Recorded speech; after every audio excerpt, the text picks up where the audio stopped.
Welcome everyone to CYBATHLON 2020 Global Edition, or as we say in Switzerland, Grüezi miteinander. It's the second time Grüezi miteinander. If you have watched us from the beginning, you noticed we had some sound problems. We really apologize for this. But hey, that's live TV, isn't it? So, CYBATHLON 2020, it's a really special edition. Because of the pandemic worldwide, the teams could not come here, and we will do the live things from here and the rest from all over the world. We are here at the architecture building on the beautiful campus Hönkerberg, which is a little bit above Zurich and belongs to the ETH.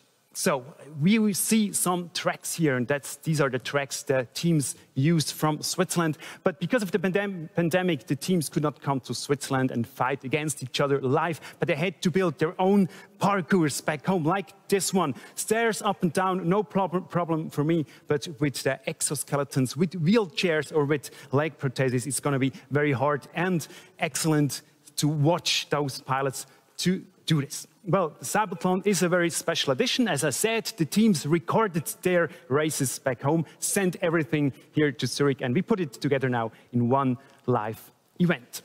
We have 49 teams from the whole world competing against each other from 20 different countries. They come, as you see on our screen, and yeah, I think it's soon time to start the show. But I want to say you one thing. Inclusion for CYBATHLON, very important, and that's why that live stream will be translated to 7 different languages, will be subtitled, and it will also be translated into sign language, which I think is a beautiful thing. So, CYBATHLON 2020 Global Edition, our second try. I hope it works now. Let's go. CYBATHLON 2020 Global Edition. An event where pilots with disabilities and technology developers perform at their best. Who will win? Over 50 teams take part from countries around the globe. Who has developed the best technology together with their pilot? Competitions are held in 6 separate disciplines. It's all about solving tasks of everyday life. In the powered arm prosthesis race, the pilots with an amputation or dysmelia have to manipulate and feel hidden objects with their prosthetic arms. In the powered exoskeleton race, pilots with a paralysis of the legs have to master a course with exoskeletons. And in the powered wheelchair race, pilots with a walking disability must even maneuver their robotic wheelchairs over stairs. In the BCI discipline, the pilots with a paralysis at the neck level compete in a computer game using only the power of thought. In the power leg prosthesis race, pilots with above-knee amputation or dysmelia use prosthetic legs to overcome everyday obstacles.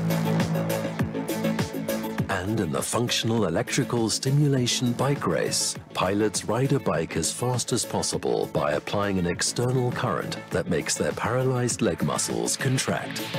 Who will win? Required are agility, precision, concentration, and endurance.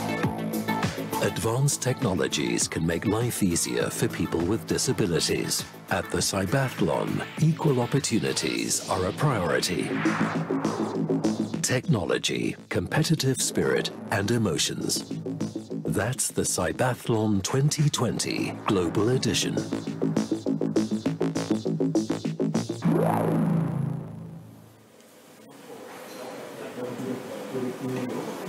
We're in the top floor of this architecture building right now, and downstairs all the technicians are working. Well, actually, those technicians you see right now, that's only a small part. So you see CYBATHLON 2020 Global Edition is a huge project we're doing right now. And as you see, I wear a mask, safety first. As soon as we have 2 persons or more, we wear the mask. So I want to introduce you now to the director of CYBATHLON, Roland Sigrist. Roland, about technique. There's a lot of technique going on right now, but also for the races, all the teams had to produce their races by themselves. How did you manage to do all this? Exactly. We published races and rules already 3 years ago.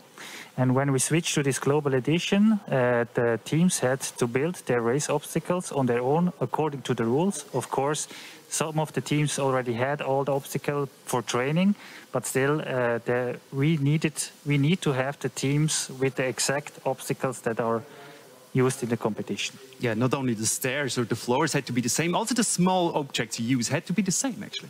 We sent the small obstacles to all the teams. For example, the jam jars that are used in the arm prosthesis race were prepared here in Switzerland, and we distributed them all over the world.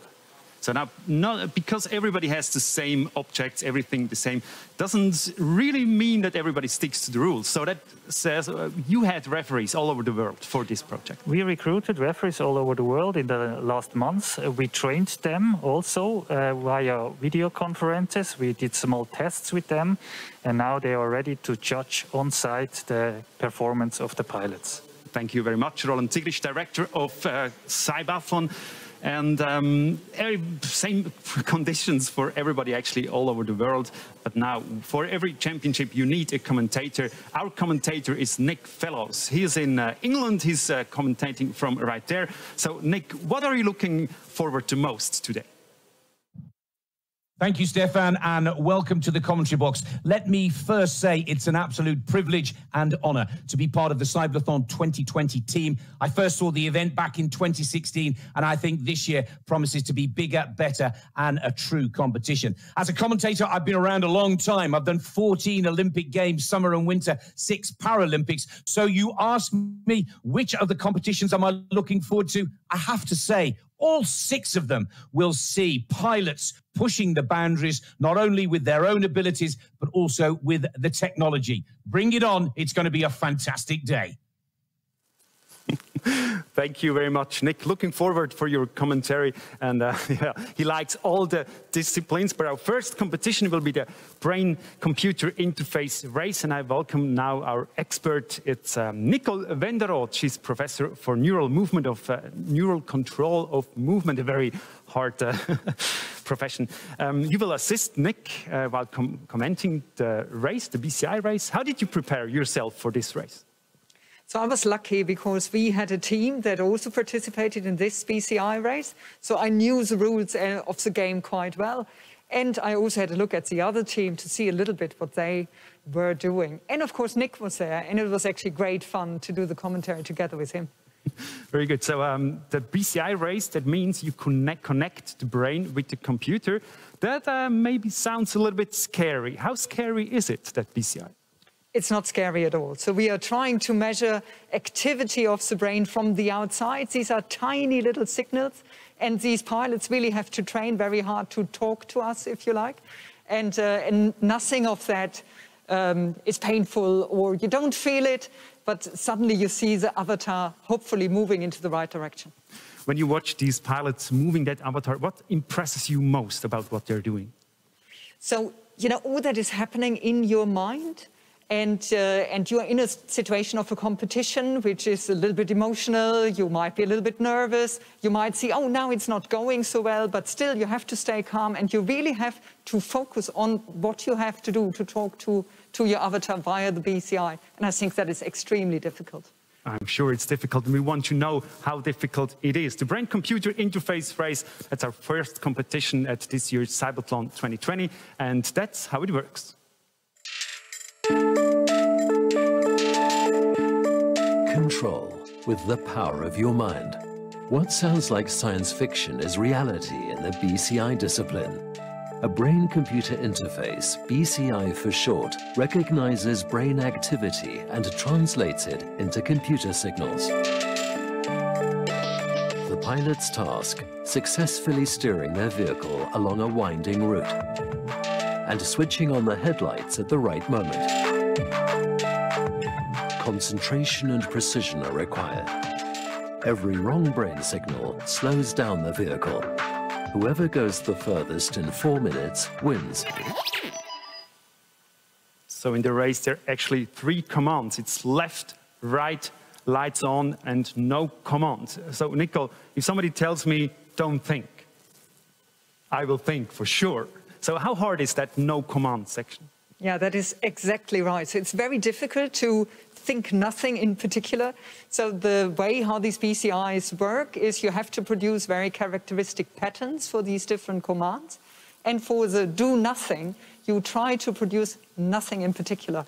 And that is not easy. I'm sure it's not easy. So how much training does it need until you can do no command? Yeah, so usually it really you need a lot of training to control this BCI to the level these pilots are doing it. So our pilot had more than 30 sessions over really many weeks and months. And particularly the command, do nothing, it's really one of the most difficult things to do, particularly in the situation where you are in a competition, because doing nothing is more difficult if you are a little bit engaged. Absolutely. We have 6 teams competing, and we want to bring you closer one of the teams right now. It's a team from Britain. I had a spinal injury in 2003 when I had a motorbike accident. That means that I have no sensation from my high chest down to my toes, really. So I've liked sports all my life. I guess it's the competition that I like. I like playing, participating, and particularly winning. We seem to have a good project in place now, and we can compete on a competitive level with anyone else. I hope to do well in Zurich. It's our dream that we do quite well. That's our British team, and Nicole, you know all of them. Where do they stand compared to the other teams? Yeah, it's a little bit difficult to say. So from the hardware side, all teams are using similar hardware. The little tricks and the secrets are in the algorithm and, of course, the performance of the pilot. And I think that will be decisive today. We're going to talk about the tricks a little bit later. We think it's time now to have a look at these first races. You will comment together with Nick Fellows. I think it's time to get the CYBATHLON started.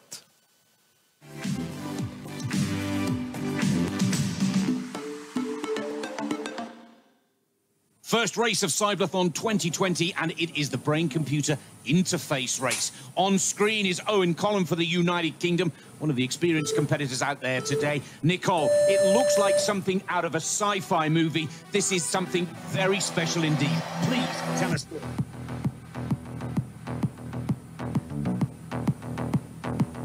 Nick, I think I lost you a little bit, but what is happening here, our pilot is trying to imagine different movements to control the avatar and to steer it either to the left or to the right. What you see here now, he is sending the command to go to the right, and he is doing that by imagining a movement only in his head.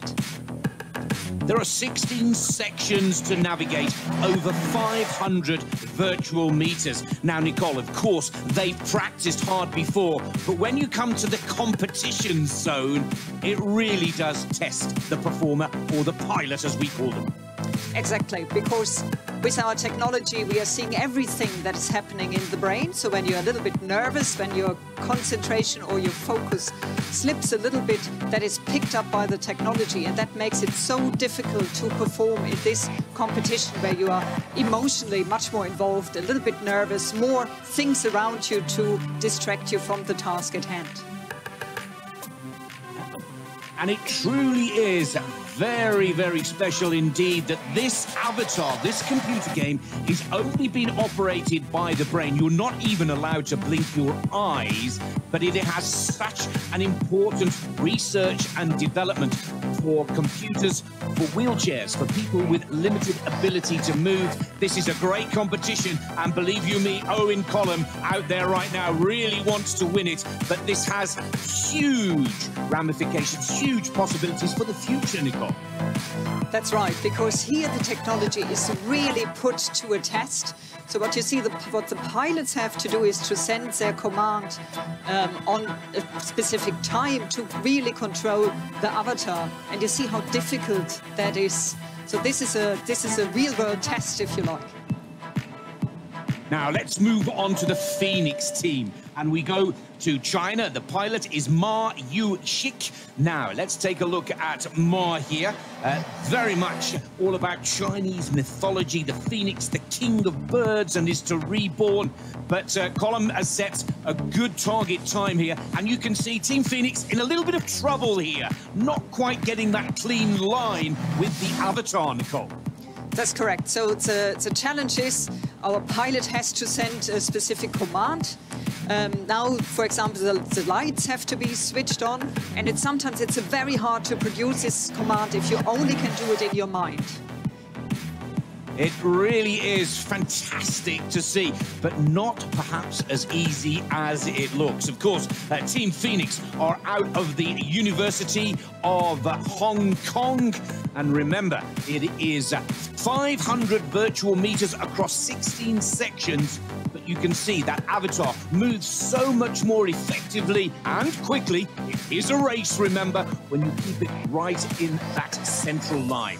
Team Phoenix just struggling a little here, Nicole. Yes, so I think that is really the challenge to, to make your mind work, to send the right command at the right time. And you can see you're a little bit punished here if you have a misunderstanding with the interface, that you are slowed down.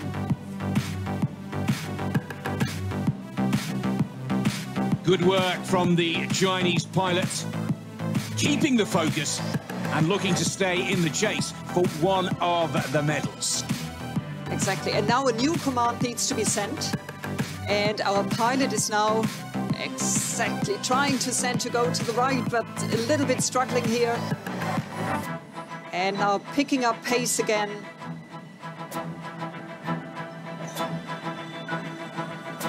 And now the headlights have to switch on, which is another command, just happened. Moving very quickly. Now let's move, Nicole, to the Austrian team out of the University of Graz. The pilot is Pascal Prietl. And again, Graz University, part of the competition, the first ever CYBATHLON in 2016.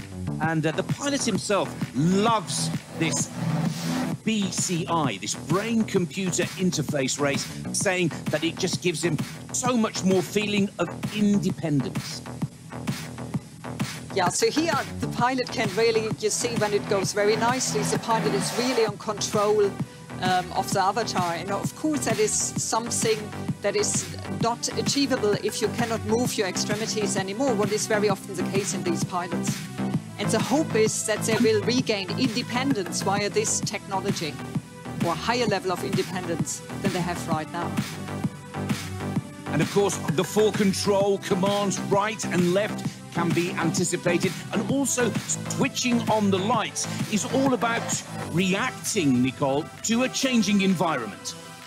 Exactly, and that is a little bit a test for the technology. How quickly can you pick up that the pilot changes its intention to do something? In real life, that is very important, that this is fast but also reliable, so that you can really read the intention of the pilot with the technology.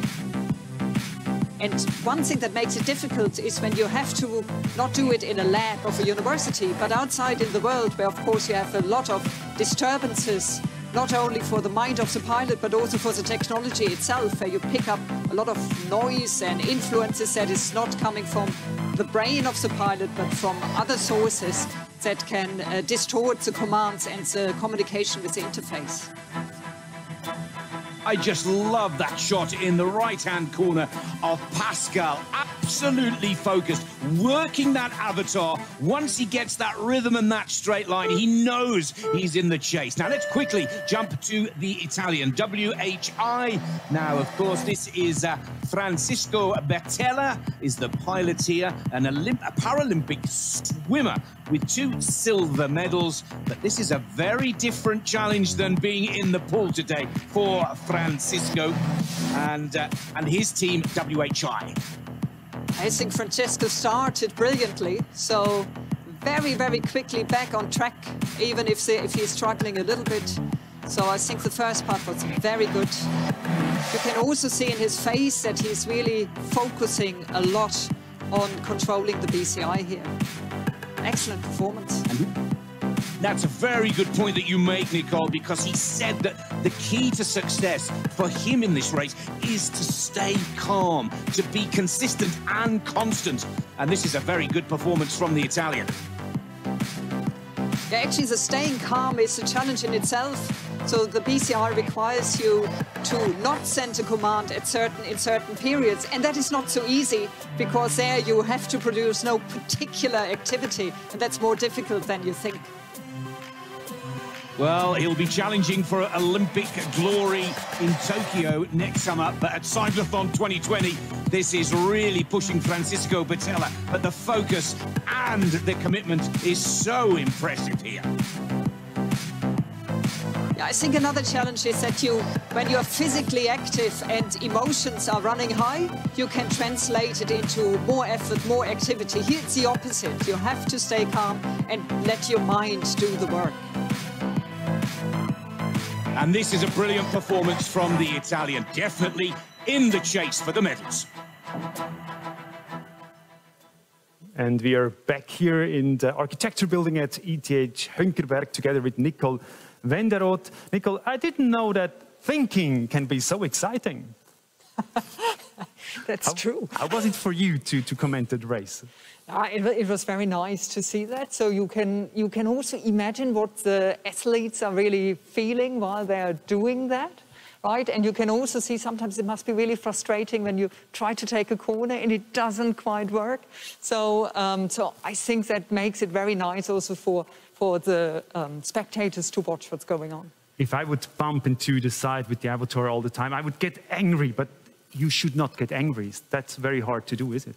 Exactly. So it's really about sending this command. And you know how you do that. So, for example, if you go into a left turn, the pilots, they will imagine that they move their left hand. So they try to generate the feeling of opening and closing the hand. And of course, when you are stuck, then the thing is, don't try harder, just calm down and try to do what you did all the time. And I think that is the real challenge. Yeah, we can look at one of these parts where there was some guy, the pilot from Austria, Pascal Prietl, actually bumped into the side all the time. Nico, we see him now on the right side bumping. What is he doing now? What is he thinking now at that moment? So what you might also realize is the headlights are on. So that is really a misunderstanding between the BCI and the pilot. The BCI has understood to switch on the light while the pilot... Which is wrong. Which is wrong. While the pilot tries to go to the left. So what he has to do is stay calm and try to really focus on his strategy to send the command going left. And most likely he will imagine to do something with the left hand, in his hand, without moving any muscle in the body. That's very important. Now, we saw Pascal Prietl in that video, and we have some more information about that pilot from Austria for you.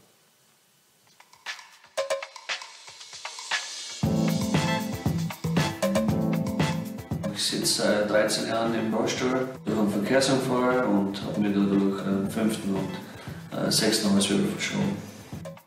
Ich habe es recht interessant gefunden, mit Gedanken ein Computerspiel zu steuern.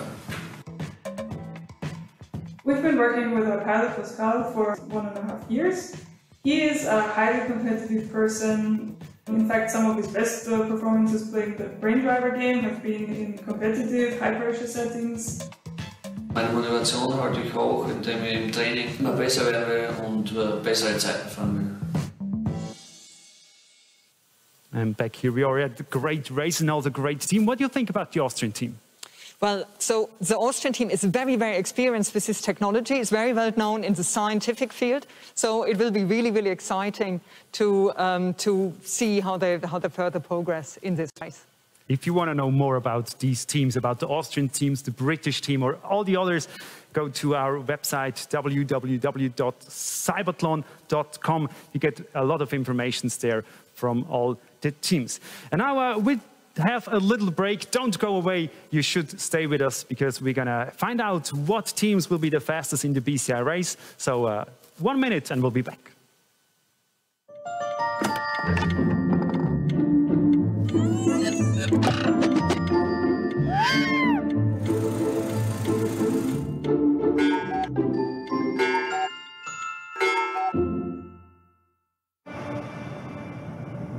Mein Name ist Michel Fornasier und für mich hat die Zukunft längst begonnen. In dieser Hinsicht ist EKZ für mich ein verlässlicher Partner.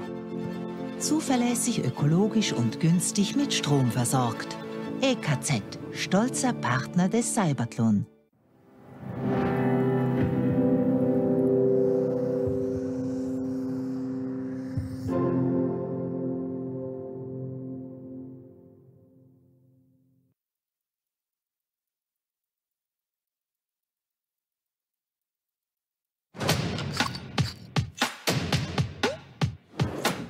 CYBATHLON moves people and technology.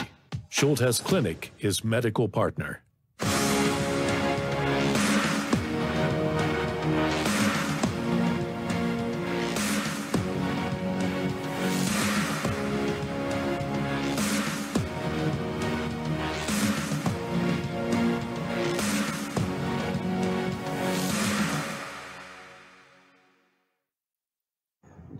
마비로 인해 가지고 로봇을 입고 싶고 걷고 싶은 친구들에게 좀 더 나은 로봇을 직접 만들어 가지고 그분들한테 탈 수 있는 기회를 주는 게 목표고. Welcome back here. We're in the middle of the BCI races, the brain-computer interface races. We have already seen a few races, some part of the races, but as you know, CYBATHLON has 6 disciplines, and you're gonna see more of them. For example, this is what you can expect after 5 o'clock. Pilots who have to solve challenging, everyday tasks with a prosthetic arm. Can they recognize the objects hidden in the haptic box? The Powered Arm Prosthesis Race. In the next hour at the CYBATHLON 2020 Global Edition. Yeah, the arm prosthesis race, you're gonna see that in the next hour with, for example, the haptic box. This one, you just saw it, where actually are different things in it, like the ball or the ball, or actually think that this one, the cube or the cylinder, and the pilots have to find out if it's hard or soft, if it's a ball or a square. So very hard thing to do. We're gonna see that afterwards. We go back to the BCI race and our expert Nicole Wenderoth, professor at ETH Zurich. It's very, very impressive for me that those pilots can steer the avatar only by thoughts. We've talked a little bit about it. What thoughts are they? How, do they think left? Do they think right, to go left or right, or are there other thoughts? No. So this is really to think like a command in language. They don't do that. That would be very difficult to decode from the technology. So most teams will imagine some forms of movement, and very often it will be something of the left hand to go left, right hand to go right, and then probably something like the feet or mouse movements to switch on the headlights. And the trick is that when you imagine these different movements, you're trying to create the feeling as if you were to move your hand. That activates very different parts of your brain, and these different patterns, they can be detected and then analyzed by the BCI. That sounds very hard for me and for my brain. For example, if my brain doesn't get enough sleep, then it doesn't work the same as if it gets a lot of sleep.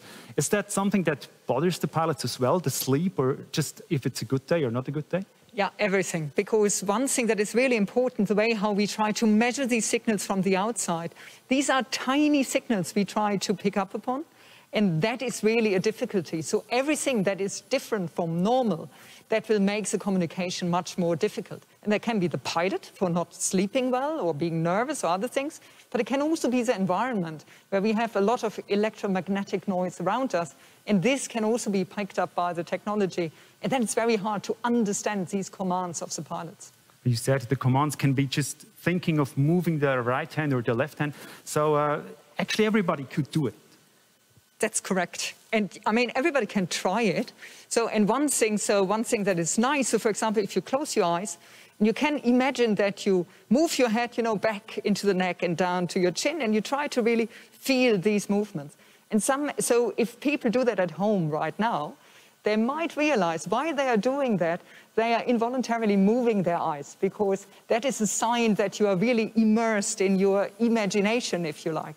And that is a sign that you are doing that very actively and very vividly. So everybody is trying at home now to do these things. We have 6 teams competing in the BCI race, and here's our next team from China.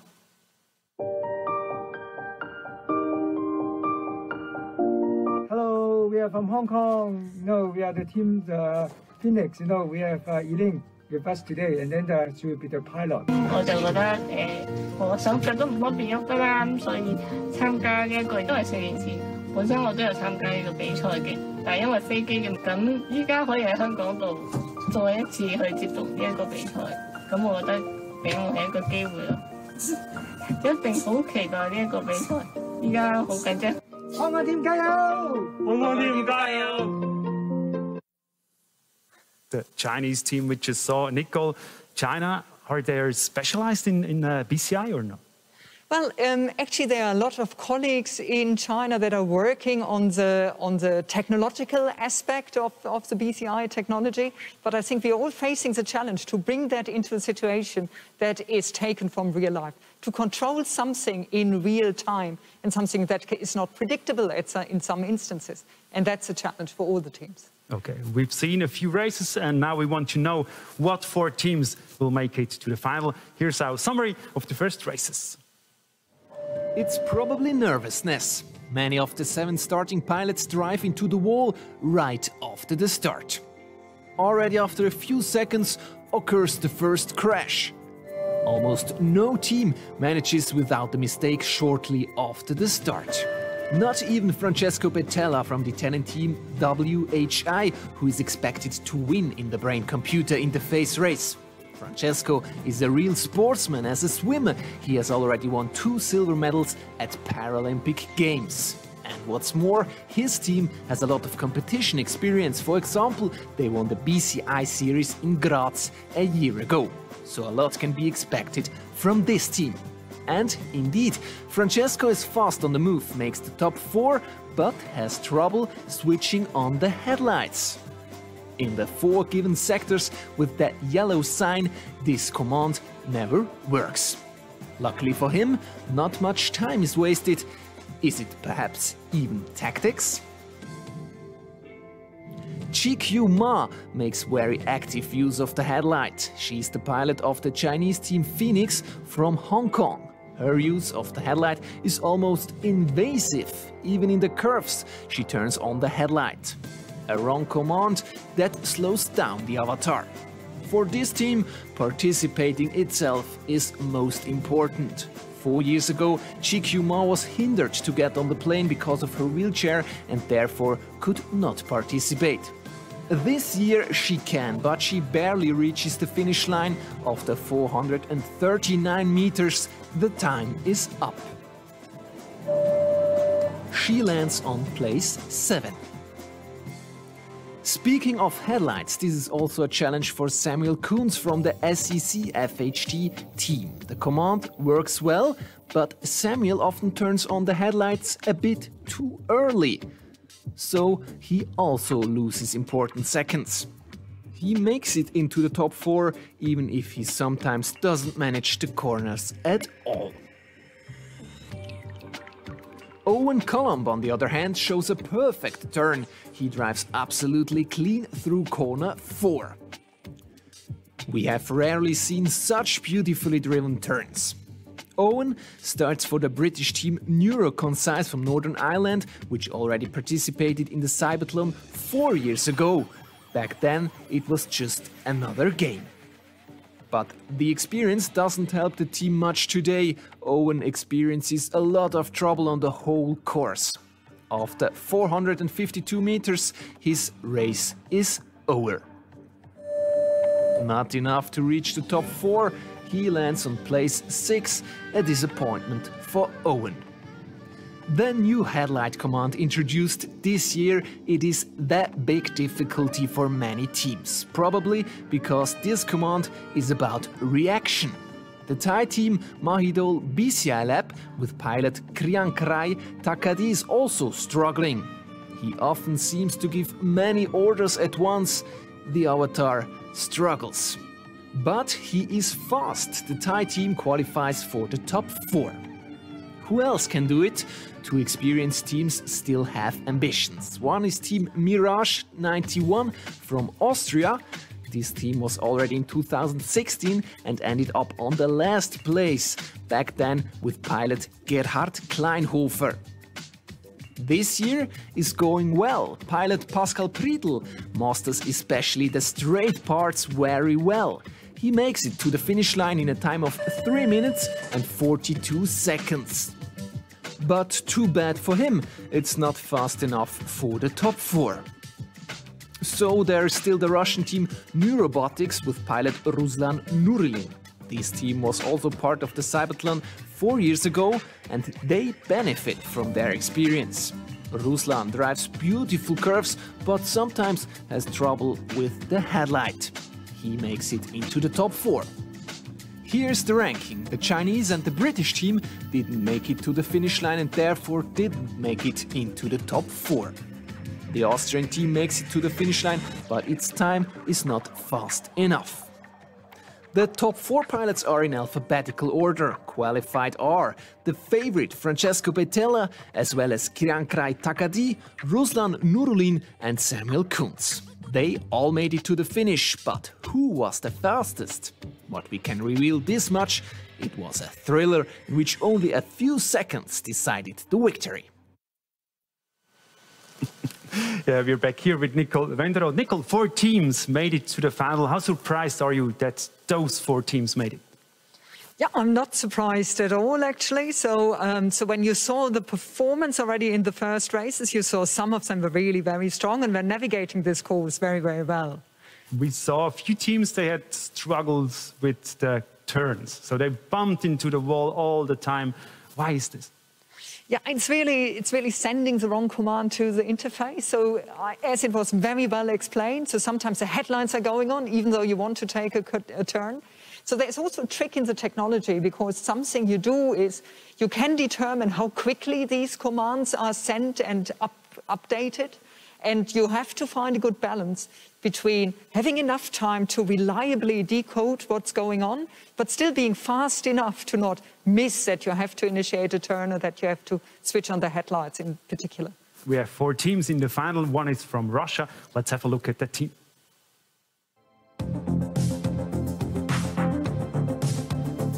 На работе вперед, мы едем за победой.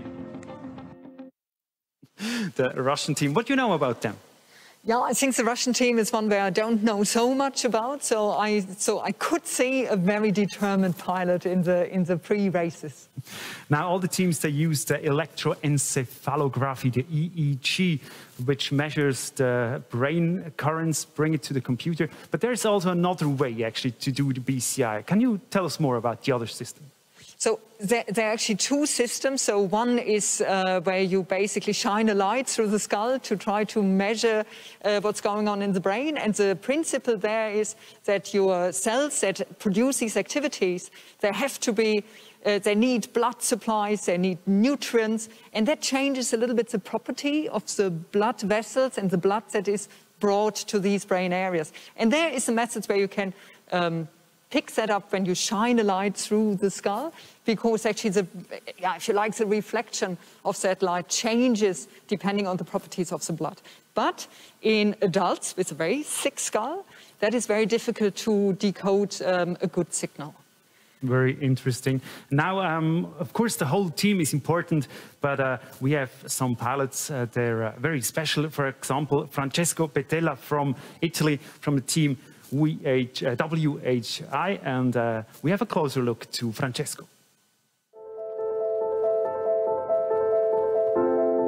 Nuotare mi è sempre piaciuto molto sin da bambino, perché mi ha sempre dato un senso di libertà e di leggerezza, e non avendo il peso del mio corpo. Ed è una cosa appunto che ho sempre provato da quando sono entrato per la prima volta in piscina da piccolo fino ad adesso, quando entro per fare gli allenamenti. Di CYBATHLON mi piace il fatto che ci siano molti ricercatori da tutto il mondo che mettono la propria passione, il proprio lavoro nello sviluppo di tecnologie che possono dare una mano alle persone, tecnologie molto futuristiche, molto ancora agli stadi iniziali, che però potrebbero dare una grossa mano a tante persone.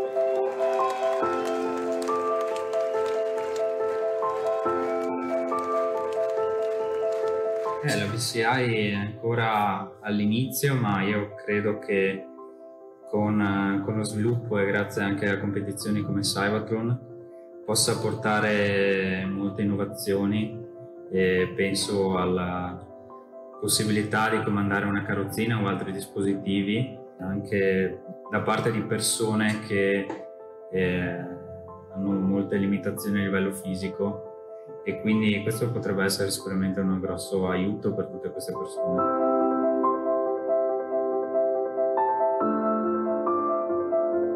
Ma il segreto è rimanere calmi e concentrati e non farsi prendere dall'agitazione, come succedeva a me nelle prime prove, non avere l'ansia di vedere che il sistema risponda subito ai comandi. Bisogna avere molta pazienza e concentrazione e capire quali pensieri poi effettivamente fanno dare il comando giusto alla missione.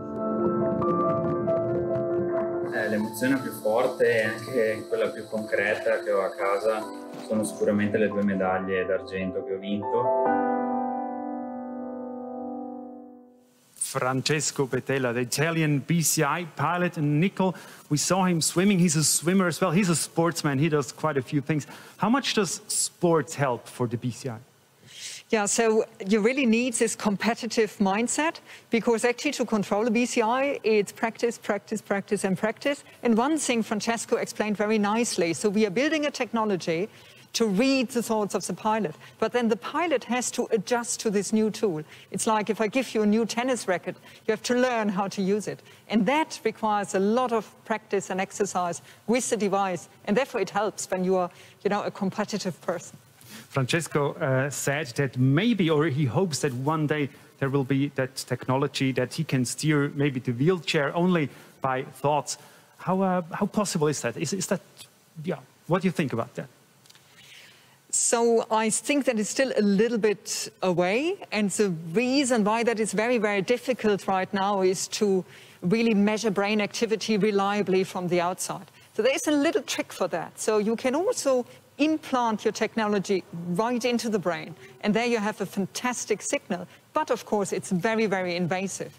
But when you have these invasive BCIs, I think we are very close to being able to controlling something like a wheelchair. But that is obviously not for everybody. So it's not that we will control our computers not by mouse anymore or by thoughts. That's something far away. Yeah, and you see, actually, you don't want that, because your body is really, it's a wonder of nature. We are so well designed to perform movements really with high accuracy and relatively effortless. And I'm really doubtful that we can ever replace that by technology where you can do it with your mind directly. Because the big challenge is to build something that is reliable. I mean, as you heard, sometimes you need to be patient until your command is picked up. And of course, when you press a button, you don't want to be patient until the button is pressed. You just do it effortless. And I think that is something we are not aware, because we are used to it until we have an accident and we lose this ability. Thank you for these informations. We had the Italian team, the team from Russia, and here is our Swiss team.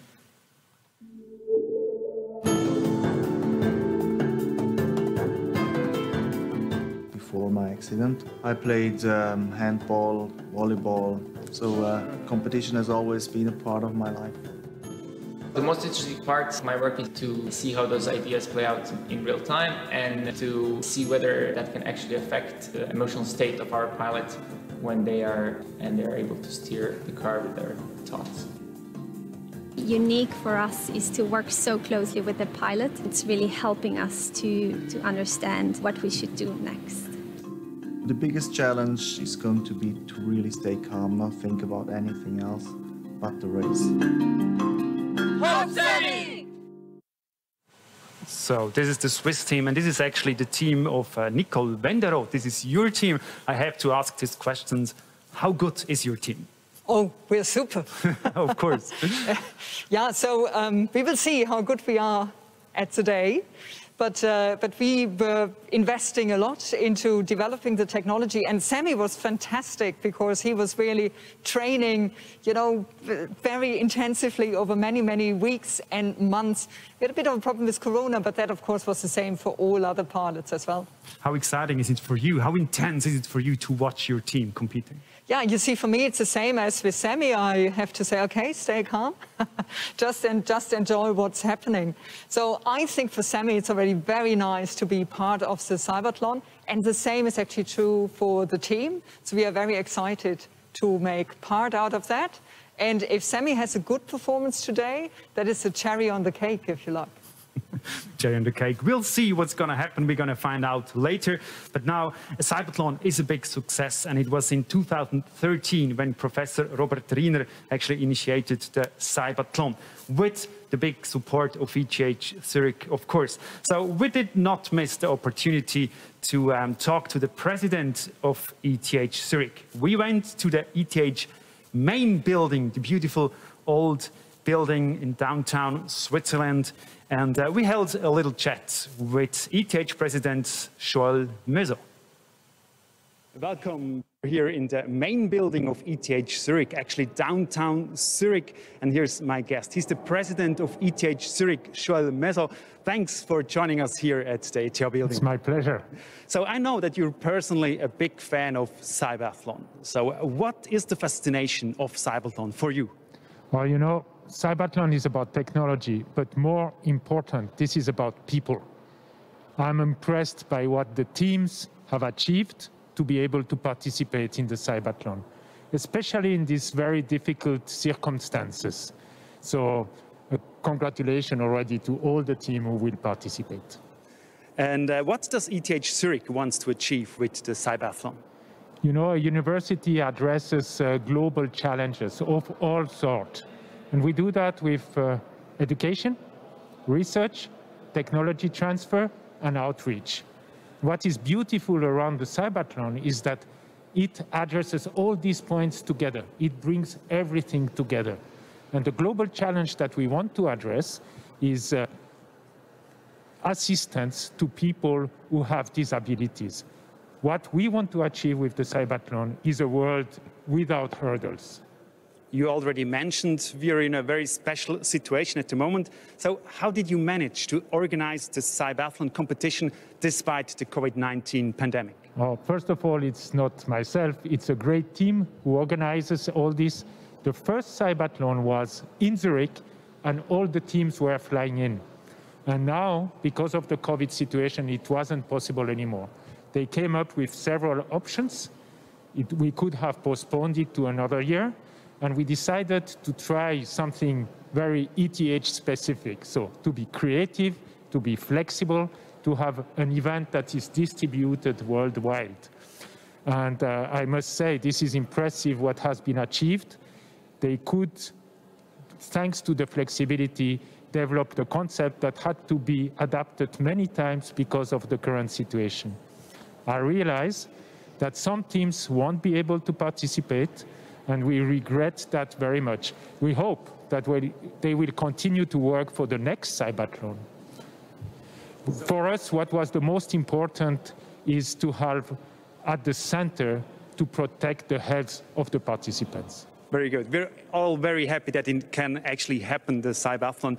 Now, the pilots and the teams, they're in the center, and you have a message for the pilots and the teams. Here's your camera. Yes. First of all, I want to congratulate you for participating in the CYBATHLON. The way that you had to go through to participate in the CYBATHLON is already a big success. In some sense, we can say that you are all winners of the CYBATHLON already. Now, I wish you a great competition.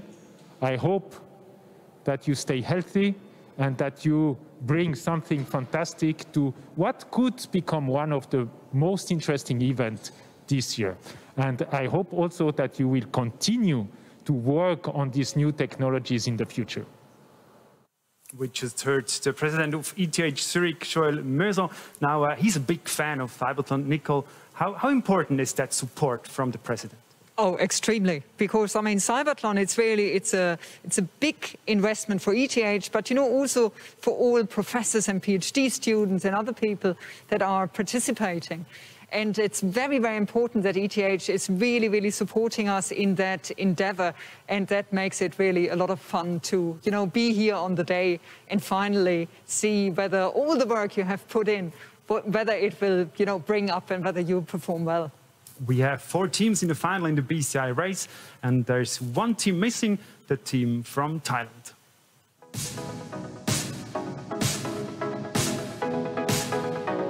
ข้อจำกัดร่างกายก็เป็นอัมพาตส่วนคอครับเกิดอุบัติเหตุตั้งแต่ปี 2009 ครับตอนนั้นช่วงนั้นฝึกงานช่างไฟฟ้าพอปีนเสาขึ้นไปแล้วเข็มขัดมันหลุดก็ตกลงมาคอลงพื้นคอหักเลย BCI race ครับในสมองควบคุมรถเลี้ยวซ้ายเลี้ยวขวาโดยที่ไม่ใช้ร่างกายเราใช้คำสั่งคือความคิดแบบให้ยกแขนครับโดยที่แขนไม่ยกตามเรื่องความมั่นใจนี่ 100% อยู่แล้วครับถ้าหวังก็ต้องที่ 1 นะครับขอแรงเชียร์แรงใจให้พวกเราด้วยนะครับแล้วเจอกันในCYBATHLON The team from Thailand win the BCI race. Nicole, do you know anything about that team? Yeah, I think it's also very exciting for this team. So again, we have the pilot also with a strong interest and a strong intrinsic motivation to try the technology and to perform really well. So it will be really exciting to see how they do in the final. Very good. Now, as you know, all the teams, they had to do their races back home. But no one knows how fast they were compared to the others. So everybody is actually back home live watching us and trying to find out who's the winner. And here we see all the teams back home watching and trying to find out who will be the winner in the BCI race. Hello, everyone out there in the world. All teams for the BCI races we see here on the screen. And yeah, we really need to know now who is the winner in the BCI race. Here's our first final of the CYBATHLON 2020 Global Edition in the brain-computer interface race. Brain-computer interface race top 4. It is Russia, Switzerland, Italy and Thailand all in the hunt for the gold medal, using brain-computer interfaces to control avatars in this computer game. Now, there is Thailand on screen. That is Kai Takadi. There is Nurulin, the Russian, and of course Kunz for Switzerland, all focused in to try and move this avatar in the brain driver game to over 16 sections, 500 virtual meters. Bettella gets off to a good start for Italy, Nicole, but they must hold their focus right to the end of the challenge. Exactly. So the pilots are trying to send their commands, which are measured by this caps they wear on their head, and that is actually measuring electrical activity of neurons in the brain. The problem is this activity is very small to pick up, so our pilots have to try to generate really large and distinctive signals in their brain. It's a good start for Ruslan Nurulin of the Neurobotics team out of Russia. He is the early leader. Now, Samuel Kunz of Switzerland is a young gentleman you know very well, Nicole. Exactly. Samuel, or Sammy, is our pilot of our team, where we developed the technology between Switzerland and Singapore. And he participated because he loves gaming, and that is a new form of gaming he can do despite his handicap. And of course, the aim of this technology is to be able to control devices like computers or wheelchairs for people with limited ability to move. And this is taking it to a competitive level. Leader Ruslan Nurulin has got off to a flying start. There goes the headlights on. That's one of the tests as well. But there is the first small mistake from the Russian. We can clearly see that, Nicole. Yes, so you see, this is the problem if you are in a competition to still send these clear commands in your brain, even though you might be a little bit emotional, excited, or you try to perform really well. It's an incredibly close race with just a few seconds, 2-3 seconds, separating these 4 pilots, all looking for the first gold medal of CYBATHLON 2020. Takadi pushing here 3 seconds off the pace for Mahidol BCI Laboratory. Oh, that That is very good. Francesco is really, he's cruising along. Excellent performance. He's got the line. He's really got a good rhythm here. The focus is there. There's the first little waver from that optimum line that really does help those seconds whittle away. But Francisco Batella really is looking very strong here. And this could be a goal for the Italian if he can keep this focus going. They still have a bit to go. Still a little bit of work to do. It's so close. He's just a second off the pace here. Takadi is in second position so far, looking for a good finish, looking to try and close down the Italian leader. But here comes Francisco Batella. Heading for the line, crosses the line and changes his position. It is Thailand in second position with Takadi. It looks like Nurulin of Russia will take third with Sami Kunz for Switzerland in fourth position. Here is the finishing now from Nurulin. Got to hold that focus right to the line. Sami Kunz is chasing for that bronze medal with the Russian pilot, but I think the Russian has just done enough to hold off Switzerland's Sami Kunz. What a race! And it is confirmed that Ruslan Nurulin has taken third position. There he is crossing the line with Kunz, our fourth and final competitor, still with a very impressive performance. What a tight race. But it is Francesco Batella of Italy who takes the gold in the brain-computer interface race. Celebrations in Thailand, delighted with silver and bronze for Russia. Good performance from Sami Kunz, but it is the Italians that celebrate with the win today.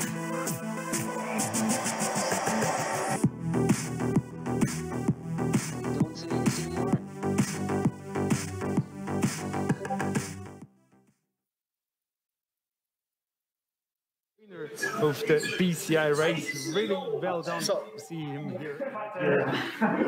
With the mask, Francesco Batella from Italy. Great race. Nicole, what do you think? Yeah, it's fantastic. So I think Francesco had a fantastic performance. If you looked at his time, he was really extremely fast. But it was also very exciting, certainly also fighting for the third position, very tight. Only a few seconds difference between Sami and the Russian competitor. So I think that was spectacular to watch. And we have a look at the reactions of the teams. Where during the race, actually, when they found out who's the winner here, Francesco, when he finds out that he's the winner, he was watching very closely. I want to know afterwards how bad was this for him to watch. And now he realizes he's the winner, Francesco Batella from Italy. It's great to see that those pilots have so much passion. They're so excited that they're in front. And he's walking around in the house now and telling everybody, I'm the winner. That's how it has to be. So that's our first race, BCI, and I think we have a look at the results right now. We have on fourth place the Swiss team from Nicole Wenderoth. That's a little disappointment. No, I think it's still a very good performance to make it to the final. And let me just mention, it's not a purely Swiss team. We work together with colleagues in Singapore from NTU University. So we had a more than transatlantic cooperation here. So I think we're all very happy that we made it that far. Okay, then we have the Russians on third place and the Thai and Francesco Batella on first place. And we try now to go to Francesca Batella live. I ask Francesco. Francesco, can you hear me? Yes, I'm here. Oh, very good. Francesco, congratulations. What a great race. How was it for you? Thank you. Very exciting. Until the end, we were very scared. Yeah, we saw you actually watching. We are very happy for this race. We actually saw you watching. You were really concentrated. I want to ask, how high was your heart rate at that moment? Very, very high. But I try everything to stay calm and breathe deeply and concentrating on my tasks. I just actually realized, I'm sorry for that, it was your manager who was watching, not yourself. Why didn't you watch the race by yourself? I'm sorry. So why didn't you watch it by yourself? You're too scared? What? No, perché non stai guardando adesso, ma perché vedevo solo te. Stavo guardando in un'altra stanza. Oh, okay, you were in the other screen watching. Well, we are in another room. We are in two different rooms. Two different rooms, of course. Yeah, so Francesco, for everyone else, Francesco is the one in the middle. So what are you going to do now? You're going to have a big party? We're going to celebrate everything? The restriction of COVID, but yes, we are trying to our best. Very good. I say congratulations again. Thank you very much for joining us here live at the CYBATHLON 2020. Nicole, it's a great winner, is it? Yeah, I mean, it was really very, very spectacular to watch. Great performance, so very well done. Congratulations to Italy. Absolutely. If we look back at like 4 years ago was the first CYBATHLON, now the second one. What were the greatest progresses that the teams made within these 4 years? Yeah, that is sometimes a little bit difficult to say, but I think that really you know, with these systems you have to find a good balance between responsiveness and consistency. And I think that is an important lesson to learn. Very good. Thank you very much, Nicole van der Rot, for being with us as our expert in the BCI race. This was our first competition at this year's CYBATHLON 2020 Global Edition. The next race will be the powered arm prosthesis race. So make sure you do not run away too far and come back as soon as you can. We have a little break and we'll be right back.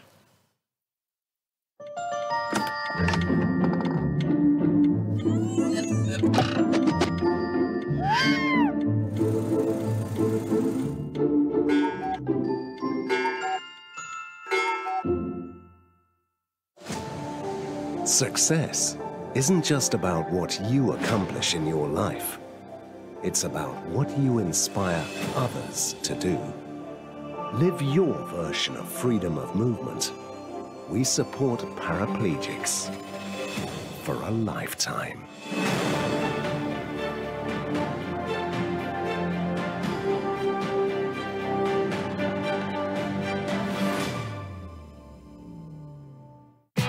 New for you. New for Switzerland. For everyone who wants to watch more. The new streaming platform featuring Swiss films, series and documentaries, all in your language. Stream anytime, anywhere. Stream Switzerland. Play Swiss.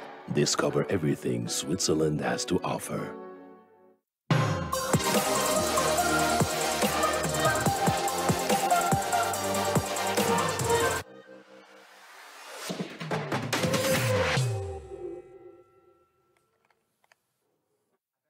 We are able to really know what our pilots are having to experience in their everyday life. There's many challenges that we don't foresee, and therefore the feedback we get from the pilots for these different prosthetic devices that we are researching and developing is very crucial. A lot of the times in the different versions of the research that we've done in the past, we would have produced a really fancy hand, and the feedback we got from the amputees were they are really impressed with what it looks like, what it is able to do and stuff, but functionality is of very importance. And so we've had to change our view of how we do our research so that it is essentially this functionality, and we are also trying to make it also look good. So we're trying to combine those different aspects together.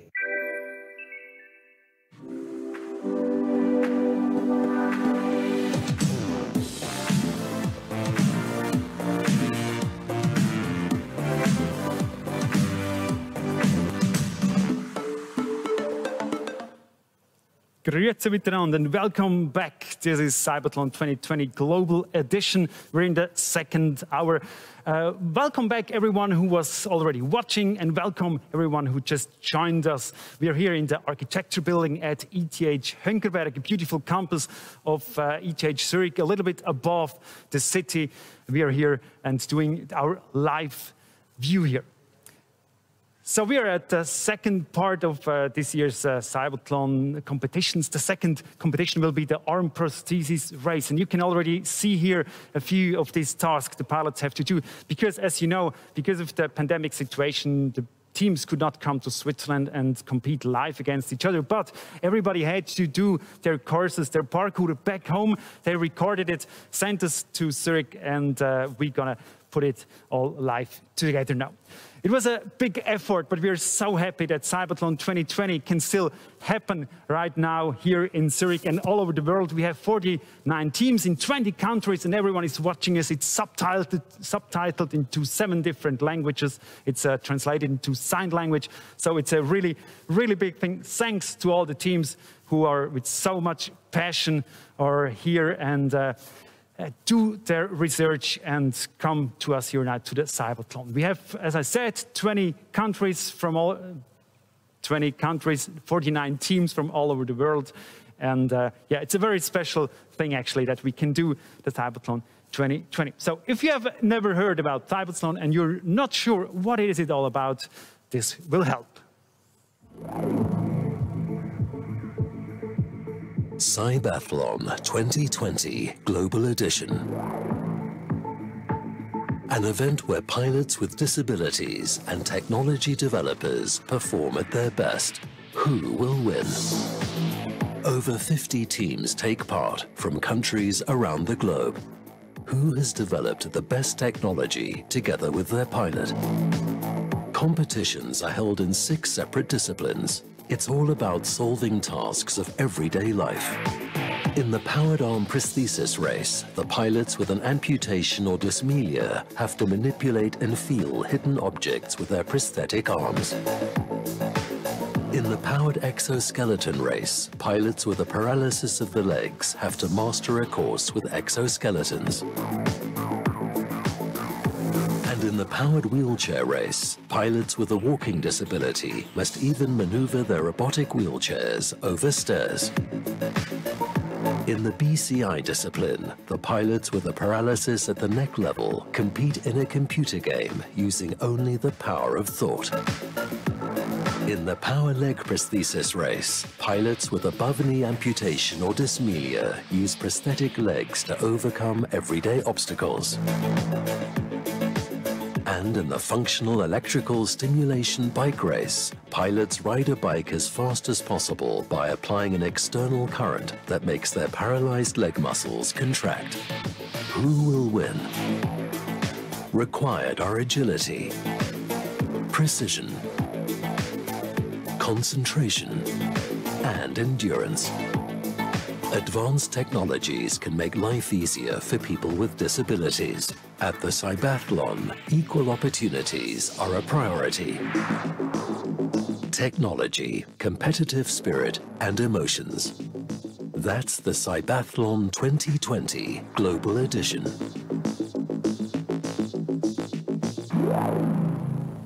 In the first part of this year's CYBATHLON, we had the brain-computer interface race, and the upcoming competition will be the arm prosthesis race. I'd like to introduce you now to our expert in that field. It's Michel Fornazier. He's the founder of the charity Give Children a Hand. The aim of that charity is to provide hand prostheses to physically disabled children. Welcome. Very nice that you join us. Hi, Stefan. Thank you very much. Michel, you were born without a right hand. You have a prosthesis. You hold the micro with that prosthesis.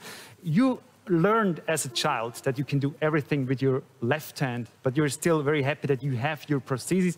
Why is it so important to have the right hand as well? Exactly, yes, I would say it makes sense to have 2 hands. Of course, it makes a lot of things easier to do it, to handle it actually. And I'm really blessed to have such a science fiction looking kind of hand since 4 years now. 4 years with your prosthesis, very good. You will comment the race, the powered arm prosthesis race together with Nick. What are you looking forward to most? I'm super excited about it, and I know how hard the people, the pilots actually work, and it's so crucial for them and important to get the trophy. And it's not just the Olympic spirit, just to be there. It's really, they are really competitive. Very good. The powered arm prosthesis race is not a race, actually. It's not about being the fastest from A to B or something like that, but there are tasks from daily life. How that really looks like and how does it work? Here we have some explanations for you.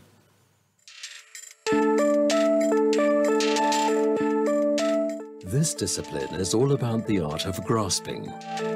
The tool for this, an arm prosthesis. The pilots must solve 6 different tasks. This requires skill and sensitivity. Blue objects may only be touched by the prosthetic hand.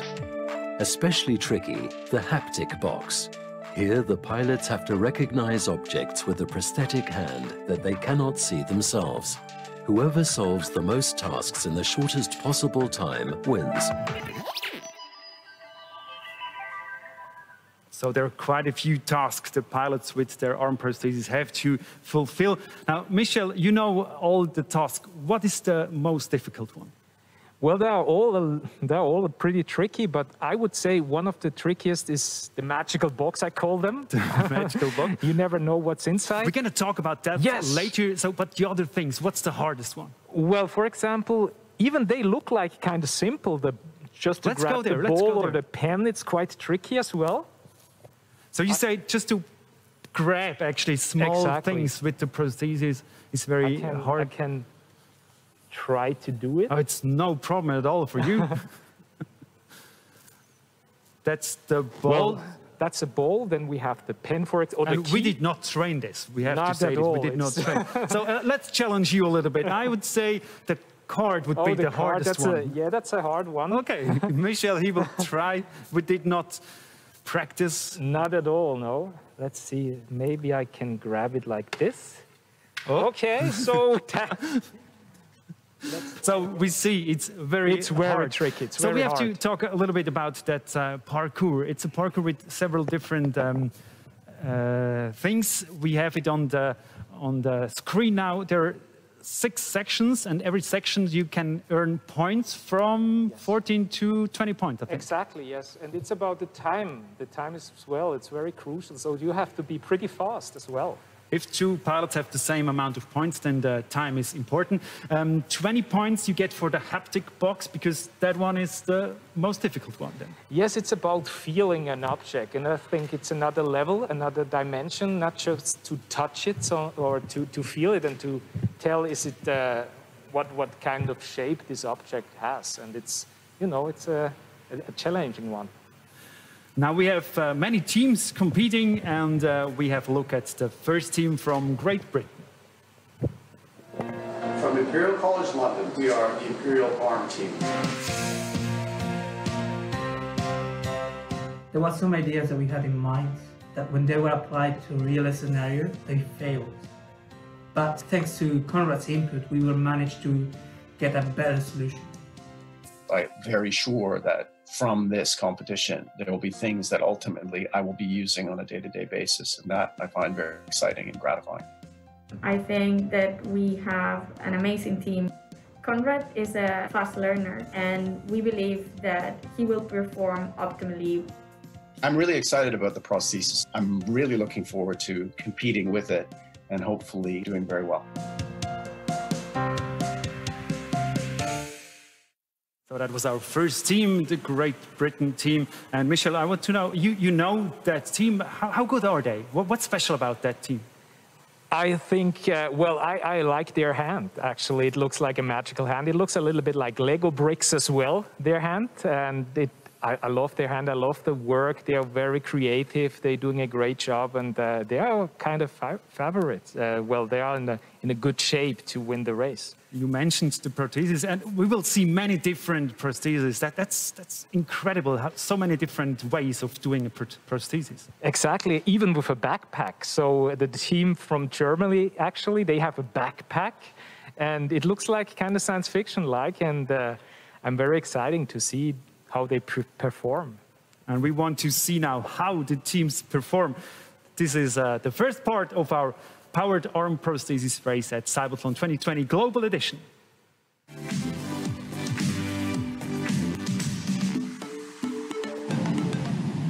Powered arm prosthesis race, and we go to Great Britain and the Imperial College of London. As we see, this is the pilot Conrad Boner. This is breakfast. 14 points are up for grabs. Remember, he's got 8 minutes to complete all 6 of the challenges. Delighted to have alongside us in the commentary box Michel Fornazier. Michel, this is a very interesting prosthesis that we see from the Imperial College of London here right now. Yes, exactly. Hi, Nick. How are you today? Well, this is really impressive, this prosthesis. It looks a little bit like Lego bricks, kinda. But it looks like science fiction-like as well. And he's doing a great job with the can, actually. Multiple tasks. Look at this, opening the jam jar. He'll also have to open sugar cubes, light the candle. What's most important for all of the viewers, Michel, is that when one of the items on the challenge board are blue, they then have to use the prosthesis. If it's not blue, then they can work with their hand and the prosthesis together. That's right, exactly. And that's pretty much the difficulty to handle it like this, literally to handle it. And that's quite a challenge for the athletes, for the pilots. Here we see he's doing a great job. He's pretty fast, actually. Speed is there, but is there a small mistake with the sugar? And, well, the candle doesn't light first time, which will add to frustration. And it is a red mark.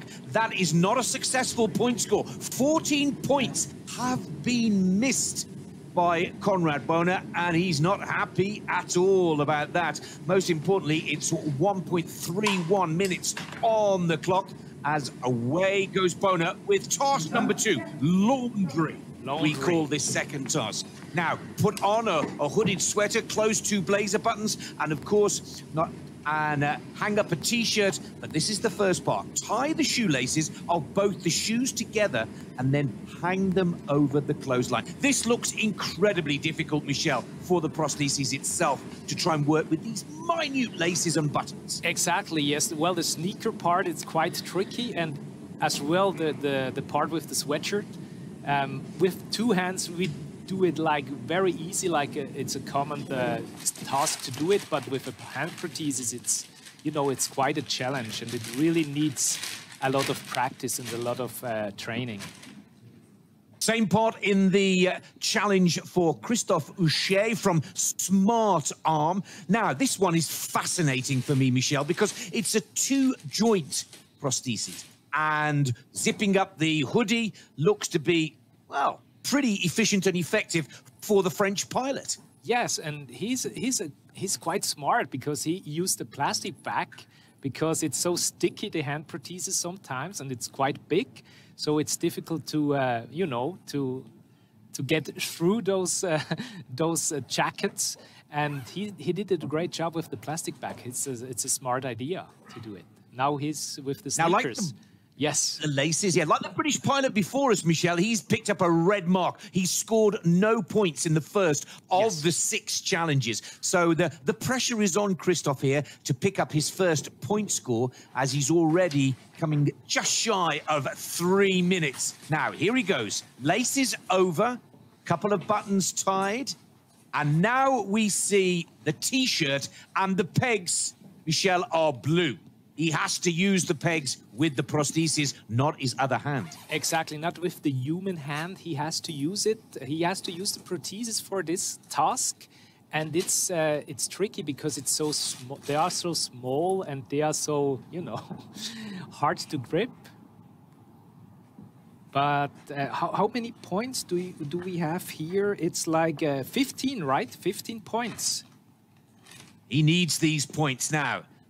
Hangs up the jacket, but it's the buttons, which again, he cleverly... There's a lovely shot, a camera angle of the 2-joint prostheses that Houchet is working with there. But we're going to see it in complete action when he has to work those pegs. Let's quickly go over to India. This is Team Viswajoti.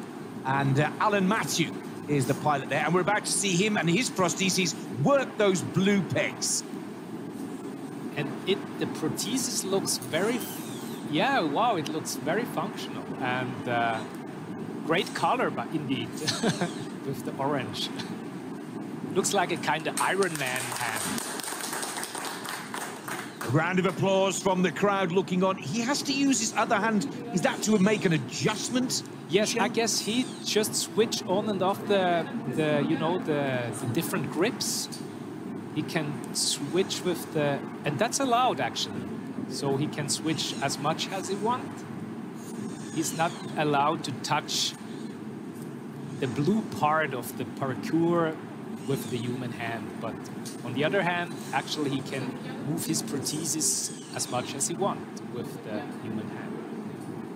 Still looking for his first points. Look at the graphics to the right of your screen. He has picked up a red in Challenge 1, breakfast. This is Challenge 2, laundry, and he's just having a little difficulty to get that grip on the second blue peg. That is great work from Alan Matthew. Now he's just got to hang up that hoodie, and he's able to move on, and perhaps the Indian pilot here can pick up his first point score. It's a green one. Arm race. And there's, yes, that is so good to see. Now he moves on to clean sweep. This is another very tough challenge, Michel. Very tough with the pencil. It's quite tough, you know, but he handled it very nice, very quick. Because I tested the parkour as well, like 2 months ago, and you know, I have huge respect for those pilots. They're doing a great job. He's only been working with this prosthesis since January of 2020. Many of the other pilots have been working for years and years.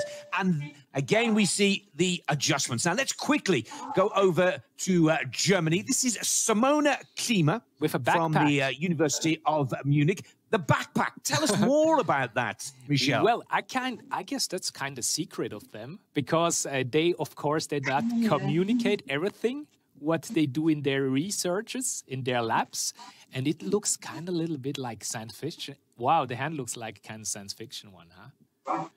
It really does. But what is intriguing with regards to the competition here, Michel, she's opted not to do the first 2 tasks. You see 2 red lights at the top or just above her name. She hasn't even attempted them. She's gone straight to clean sweep. Now, this is an interesting tactical play from CYBATHLON in Germany. And, Michel, I'm also fascinated with the pad that she's pressing there. Tell us more. Yes, the buttons. Well, actually, to be honestly, I never saw this before. It looks so innovative in a way. She has different buttons to press. I guess she can move, she changed the grips, actually, with those buttons. Touchpad control is the first time we've seen this in the competition of CYBATHLON 2020, and it's working well for Simona Klima from the Technical University of Munich. She's very calm. She's very calm and do it like, you know, step by step. Now the two-finger grip seems to be working well, particularly in this clean sweep challenge. 16 points if the German pilot is successful. And I'm intrigued that she's decided to miss the first 2 challenges. The rule book tells us if you miss them, you cannot go back. You've got to keep going forwards in chronological order. Breakfast, laundry, clean sweep, home improvement, haptic box, and stacking the finale. But it's an interesting tactical play because this prosthesis for Simona, with that touchpad control, 2-finger grip, seems to be working well. Let's go to China. And this is the hands-on team from the University of Science and Technology in Shandong. Now, we see 1 red, 1 green, 1 red, 15 points on the board for Jinglong Li. Look at this light bulb test. This is so tough, Michel. He can turn the wrist like 360 degrees. So he has an advantage, I guess, with doing this. And he has a green, he has a green one, at the scoreboard. A green, yes, he did the second task, it was a success. That is impressive, to say the least. Now, the hammer is blue, so he has to use the prosthesis to knock in the nail. And again, this is looking very good indeed. Keep your eye on the clock, Michel. He's over 4 minutes, 4 minutes past 15. the halfway point, but he's on the 4th task, Yes. home improvement. Now, let's see how he works those scissors. Fascinating piece of machinery. This prosthesis, so far so good. Struggling a little with the scissors, maybe. Yes, the scissors are quite tricky to have a tight grip, actually, and now to open and close them, and to cut the paper, or even it's like a thick paper kind of thing. It's not like these thin ones, but he did it. It's a clever tactic. He's folded the paper into 3 places, and he looks to move on, and he gets a second green light, moving up to 32 points. Very impressive. Now, this is the new discipline, the new test for 2020. It's called the haptic box. Yes, Michel, tell us more. I love to call them magic box, but because you never know what's inside, and it can be quite surprising. And he has to, feel actually the object, if they are like hard surface, or we switched to Italy already. And the magical box Let's as well. Look at Colin Rossi. Look at the points on the board here. Very important, Michel. So far, so good. Green, green, green, green. 62 points on the board for Rehab Tech. And this is Colin Rossi working through this haptic box, which is all about feeling with the prosthesis rather than just looking. And they are so fast. You see, they doing it not for the first time. They practice all the time, and they are like kind of expert for this task, and it's amazing. This is one of the new developments within of prosthesis. How difficult is it to feel when you cannot see? It's very difficult. Oh, yeah. He changed the whole hand for the new grade. He turned around the hand to get the very interesting tactic. Well, it's quite it's quite difficult. It's quite tricky, because sometimes you have like a signal, like a PlayStation joypad, like a signal, so you can feel the object, if it's hard or soft or whatever. But it's not usual to have this integrated in hand prosthesis nowadays. Well, he was penalty-free until that error in the haptic box, which was all about feeling with the prosthesis rather than looking. Now he's going to have to build a pyramid once he's turned all of these blue cups. And I say blue cups because that means he can only use the prosthesis to build this pyramid. This is impressive, I have to say, from Colin Rossi. He's only had one of the tests or tasks go wrong. That was the haptic box. If he can finish this, this will be an impressive performance. Watch that clock. Remember, he's only got 8 minutes, so he cannot take too much time here. Yes, and it's almost all green, so he's he has a good chance for the title, actually, I guess. So 2016, it was the Ted Liberty. He won with a very simple kind of prosthesis. So sometimes it's like he did a great job. That's impressive. 80 points scored in under 2 minutes. Now let's go to Tony Forsberg, one of 2 opera teams from Sweden. Now this is X-Opera, and there is also E-Opera. Now Tony Forsberg, the candle at the first of the 6, lights that candle and uses the almost the joint of the prosthesis to cut the bread. Now the tin. Remember, if it's blue, you can only use the prosthesis, but if it's not blue, then you have to work together with the normal human hand. Exactly, a collaboration of the human hand and the prosthesis, or the magical hand, I love to call them magical hands.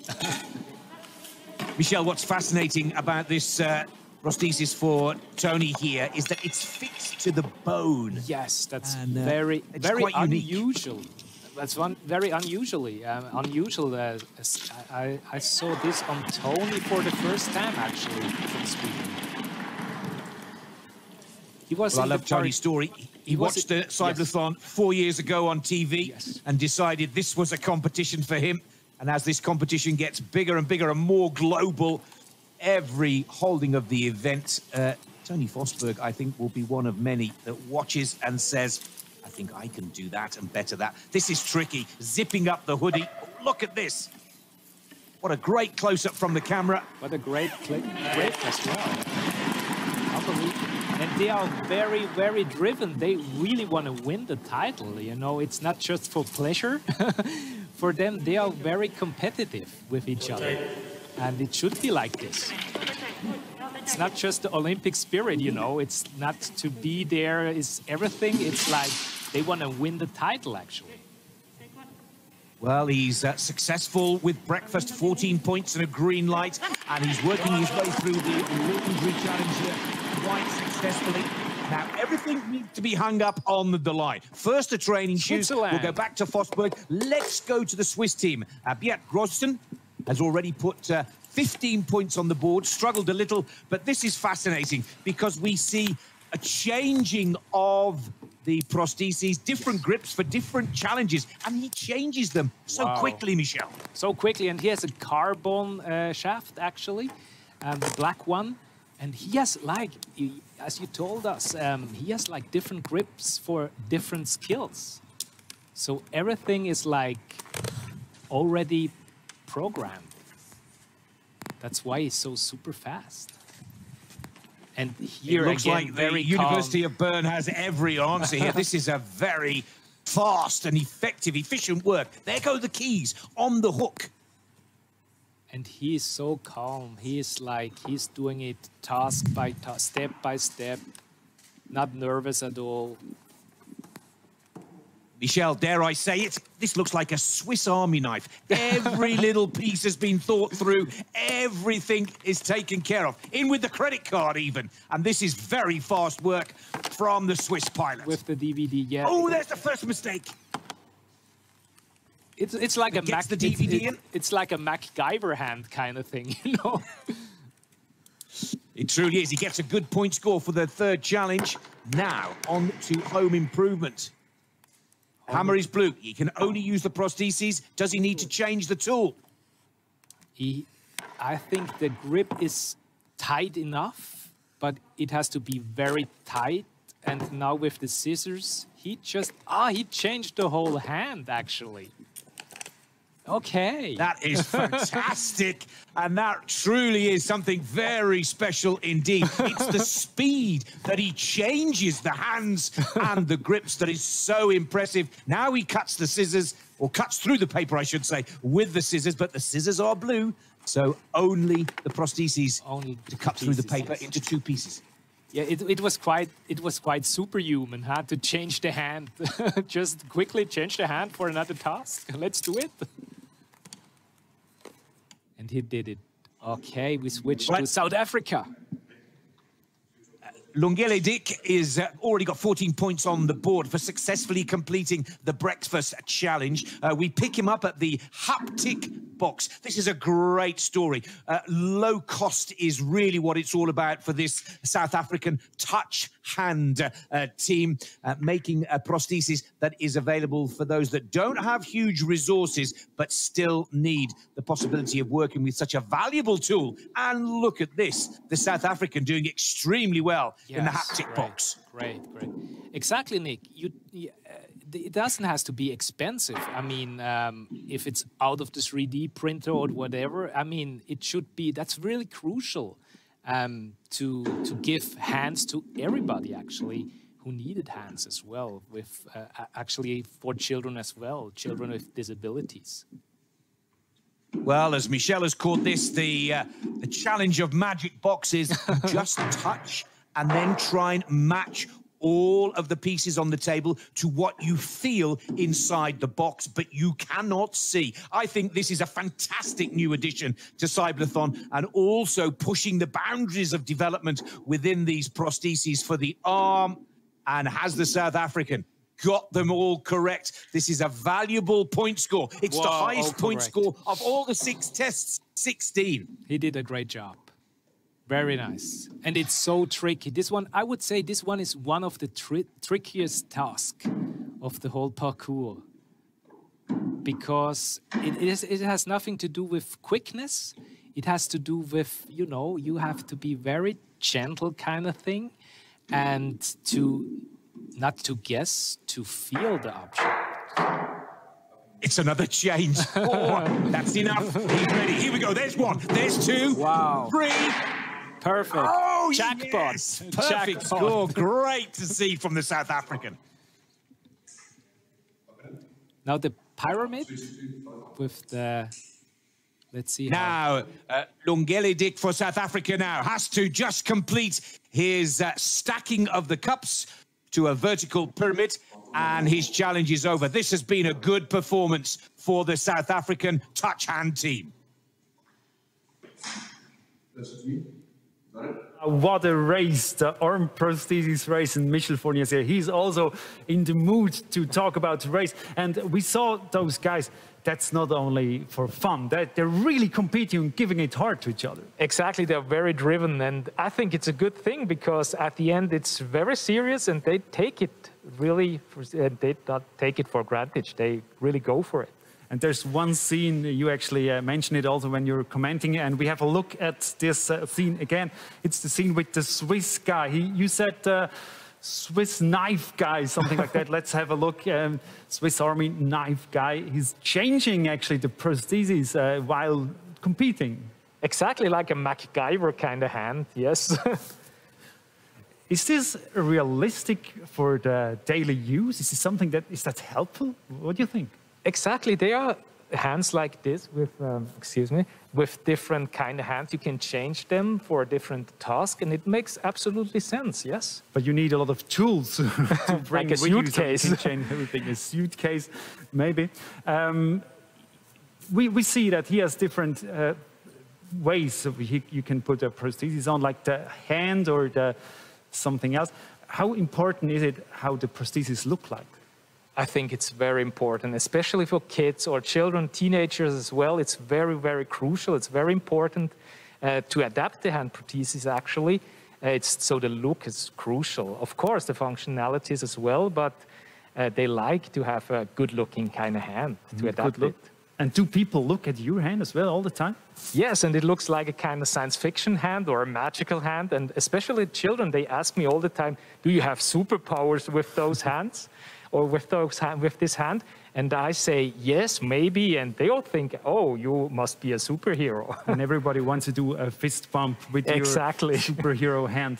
Now, before we find out what 4 teams made it to the finish, or actually what are the best 4 teams, we have a little break. Don't run away too far. We're going to be back in just a few minutes.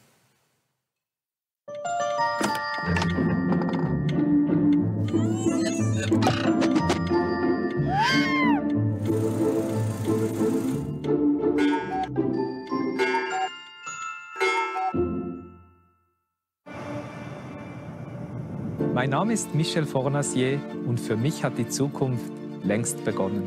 In dieser Hinsicht ist EKZ für mich ein verlässlicher Partner. Zuverlässig, ökologisch und günstig mit Strom versorgt. EKZ, stolzer Partner des CYBATHLON.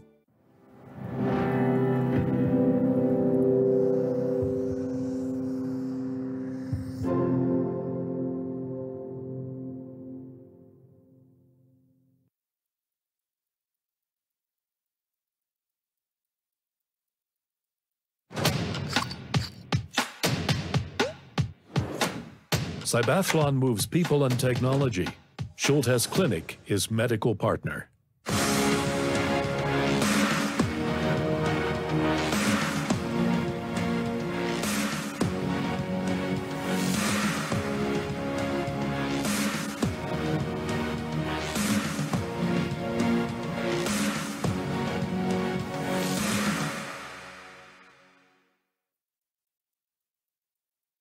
In mobility, getting to different locations, having accessible vehicles, and just integrating into the community. And this is key. Disabled people need to be part of the community to feel wanted and needed in that community, and to feel part of life. We need to meet other people and then be engaged with other people, and compete with them at the same time. Welcome back. We're in the middle of the second competition of this year's CYBATHLON, the powered arm prosthesis race. And if you want to find out more about that discipline, if you want to find out more about the teams and the pilots, please visit our website, CYBATHLON.com. There's a lot of information about anything you want to know about CYBATHLON and the technique behind all these things. Now, before we keep going on with the race, I want to show you what expects you in the next hour, because there's not only the arm prosthesis race, but we also have something more for you. Have a look. Pedaling despite paraplegia, functional electrical stimulation makes it possible. A bike race between riders with paralyzed leg muscles. The Functional Electrical Stimulation Bike Race in the next hour at the CYBATHLON 2020 Global Edition. I'm looking really forward to that bike race, that really special race we're gonna see in the next hour. But we keep going with the arm prosthesis race. I still have with me our expert, Michel Fornasier. We've seen different types of prosthesis, and the pilots control their prosthesis with their nerves, with their muscles. Can you explain us how that actually works? How do you steer your prosthesis? Yes, right. Actually, with muscle contractions, we have like two different kind of electrodes inside the shaft of this arm or the lower limb. And with muscle contraction, we kind of give like signals. And so we can open and close hand prostheses. But there are different ways to do it. And of course, the labs, they have, sometimes it's a little bit a secret. Of course, that's their secret. But in the normal or the usual way, it's like with muscle contractions, yes. Mm-hmm. You have a very fancy prosthesis, so you can open it and close it. Can you do more things? Yes, I have like 25 different grips on my mobile phone, actually. And so I can activate them. For example, I can have a different grip just to grab popcorn in the movie theater. That's quite important. It's a little bit loud, but it works fine. And for example, to ride my bicycle, I have a different grips. And yeah, there are 25 really daily task grips, which I use regularly. Is there something you really cannot do with your prosthesis in daily life? Yeah, there are a lot of things. For example, climbing, it's a little bit difficult. You know, I would be not the perfect climber in a way, but we are working on it with different labs as well to give people this opportunity to enjoy the mountains on the wall, actually. Very nice. And we have quite a few teams competing in that powered arm prosthesis race. And here's the team from Germany.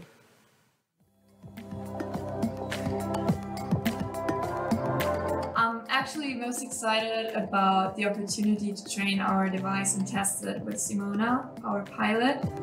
Es ist noch einiges dann zu machen dabei, aber ich denke, das wird sehr gut zu verwenden sein. Simona can control the arm with her muscles because we have EMG sensors inside the arm. Also, she can control the arm with the smartphone, where we can have a lot of different modes she can use. We set out to create a device that's very easy to use, and we're really excited for the opportunity to compete in this competition. We were talking about that model, especially just before. It's really special, that model. What do you think about that German? With the backpack, yes, yeah. I was super excited about it. It looks a little bit like Star Wars, the hand as well.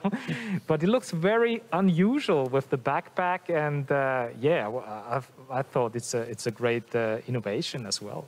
Now, how everybody went, or actually how it went in the arm prosthesis race, we're gonna look at a summary right now and find out who are our 4 top teams.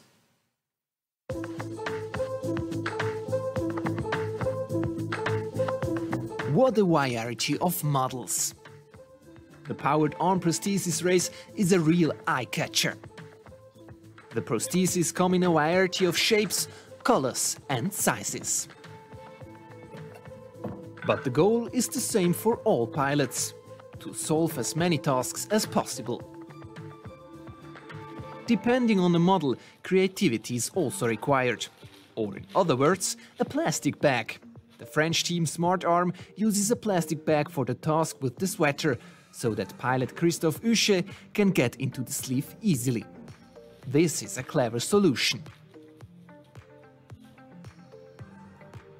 Others, like the German team CYBATHLON, have to skip this task. Simona Klima's prosthesis, which was developed by students in just 1 year, struggles with many tasks. And Simona also has to carry a lot of technology in her backpack.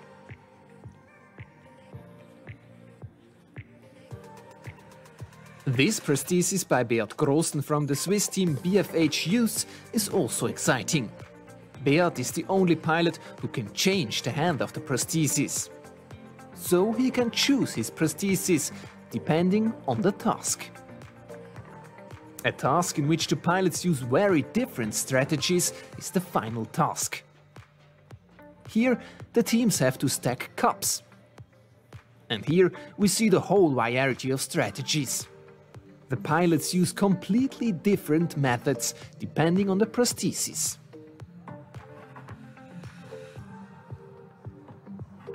But the biggest challenge in the whole race is the haptic box. This was to be expected, because this task is new in the program.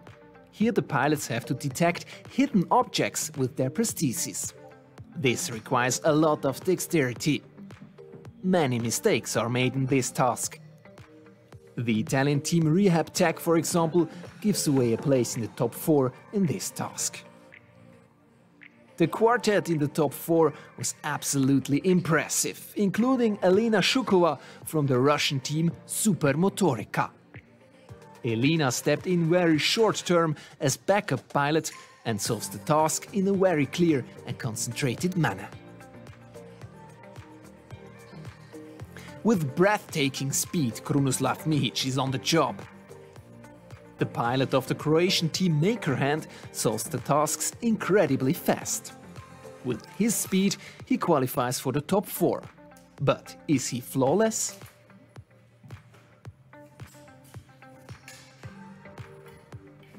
Maria Fossati, the pilot of the Italian Softhand Pro team, has an impressively flexible prosthesis. She also makes it into the top 4. Maria is very skilled and very fast.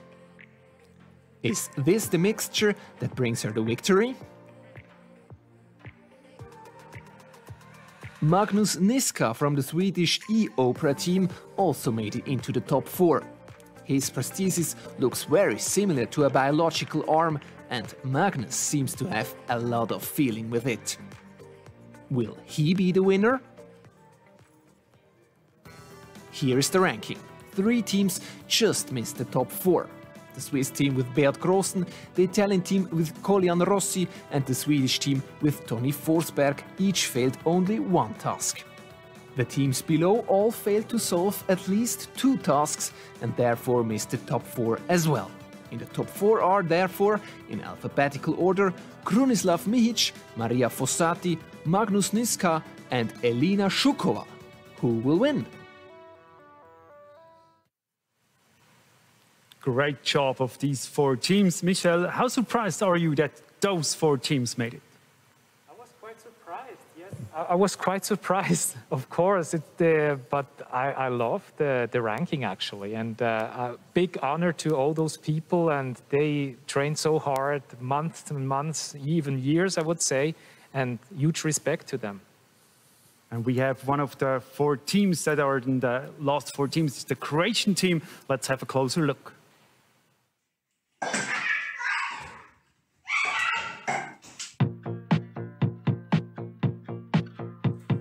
Pa, iskreno, meni je drago što su me pozvali na to, jer ja baš volim se uvijek natjecati u životu i želim da budem prvi normalno, jer ja sam taki. I love Kruno, he's an amazing guy, very inspiring guy. At using prosthetics, he's incredibly agile and nimble with it. What's unique about our team is that the hand is envisioned to be a completely open source project. The hand is also very affordable to produce. It costs about $30 to make the hand. We are Team Makerhand. a very competitive team, and they trained a lot, as what I've heard about them. Michel, this year there's a new task. It's the haptic box, or you call it the magic box. How does it work? I mean, you have to feel something with your prosthesis. I cannot imagine how that works. Yes, it's a really tricky task, actually. Sometimes you have to move the object, how to get the, you know, if it's wrong, if it's in which shape they come. Or maybe you have some signals in the prosthesis, which you give a signal if the object is like a square or another shape. But it's a tricky one, and it needs a lot of feelings, actually. You have to feel the object, not to grab them, actually. Do you have that in your prosthesis? Not yet, not yet. No, we are on the way to do it, but it's maybe in 2021. We're looking forward to have you back with the prosthesis that can feel. Now, before we go on with the competition, I'm sure you've noticed that all these powered arm prostheses, they need an electric motor. And Maria Fossati and the SoftHand Pro team, they traveled to Switzerland and visited the company who actually produces the motor for their prosthesis, which is actually Maxon. And to find out that Maxon produces motors for many different assistive technologies, that was very exciting also for Maria Fossati. The slender sportswoman has worn a variety of different prostheses since her childhood. Inside her hand, you can find a Maxon motor, light but still powerful. The crew are looking forward to visiting the world-leading manufacturer of drive systems near Lucerne. We are really curious about meeting the Maxon company today.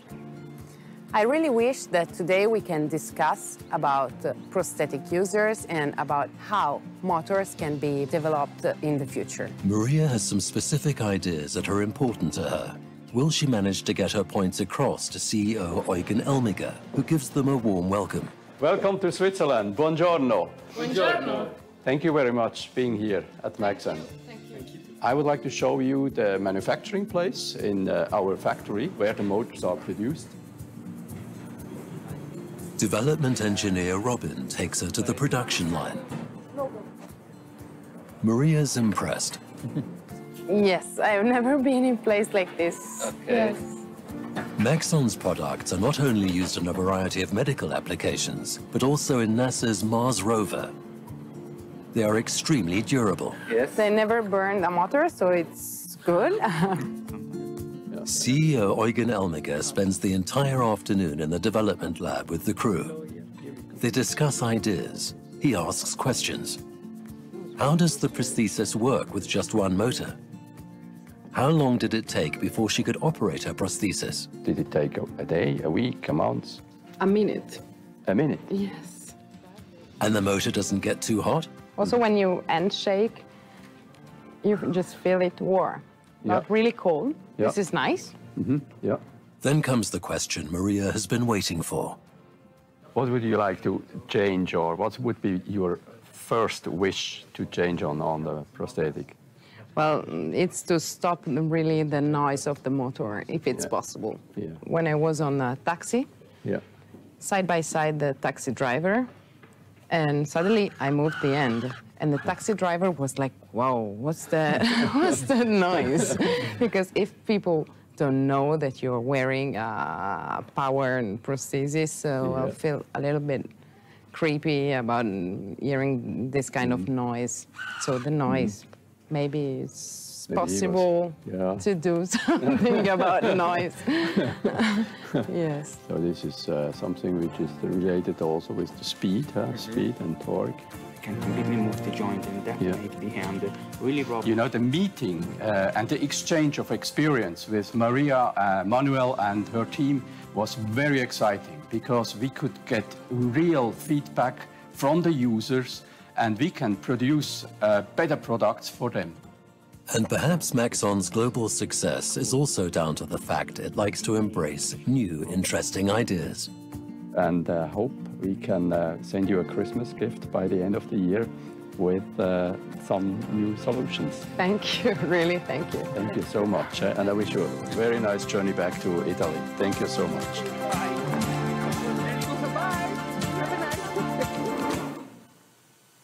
Yeah, Maria Fossati, pilot from the Italian team who actually is within the 4 first teams. And I'd like to introduce you now to Roger Gassert. He's professor at ETH Zurich, and he's a vice president of the strategic board, whatever, of CYBATHLON. Very sorry for that. Roger, we just heard Maria, who is actually a little bit, doesn't like the noise. Is it even possible to make motors without noises? Well, first of all, good evening, Stefan. It's really a pleasure to be here. I found that very interesting because that's definitely not the first thing we would think of as engineers, the noise of these motors. Now, I'm not a motor specialist. I assume that it's very challenging to make the noise go away. Otherwise, they would have motors already that are completely noiseless. But again, I think this is really a great benefit of an event such as the CYBATHLON, that we shift the focus and the attention also to these details, which, as you use these technologies more in daily life, become critical. And I ask Michel Fornacier, you have a prosthesis by yourself. Is the noise really a problem for you as well? Oh, you have to change the microphone. I'm sorry about that. Yes, sometimes it's annoying, but as Maria told us, it can be quite challenging when it's very a silent location, of course. You just said before, in cinemas, yeah, it's very bad. That's kind of, yeah, people look around and, you know, it's annoying and kind of thing, but then you stop moving the fingers, but it can, you know, it shouldn't be like this. But, you know, it has to be improved, of course, yes. We saw the prosthesis of Maria, which is quite a smooth one, very soft one. Is that something that interests you? Very much, yes. I have contact to Maria as well and her team on Instagram, actually. And I'm looking forward to find solution and synergies, actually, yes. So the thing about the noise, I mean, the inclusion is a very important topic of CYBATHLON, and the noise would actually be against inclusion, because if he's too noisy, I don't want to sit next to him. So noise is a big topic, actually, in this field. It's actually very interesting. So, of course, the examples you made are, you know, we can identify with those.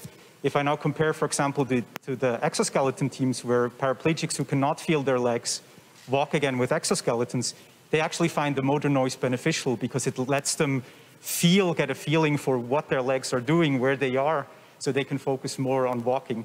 But of course, at the end, if you want to, you know, this to be used just in daily activities anywhere and not be disturbing, yes, noise becomes a big issue. It's down the line, we have a lot of challenges before, but it's great that we start talking also about aspects like these. I know the noise a little bit from my electric bike. Where does it come from, that noise? Very technical question, of course, but what does the sound? That's a challenging question for me. So I'm guessing there are different contributors to that. There's the way you control the motor, the command, so the way you send the current to the motors. There's friction in there, so there are parts moving against each other that can make noise. That may even lead to some squeaking. And there are probably a couple other components that I'm not even thinking of now, but I know this is technically very challenging, and of course there are many other applications where it would be nice to have, you know, motors that are less noisy. But I'm sure Maxon is working on it and all the other researchers on the world. Now, ladies and gentlemen, inclusion, that's a big topic for CYBATHLON, because people with physical disabilities, for them it's very important to be part of the society. One way to support inclusion, of course, is to show prosthesis to a wider audience, such as in this example. It has a little bit to do with Michel, but have a look by yourself. Mein Name ist Michel Fornacier und für mich hat die Zukunft längst begonnen.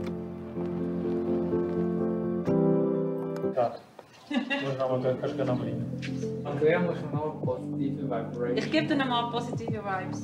Es hatte natürlich manchmal einen Hiccup drin, ist auch nicht weiter schlimm. Die Leute wussten auch, dass ich nicht ein professioneller Schauspieler bin, den sie hier gebucht haben. Even without acting experience, Michel is the ideal protagonist for EKZ. On the set of the new CYBATHLON video, humanity, technology, and living are combined. Michel, who was born without a right hand and who supports young people with prostheses with his Give Children a Hand Foundation, is the perfect ambassador. His state-of-the-art bionic hand is technology that EKZ can also identify with. Die Handprothese von Michel. misst die feinsten Bewegungen seines Handgelenkes, um die 12 Motoren zu steuern. Dafür braucht es Sensorik und Digitalisierung. Dasselbe gilt bei uns im Energiebereich. Das Zusammenspiel von selber produziertem Photovoltaikstrom, Ladeinfrastruktur für Elektromobilität und Wärmeversorgung braucht eine hohe Vernetzung und ein hohes Maß an Digitalisierung. Stefan Meyer sees a lot of innovative potential, especially in smart homes. Also Smart Home ist ein sehr breiter Begriff, aber das digitale Wohnen, vielleicht als Überbegriff, ist ein Trend, der ganz stark im Kommen ist. Das ist eine Technologie, die es einem ermöglicht, komfortabler zu leben, sicherer zu leben und vor allem auch energieeffizient. And what was it that impressed Michel the most about the whole shoot in relation to innovation, living and energy? Diese Autofahrt, wo ich zum ersten Mal mit einem Tesla notabene fahren durfte, hat mich auch sehr beeindruckt und inspiriert. Und ich hatte sehr viele Wow- und Aha-Momente heute und ich werde heute sicherlich ganz innovative Träume haben.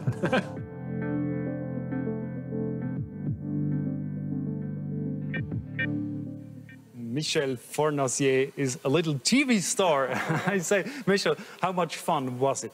It was super fun, yes. We had a great team, a great day. The weather was nice. Everything was super with EKZ, the support, everything really nice. And actually, we saw in that clip that you are also a Swiss Army knife guy because you can change your prosthesis as well. Exactly, yes. I have like multiple tasks and multiple changing hands available. The perfect inclusion, what would it be for you? No barrier, actually. I mean, we are all the same and we are no aliens or people with disabilities, so treat us the same way, and I think that's the way to do it. It's just to be united in one world. That's a very nice word. Now, Roger Gasser, the advertisement, is that a good sign for inclusion, or is it just a good marketing idea to put the prosthesis as an eye catcher into an advertisement? Well, there are always different ways to look at things, right? But for me, I think the important part is really to make people aware and also to talk about it, bring up these topics, look at them from different perspectives. And, you know, in this video, it's sort of like it's something on the side, it's not in the center. And that, I think, is exactly what inclusion is aiming for, right? It's just a part of a bigger theme, and it integrates with all the rest. How did you look at the arm prosthesis race? Did you like it so far? I greatly enjoyed it. I was really impressed by so many things. I mean, the team spirit, of course, the technologies. As an engineer, that's what fascinates me. But I also really appreciated the changes that have been made to the tasks, which I think really challenge the prosthesis, because as we've seen a lot in many of the videos before, is that it's still mostly a supportive arm that helps the intact hand do the complicated tasks. And here this is really being challenged more and more, and I hope that will really push forward the technology as well, so that that prosthetic hand also becomes more useful in daily life. Very good. We have quite a few teams competing against each other, and one team is from Russia. Let's have a closer look here.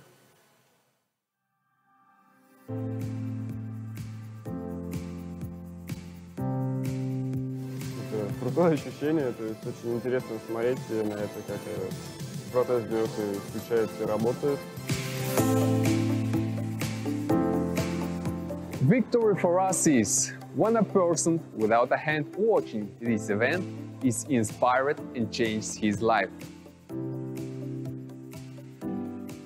Самый первый раз проходишь трассу, то думаешь, а как я это сделаю? Это же невозможно.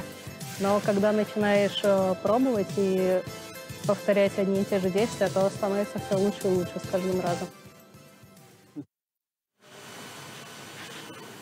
Yeah, we've just seen Lina Shukova, the pilot from Russia, and she was she came very shortly to the team and had to do the competition. Now, Michel, how good are they today in the race? They're all very good. As I told you, they greatly experienced. They have a huge success with the training, and they build the whole parkour at their home as well. Of course, now they has to. But they are in the top 4 now. So, yes. I think they have a good, well, there are a lot of options to win the title, actually. Then what do you think? Who's going to win? Your tip? I have a tip, but let's see. Let's see. Roger Gassert, what do you think? What will be the team at the end on the top? I think it could be any of them. It's such an advanced interplay between the technology and the pilot themselves that it's just, I think, impossible to predict. I wouldn't want to try. Croatia, Sweden, Russia, and Italy. Those 4 teams will compete, and we want to find out. And of course, they're actually watching us right now because all the teams that recorded their races back home, and they don't know who will be the winner. So let's have a look. Here they are, all the teams from all over the world who are back home, sitting on their sofas and chilling and relaxing now since they've done the races. And they're really excited to find out now who will be the winner. So let's go to that race and let's find out who is the fastest in the powered arm prosthesis race at CYBATHLON 2020. The countdown has started for the powered arm prosthesis race with Moscow on standby, Croatia, the Maker Hand team, and of course in Sweden, E-Opera with Magnus Nischka, and the University of Pisa with Maria Fossati, that is Soft Hand Pro. We're with Elena Zukova, who goes to the first of the 6 challenges. There are 100 points to be scored. You have 8 minutes of time. Michelle, for me, the toughest of the tough, I believe, is the breakfast and jam jar problems for Zukova right at the start of the challenge. This is a nightmare for the Supermotorica team. Yes, she has problems with the jam jar, actually. It looks like it's stuck in a way, or like the wrong grip, maybe. But it's important to be focused. She's got the right grip on the prostheses, and she's trying again. All of the equipment is the same for every one of the teams. If you look to the left of your screens, Mihic for Croatia, Nischka and Fossati of Sweden and Italy are already away, working their way through all of the challenge. But for Elena Zukova from Moscow, she has had to skip the first challenge. No points. Early leader on screen, Maria Fossati for Italy and the University of Pisa. She's into the laundry, where she will have to zip up her hoodie, hang up her t-shirt, tie the laces, and hang up the training shoes. Michelle, the Italian, very confident, quick in the early challenge. Very quick, and she did a great job with the sweatshirt as well. Sometimes it's very sticky with the hand prosthesis to get through, and some uses a plastic bag, but she did a great job without a plastic bag even. Now, working very quickly again, you can use her normal human hand if the piece of equipment is not blue. But as you can see, 2 pins, pegs, and here Maria has to use the prosthesis arm. And this is good. She's leading, and she's leading 4 seconds clear of Sweden, 22 seconds clear of Croatia, with Zukova now way behind the pace after that nightmare at the first stage. The Italian moves on to clean sweep. We go to Magnus Nischka of E-Opera, Sweden, out of the Göteborg University. And again, he's just 4 seconds off the pace and looking very quick and slick, Michelle. It's very close. Yes, it's a head-on-head race, actually. And he's quite calm doing those pins, grip by grip, but yes, great job. And he has a green line, 2 green lines for Croatia as well here with the 3rd task. Yeah, there are three teams out there, Michelle, that have all got green lights. The red tells us that they have made a mistake or picked up a penalty. It is all clean so far, but the leader is Fossati. She's 29 seconds ahead of Mihic of Croatia from the Maker Hand team here, who we're looking at on screen. Look how he balances that ball, and because the ball is blue, he can only use his prosthesis arm. Exactly, well done. All those tasks, he's so... You know, he's so prepared, actually. And there's a lot of practicing. They worked for it weeks or months, they train. Now the hammer skill. This is the home improvement, 17 points, still 45 points, maximum points for Maria Fossati and Soft Hand Pro. She is our current leader. She's at the half halfway point, 3 tasks to go. Let's go to Magnus Nischke now. E-Opera and Sweden. Look at the clock. 3 minutes 27, but the perfect point score. 29. He's just finishing up clean sweep, and it's another green perfect score, although he's 32 seconds behind this lady, who for the first time, Michelle, makes a few small errors, and he's just finding it a little difficult with the scissors to cut the paper. That's the nerves, actually, Nick, I guess. But she's still leading. She's still leading, and she's doing a great job with the scissors, actually. She has their own tactic to do it. I turn my... Now the Croatian is picking up. Remember, he was over 20 seconds down, and Krunoslav Mihic has got it down to just 10 seconds. If he can work quickly through the home improvements and be fast and efficient through the next challenge, the haptic box, he could turn the tables on the leader from Italy. That is Maria Fossati. But Mihic here goes into the haptic box. Now, the haptic box is all about feeling. Fossati looks to be losing that advantage here, because we can see that Mihic is in the haptic box stage. Fossati just struggling a little bit with that light bulb. There she goes, the Italian going into the 5th or the penultimate test is now behind the Croatian. This is Magnus Nischke. He's in third position exactly. With Russia out of the chase. But this touch, this new task, the haptic box, really is quite special, Michelle. Yes, exactly. It's Croatia. He is the leader right now, right? He's leading. Well, this challenge is all about touch. This is all about touch, not about visual. Feelings. That is the new one for 2020. It's the final challenge for Krunoslav Mihic and the Makerhan team. You've got to build that pyramid. Here match, comes Fossati, 100% looking to match. get back into the race, and it's going down to the wire here. It will go down to the last. You have to turn all of the blue cups over with the prosthesis hand and then build a pyramid. And it looks like the Croatian for the Makerhan team that has the slight advantage now over Fossati of Italy. And if he can just get these last 2 cups onto the pyramid, it will be a Croatian gold medal. And as Krunoslav Mihic completes the task, Fossati is having a few problems, and Croatia take the gold. End of race. In the powered prosthesis race. That's a great performance behind the Italian in the first 3 tasks, but he won it on the final 3. And that is a great performance. Andrej Dukic there cannot believe it. The head of the Makerhan team of Croatia, they have taken the gold. And Fossati, just to the left, is finishing off that final stacking challenge. Italy are looking good for silver. This is the tough story for Russia with Elena Zhukova. Yes. Well, off the pace from the very get-go of the race, but finishing it nicely. Magnus Nischke, look at that. Perfect score on every one of the challenges. Just does not have the speed to match the Croatian winner. Here's Maria Fossati, Italy, looking good to take second place. Well done, Maria Fossati. Silver medal. Well, actually, gold medal for the best female. That is a great performance, but maybe she'll be a little frustrated to have let the Croatian just steal the gold in those last 2 challenges. But what a great performance from Maria Fossati to take silver for Soft Hand Pro.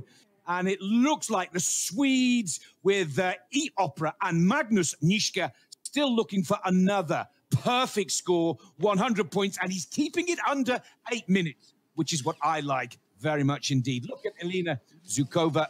Good performance for Russia, who go 4th. It is Magnus Nischke who takes the bronze medal for Sweden due to the error from the Russian team at the very first stage. Gold for Croatia, silver for Italy, and there the bronze for Sweden. What a great competition. Congratulations to all of the 4 top teams. And we see them here sitting in front of their computers, watching the last few seconds of the race. And you saw them, how they cheered when they saw that they were first, second, or third. The winner of the race is Krunoslav Mihic from Croatia, and we see him now when he realized that he will be the winner. Let's have a look what's his reaction. They don't know yet. They're still waiting if he will make it or not. And wow, we missed it all. Anyway, so Croatia is the winner of this arm prosthesis race, CYBATHLON 2020. We have a look at the graphics one more time to see what teams are first, second, third, and fourth. First is Croatia, as I said. So now we have the Croatians, the Krunoslav Mihic. So it's changing all the time. That's live TV. We have the graphics now. It's first place Croatia. Then we have second place Maria Fossati from Italy. Then the Swedish team Magnus Niska, and then the Russian team with Elina Sukova. Congratulations to all four teams. You had great effort, great performance from all of you. And now we try to go to Croatia, to Krunoslav Mihic. Let's try. Krunoslav, can you hear me? Can you hear me? Can you hear me? Can you hear me? Hello. Yes. A lot of echo. Congratulations. That was a great performance. How was it for you? How was it for you? Kako ti je bilo? Reci na hrvatskom. Ono, kako? Bilo je uzbudljivo, jako uzbudljivo. It was very exciting. Very excited. That's perfect. Now, it was a hard game, but you could do everything. That was just a perfect race today, was it? Zahvaljujući njemu. Sve on je rasturio. So we talked to the engineer. What do you say? Savršena utrka. I ja sam uzbuđen jako. He's just very excited, very happy about the race. It was an amazing run. How much? Okay, you should ask him. How much did you train for this race today? I'm sorry, I did not hear the question. How many hours did you do training for the competition? Oh, I'm sorry. Yes. Basically, because of the pandemic, he's only had 40 hours of training because we could never match up. We were in separate lockdowns, me in Netherlands and him in Croatia. But did you? Well, that's impressive. Only 40 hours of training. But did you know already during the race that it's a good race? Yes, we knew. Of course. Yes, of course. Recimo da to mi je rekao.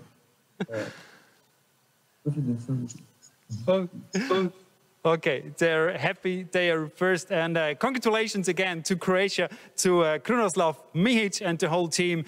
Well done. Thank you very much. Michel Fornacier, what do you think? That was really a perfect race, was it? Perfect race, well deserved. Congratulations from my side as well, but it was awesome, yes. Roger Gassert, what impressed you the most about the team who won? Well, first of all, it was really impressive race, very close, and I really would like to congratulate all the teams. I think what impressed me now with the winner, I did not know who was going to win, is this trade-off between finding the right level of complexity and robustness and functionality. And it really made me think, 4 years ago, before the first CYBATHLON, we did a scientific symposium, and a colleague of mine there said, what we need to do is not develop high-tech, we don't need to develop low-tech, but we need to develop just the right tech. And I think this beautifully illustrated it again. Oh, very nice word. You saw actually the competition. How is it for you to watch these guys compete? Well, as with any competition, you really get in there with the teams and you get nervous and excited, and it's just super fantastic to see, on the one side, how things have evolved since 2016 now, and also what the challenges are that still remain. I think there's room for a few more CYBATHLONs over the next years. Thank you very much. Let's go back to Michel Fornacier one more time. Now, Michel, when you watch these pilots do that, wouldn't that be something for you as well, to compete in CYBATHLON? I'm not a competitive person, actually. My competitive spirit is like a little bit missing. And, well, maybe sometimes in 2024, who knows?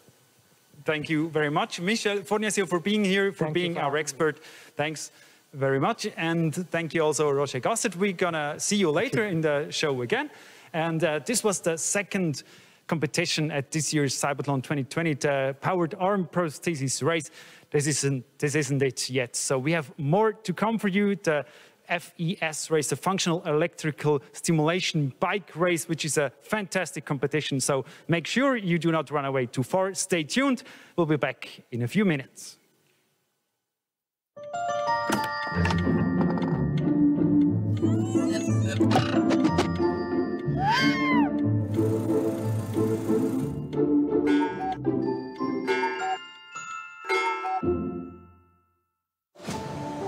Success isn't just about what you accomplish in your life.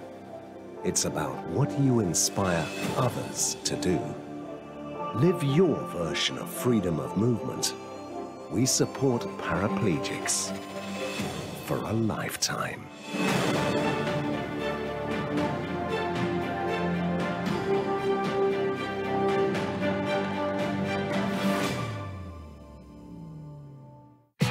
New for you. New for Switzerland. For everyone who wants to watch more. The new streaming platform featuring Swiss films, series and documentaries, all in your language. Stream anytime, anywhere. Stream Switzerland. Play Swiss. Discover everything Switzerland has to offer.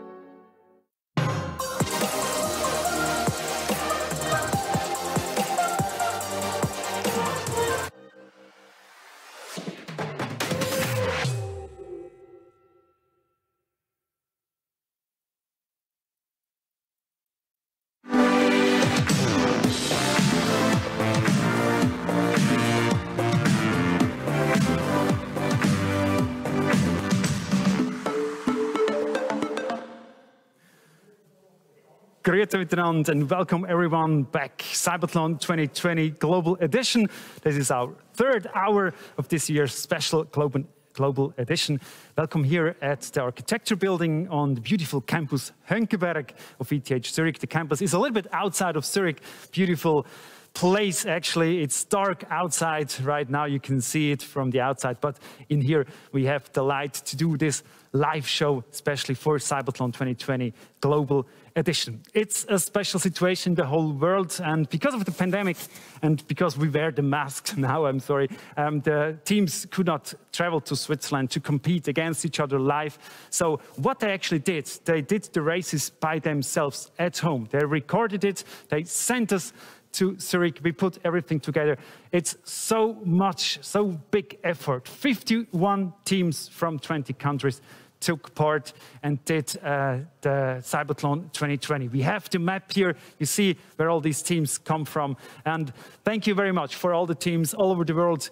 The huge effort and the huge passion you bring into that project. That's fantastic. We're really happy that we can do CYBATHLON 2020 Global Edition, and the whole team was working hours and weeks to make it happen. So here we are. We have 6 disciplines in total. We have the next one coming up right now. But if you haven't heard about CYBATHLON and you don't really know what it's all about, here you get some answers. CYBATHLON 2020 Global Edition. An event where pilots with disabilities and technology developers perform at their best. Who will win? Over 50 teams take part from countries around the globe. Who has developed the best technology together with their pilot? Competitions are held in 6 separate disciplines. It's all about solving tasks of everyday life. In the powered arm prosthesis race, the pilots with an amputation or dysmelia have to manipulate and feel hidden objects with their prosthetic arms. In the powered exoskeleton race, pilots with a paralysis of the legs have to master a course with exoskeletons. And in the powered wheelchair race, pilots with a walking disability must even maneuver their robotic wheelchairs over stairs. In the BCI discipline, the pilots with a paralysis at the neck level compete in a computer game using only the power of thought. In the power leg prosthesis race, pilots with above-knee amputation or dysmelia use prosthetic legs to overcome everyday obstacles. And in the functional electrical stimulation bike race, pilots ride a bike as fast as possible by applying an external current that makes their paralyzed leg muscles contract. Who will win? Required are agility, precision, concentration, and endurance. Advanced technologies can make life easier for people with disabilities. At the CYBATHLON, equal opportunities are a priority. Technology, competitive spirit, and emotions. That's the CYBATHLON 2020 Global Edition.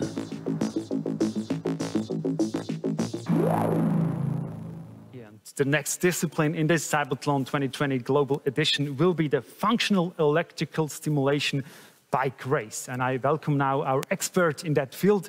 Welcome, Claudio Pere. He's head of sports science and performance diagnostics in sports at the Swiss Paraplegic Center in Nottwil, but you're also a lecturer in sports physiology at ETH Zurich within the field of paraplegia and sports. CYBATHLON, what is it for you? A great thing. That's a very short answer. Fantastic. What's the most fantastic thing about CYBATHLON? I think it's wonderful to show how you bring technology and people together, teams that work together from different disciplines. This all what is possible technically today, and how you can bring it to the people, how it can help you to enhance performance. And in terms of FES cycling, it's also a good thing to show that there are possibilities to increase physical fitness in this population. Which is actually very important for the athletes. It's very important. I think it's even more important than for us that people move, and use a lot of calories doing sports. It makes them more, what's it called? They can participate more in other things. In daily life. In daily life. Yeah. It's quality of life in the end, what they will gain. And you will comment the races afterwards with Nick Fellows. How did you get prepared for this? You're not a commenter, so how did you get prepared? I'm not used to comment, but I just looked. So I was in the 2016 edition already here. I know some team members, some teams. I just looked the homepage, what the teams are doing, what is the technology, and so on. And so I'm ready. The discipline is called FES, Functional Electrical Stimulation Bike Race. I had to train to say this several times. And if you all think that's a very complicated thing, it's not that complicated. Look how it is.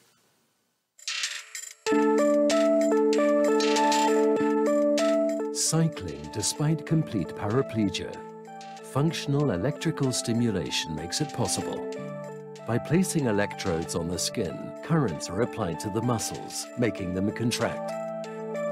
The paralyzed legs start pedaling. The pilots can also determine the current intensity themselves. But watch out, too much electricity can tire the muscles.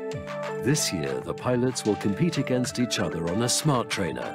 Whoever reaches 1,200 meters first wins. We have to say this again. Those athletes, they have paraplegia. They cannot move their legs. And in that race, they can move their legs. Claudio Pere, 20, 30 years ago, if somebody had have told you this will be happening, what would you tell that person? I'm not sure. So I think I believe in the future, in technology, but it's about 25 years since FES started. The technology developed. In the beginning, there were heavy, so you could not cycle outside or doing things like that. It was more laboratory-based, and this makes it not feasible for daily living, for the public, so it's a huge development which went on the last 25 years. And also today, it's still a little bit in the research. It's CYBATHLON. Is it already possible to do it outside CYBATHLON in daily life, to use FES? Yeah, it is possible. You can do, but you cannot race like 20 kilometers or something like that. But maybe there are options in the future to combine it with an electromotor or with a tandem with an able-bodied person, so they can go out together and make some journeys together. So the future is open. And we have 9 teams competing in that special bike race. And here's the first team from Korea.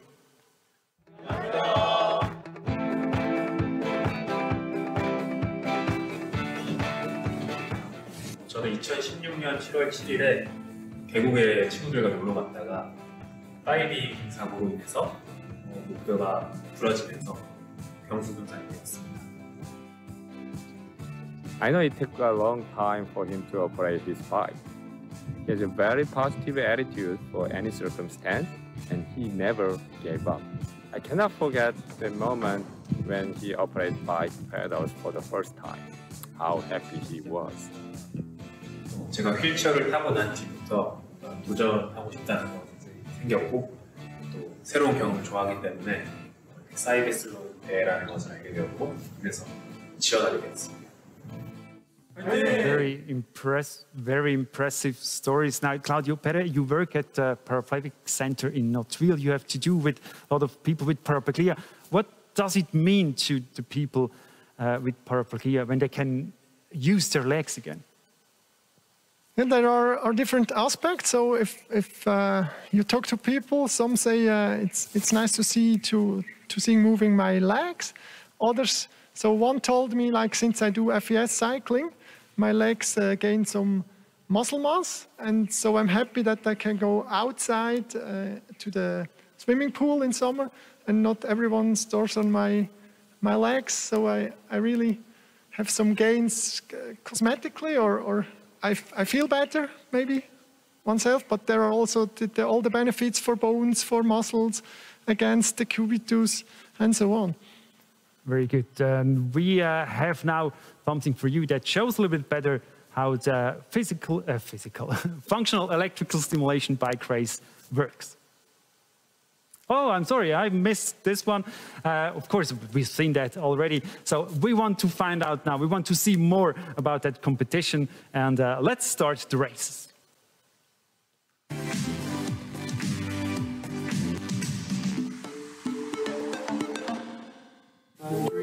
FES, Functional Emotional Stimulation Bike Race. And we go straight to Seoul in South Korea to look at Yong-Hoon Kim. Now, let's also chat quickly with our expert, Claudio Pere.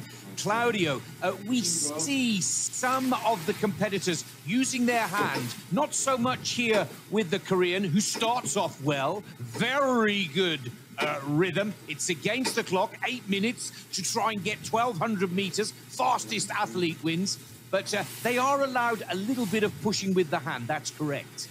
Yes, that's correct. They're allowed to push a little bit, but not to help with their hands.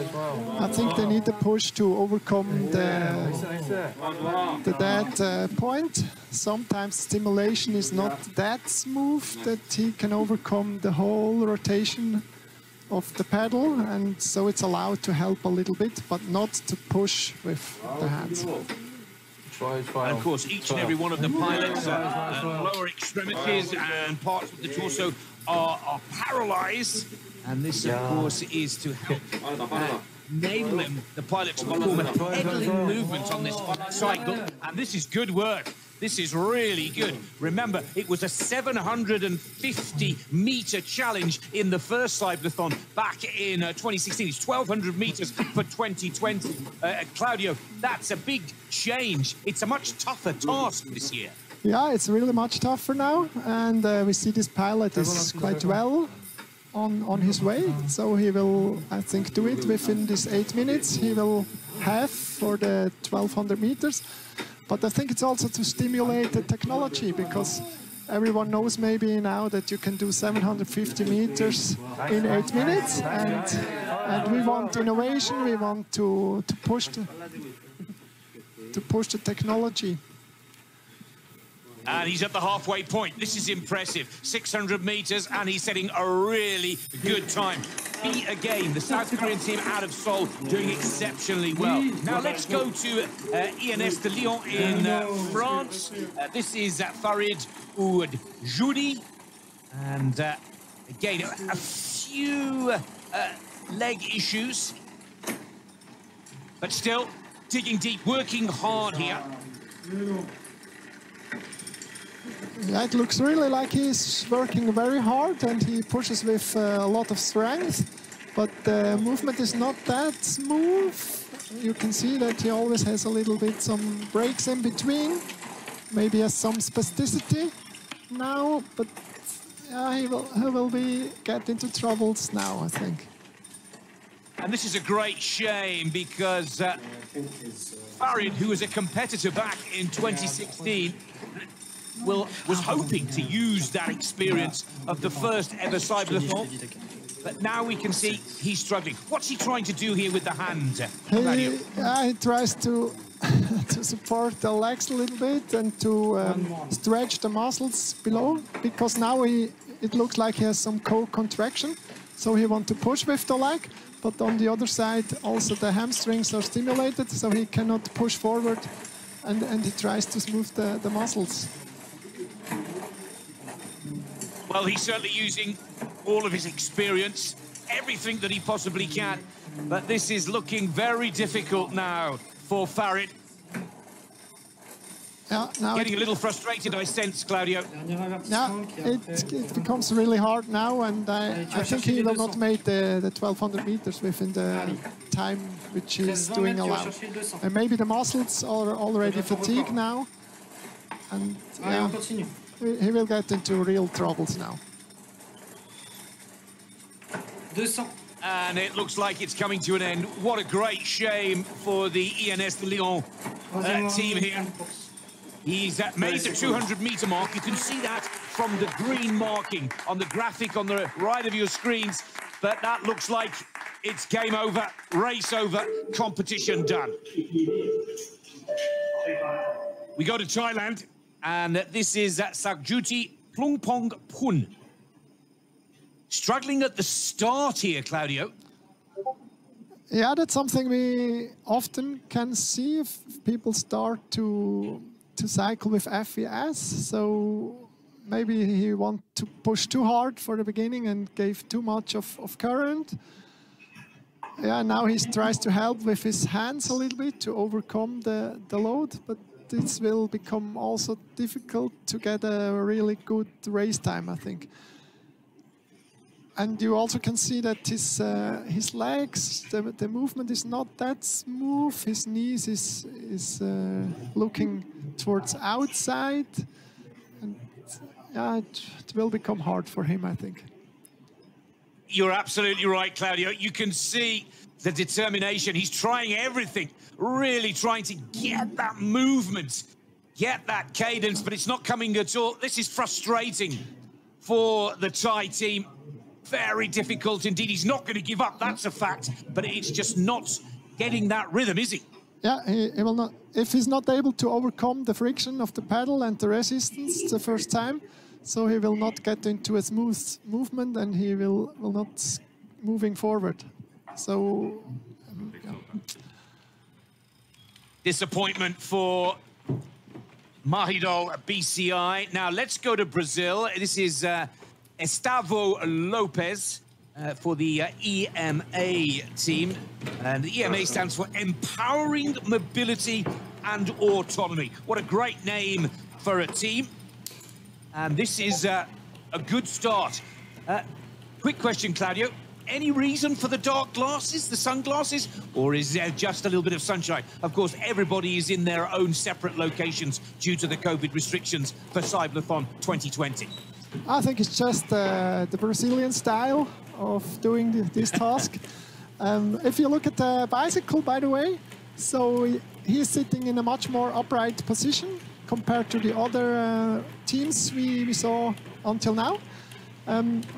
If you go, it's more comfortable for him to sit like this. If you go outside for a race, then maybe the air resistance is not so good for this kind of bike, but it doesn't matter here because all were on a training roller, which were calibrated here at the ETH before they were sent out, and here it's only the power he can produce is what is counting in the end, and nothing to do with the design of the bike. Well, Gustavo looks very cool in the dark shades. He's also got a nice rhythm going here. Looks comfortable, working well. He's already passed the 200-meter mark at just over 1.34 seconds.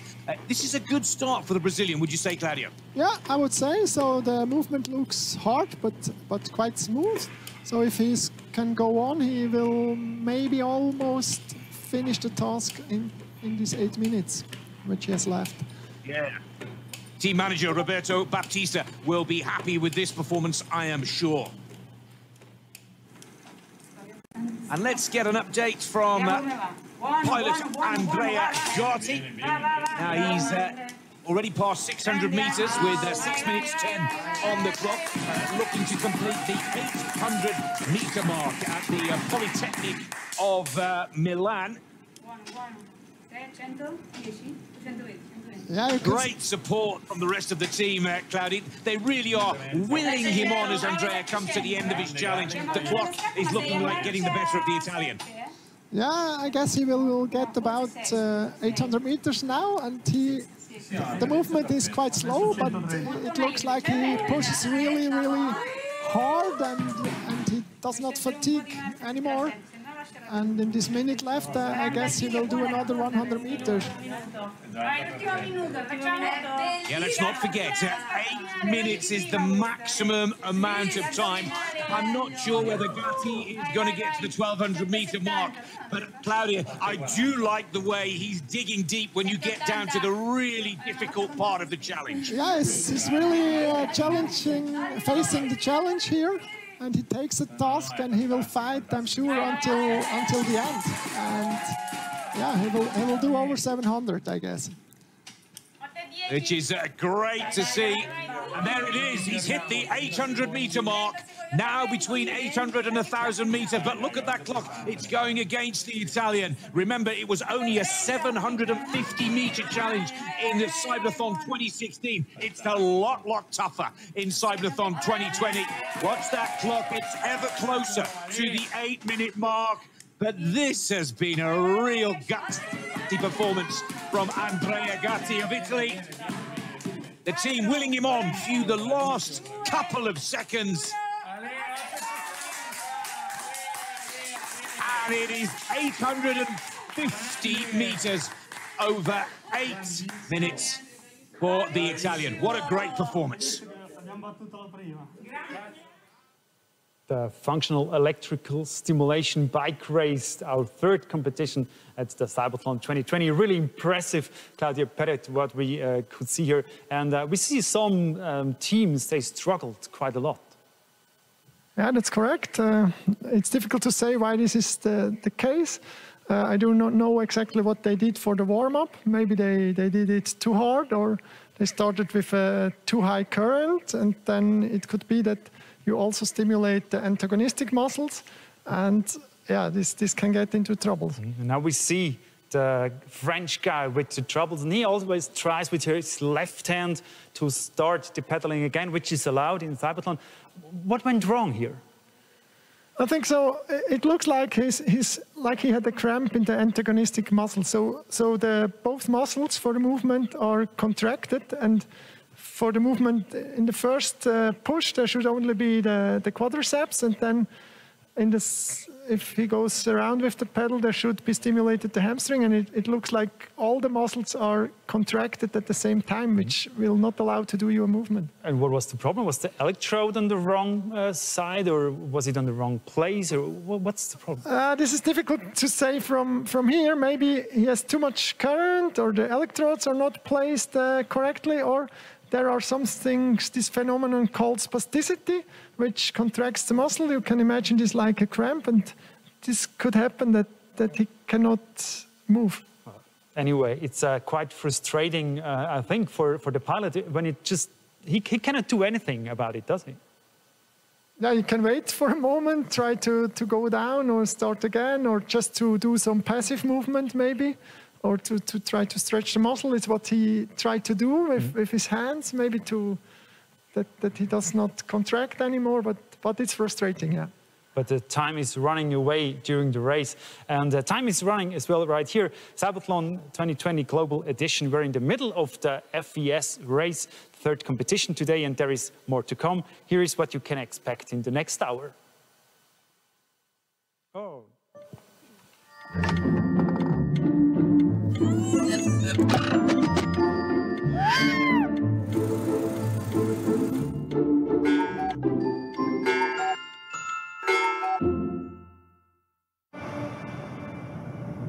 Mein Name ist Michel Fornasier und für mich hat die Zukunft längst begonnen. In dieser Hinsicht ist EKZ für mich ein verlässlicher Partner. Zuverlässig, ökologisch und günstig mit Strom versorgt. EKZ, stolzer Partner des CYBATHLON.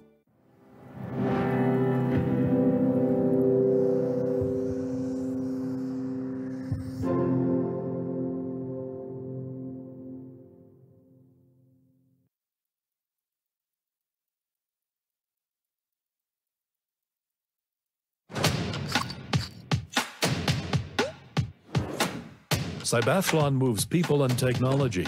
Schultes Clinic is medical partner.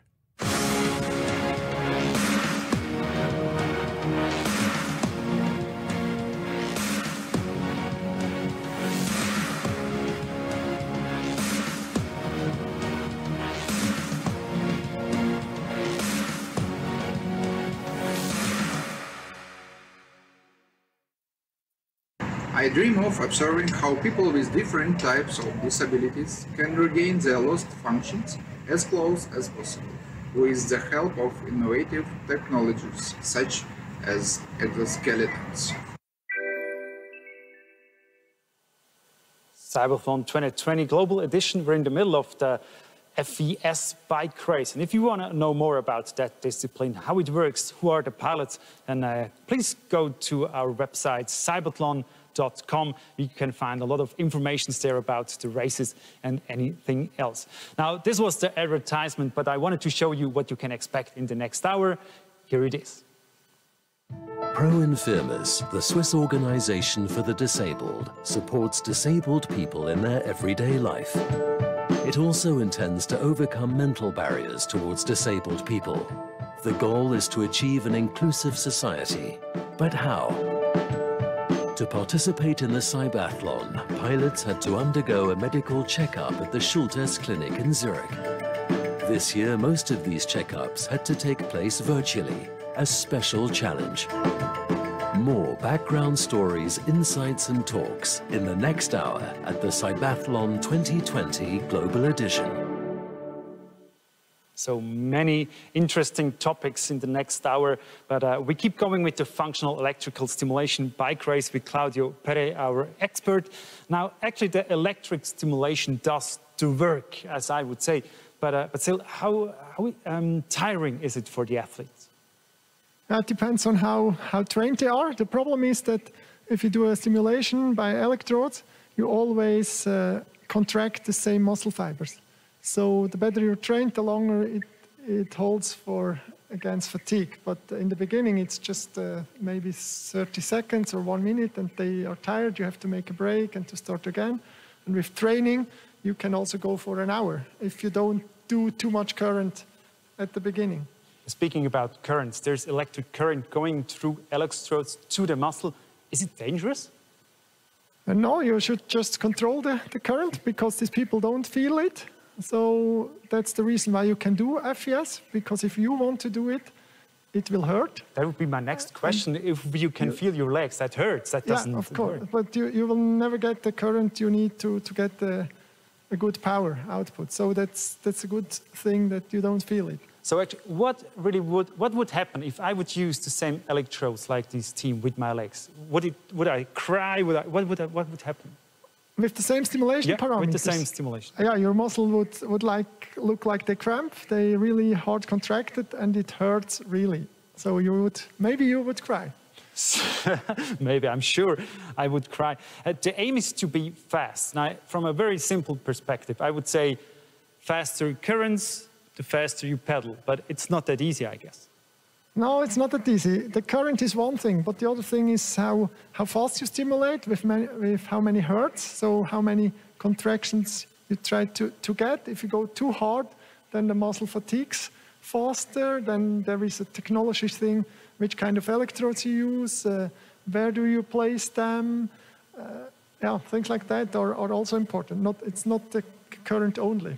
So many different things which are important. Important are the teams, of course, and we have a look at the teams competing. สวัสดีครับผมนายสกติบางวงพันธ์ชื่อเล่นชื่ออมสินนะครับประสบอุบัติเหตุมาจาก16 ปีที่แล้วจากอุบัติเหตุทางมอเตอร์ไซค์ มันเป็นความฝันที่ผมรู้สึกว่าผมอยากที่จะเข้ามาทำจากแค่ศิลปะหรือว่ามีโอกาสได้โชคดีมากในเรื่องที่มาเข้าในแลบในการแข่งขันซุปเปอร์ทอนเนี่ยไม่ใช่แค่คนพิการดูอ่อนแอขอทานเรียรายเงินไม่ใช่แต่ผมอยากจะเห็นแบบศักยภาพว่านี่คือคนไทยคิดเองสู้เวทีโลกนี่คนไทยแม่งเจ๋งจริงผิดหวังถ้าคุณรอคอยมัน So we want to know now what teams made it to the top 4. Of course, we have now the summary prepared for you to find out who are our 4 top teams. The functional electrical stimulation bike race was full of emotion. Certain riders had a hard time. With others, it went really well. And still others were completely exhausted after the race. I'm still alive. It was a race with all facets. 2 teams had to bury their hopes for a top place early. Farid Oujoudi from the French team INS de Lyon is a newcomer and has a lot of trouble. After a bit more than 2 minutes and 200 meters, the race is over for him. His muscles do not follow the impulses and cramp up. Perhaps he had trained too much. Or was it nervousness? Even the Thai team Mahidol BCI lab with pilot Sakyuti Plungpong Pon does not get far. In the end, only 72 meters are measured. Already 4 years ago, things were going badly for this team. At that time, the pilot failed the medical check. Now, the next disappointment for the Thai team. But the team does not lose its humor.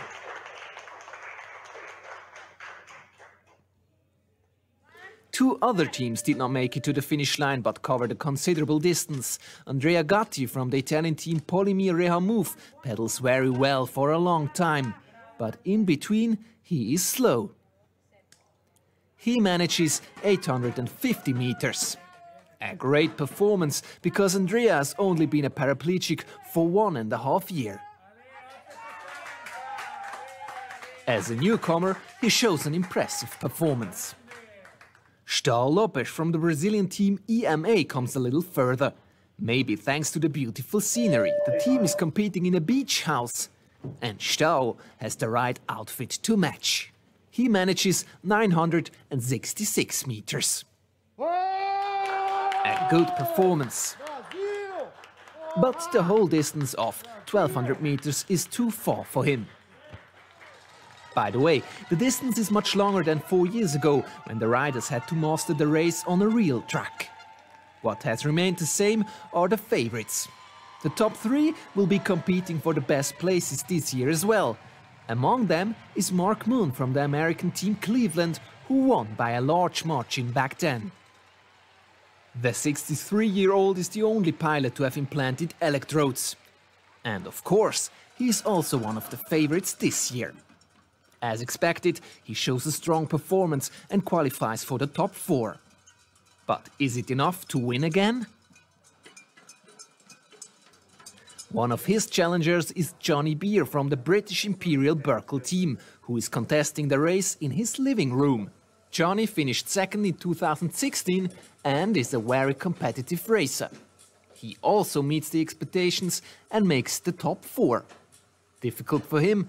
3 days ago, his system did not work yet. Has he found the right setup to compete for the victory? In 2016, the French pilot Julien Chouffroy from the Swiss team BFH Cybertrike also made it to the podium. He finished 3rd at that time. And also this year, his pedal movements look good. Julien qualifies for the top 4, and of course, he is also one of the contenders for the victory. Who will take the last place in the top 4? The Dutchman Sander Koolman still has a chance. He is participating in the CYBATHLON for the first time, and these pedal movements look very good. Sander really reaches his limits, is totally exhausted at the end. For him, it is enough to reach the top 4. That's rewarded with a little snack. But was the performance good enough for a place at the top? Bad luck for Young-hoon Kim from the Korean team B again. Like Sander, he's also a newcomer at the CYBATHLON. But he doesn't reach the top 4 despite a very good performance. The joy of the team is enormous. He manages the 1200 meters, but in the worst time. For him, there is place 5. Here's the ranking. The French and the Thai team had a lot of trouble and took place 8 and 9. A bit further on came the Italian and the Brazilian team. Bitter for the Korean team, they make it 1200 meters, but don't make it into the top 4. The top places are occupied in alphabetical order: Johnny Beer, Julian Geoffroy, Mark Moon and Sander Koeman. Who will take the victory? Is it one of the top 3 of the last CYBATHLON? Or is it newcomer Sander? That's the same questions we ask ourselves, our top 4 teams. Now, Claudio Pere, what do you think about those 4 top teams? Is that a surprise that those 4 made it? No, so from the last CYBATHLON edition and what I heard about the teams, what I read about the teams, I would have said these are the 4 teams you could expect in the final. Okay, now at the last CYBATHLON 4 years ago, it was live, it was on the tracks. Now this year it's a little bit different. We connected the bikes to the Wahoo device to make it virtually, and it's a longer race. It's 1,200 meters compared to 750 meters 4 years ago. But that Wahoo device, what does it change compared to going on a track? It's just you put the chain into a training roller. It's like you train with your bike at home, maybe. The difficult thing is that each roller has to be calibrated before that we can make fair competition conditions. And this was done here before it was sent out. And then it's just, it counts the resistance and the meters. And it's just, the aerodynamic doesn't play a role. It's just all about the power you can produce. So it's more fair than with aerodynamic? No, I think if you talk about innovation, things like that, should also have aerodynamics into account. Okay. Now, you know, all the athletes, all the pilots in the FES bike race, they're paralyzed, and every athlete has his own story. And some of these stories, they're really very impressive. So I'd like to introduce you to Estevão Carvalho Lopes. He's the pilot of the Brazilian EMA team.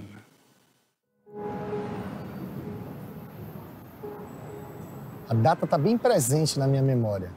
7 de março de 2012. Fui vítima da violência de Brasília. Fui atingido por uma bala perdida, me tornando paraplégico, me tornando cadeirante, precisando de uma cadeira de rodas para me locomover.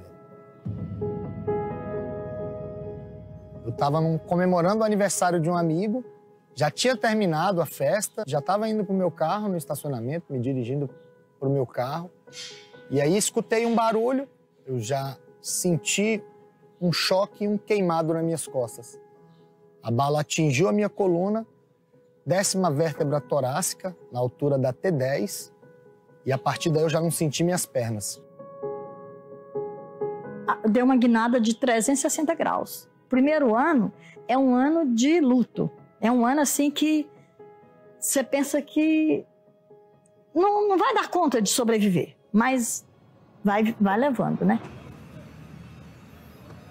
Eu vi que eu tinha, na verdade, 2 caminhos a percorrer.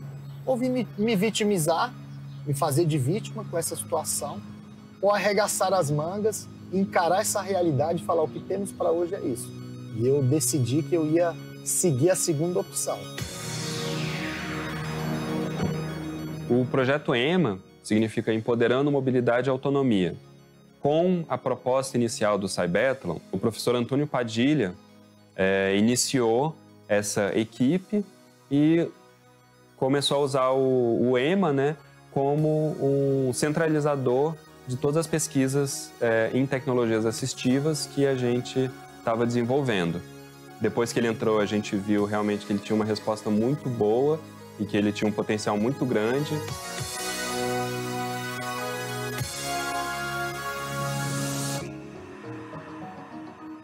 Então, uma vez que a gente conseguiu convencer ele a entrar para o projeto, realmente ele se tornou a figura central do projeto. E ele é uma pessoa muito carismática, Então, ele é capaz de motivar a equipe e ele está sempre muito engajado, tanto na parte de pesquisa, quanto na parte de utilização da tecnologia para participar dessa competição. Além de tudo isso também, ele é um atleta paralímpico, né? Que ele tomou uma decisão de aproveitar ao máximo a condição que lhe foi imposta, né? E ele realmente faz isso com uma motivação incrível. Hoje a minha vida é muito melhor do que era antes. Hoje tem um porquê, então mudou meu modo de pensar, mudou meu modo de valorizar não só a minha vida, mas a vida das outras pessoas. Então o projeto tem esse sentido, né? De trazer a qualidade de vida para todos. É que eu tenho um legado, é que eu tenho outras pessoas se beneficiando dessa tecnologia que é maravilhosa. Isso é o principal.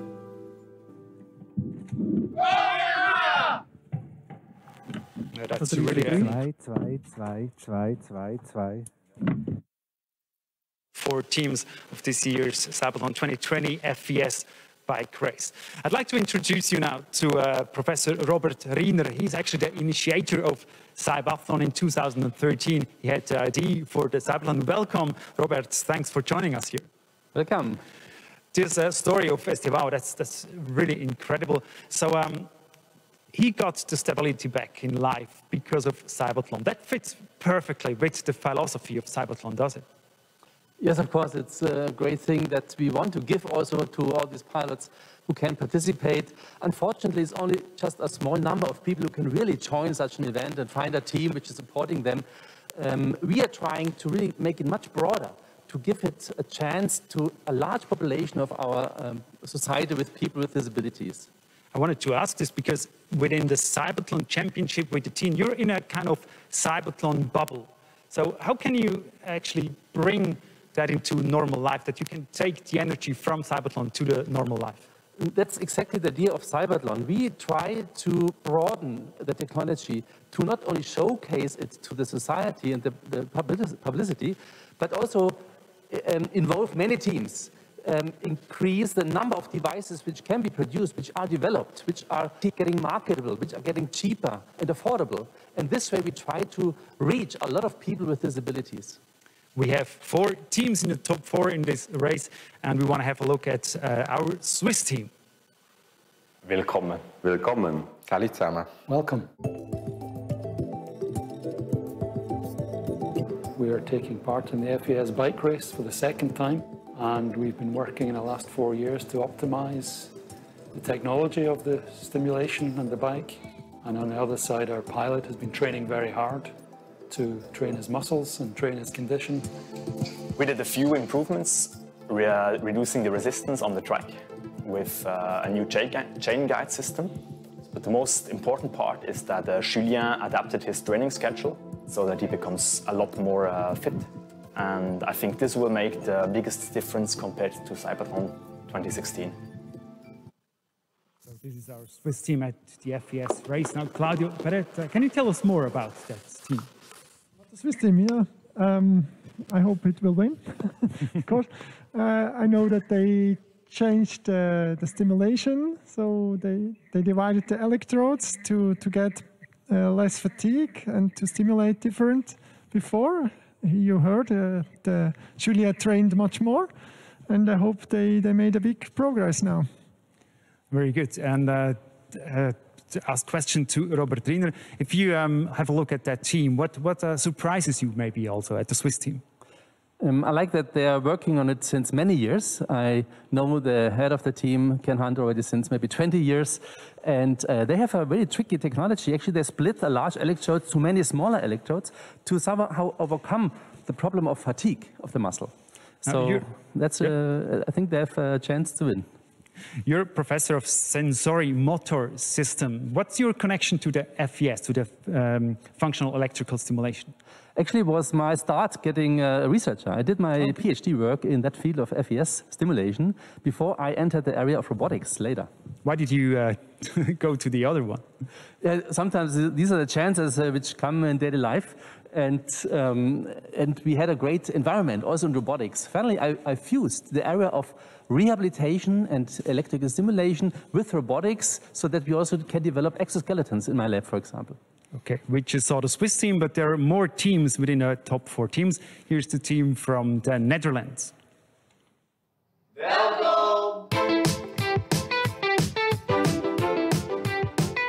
Pulse Racing is a student team from the Free University in Amsterdam. We've started 3 years ago and now we have 12 students from Human Movement Sciences.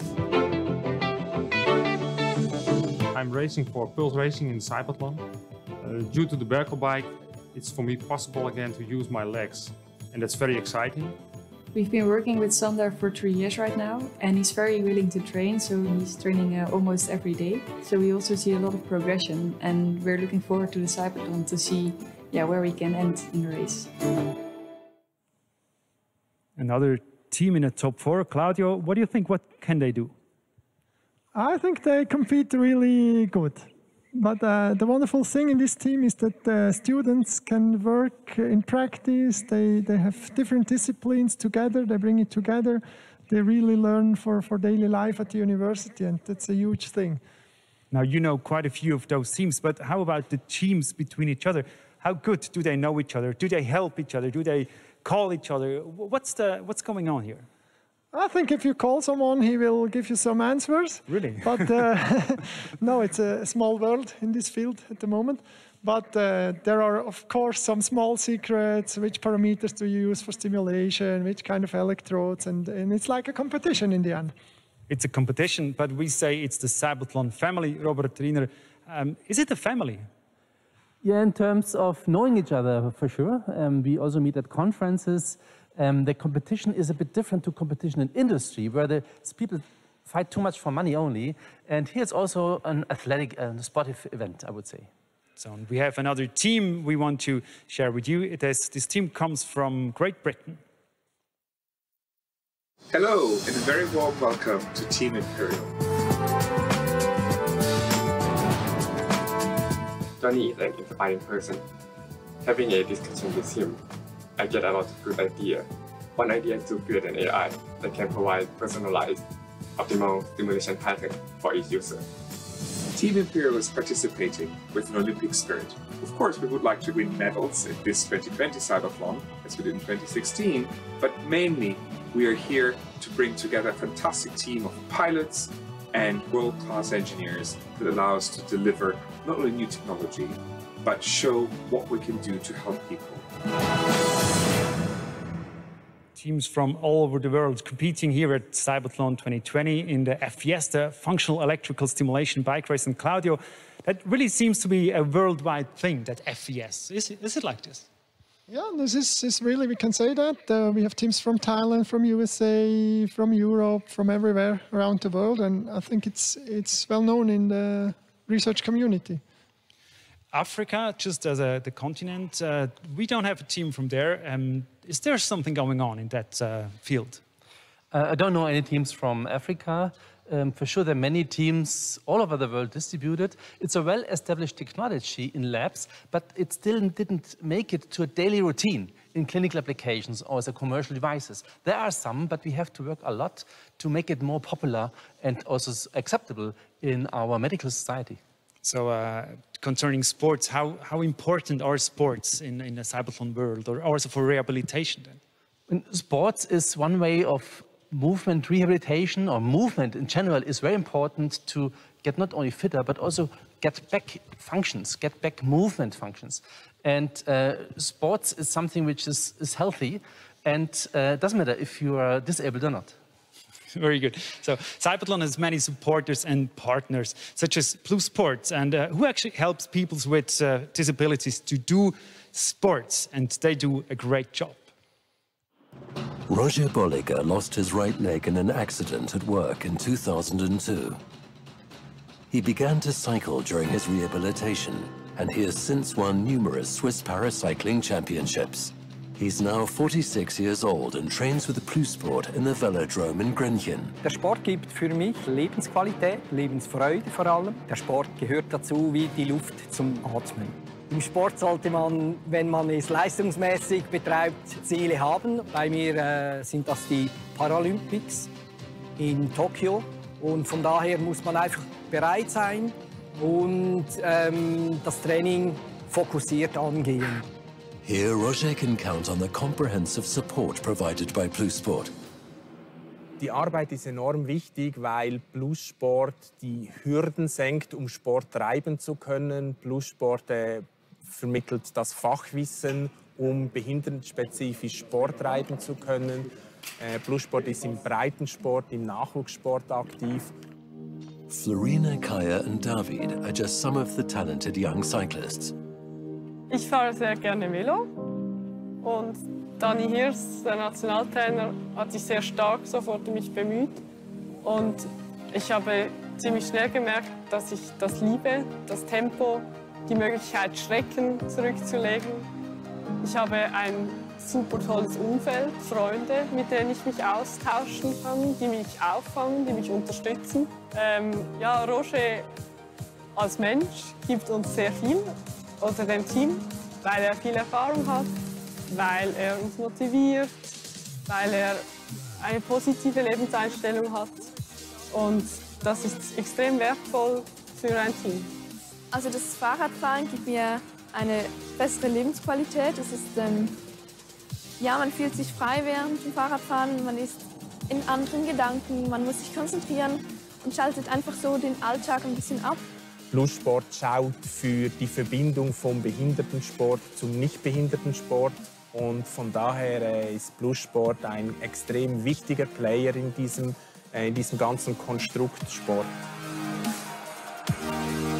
It's also thanks to this support that elite cyclist Roger Bolliger can dream of winning an Olympic medal in Tokyo. Sports are very important also in the rehabilitation. Claudio Pera, you work in Notville. Rehabilitation is very important. It is all about rehabilitation. How important is the sport right there? I think it's very important to have sports, especially after their rehab. So if people go home from rehab, they should go on doing sports, because otherwise they gain weight. It's also a question of, in the end, it's always about quality of life. You can do things yourself, you can participate, you're included, and so on. So it's very important. The keyword included, or inclusion. Robert Riener, this is a very important topic for CYBATHLON. We've said this before.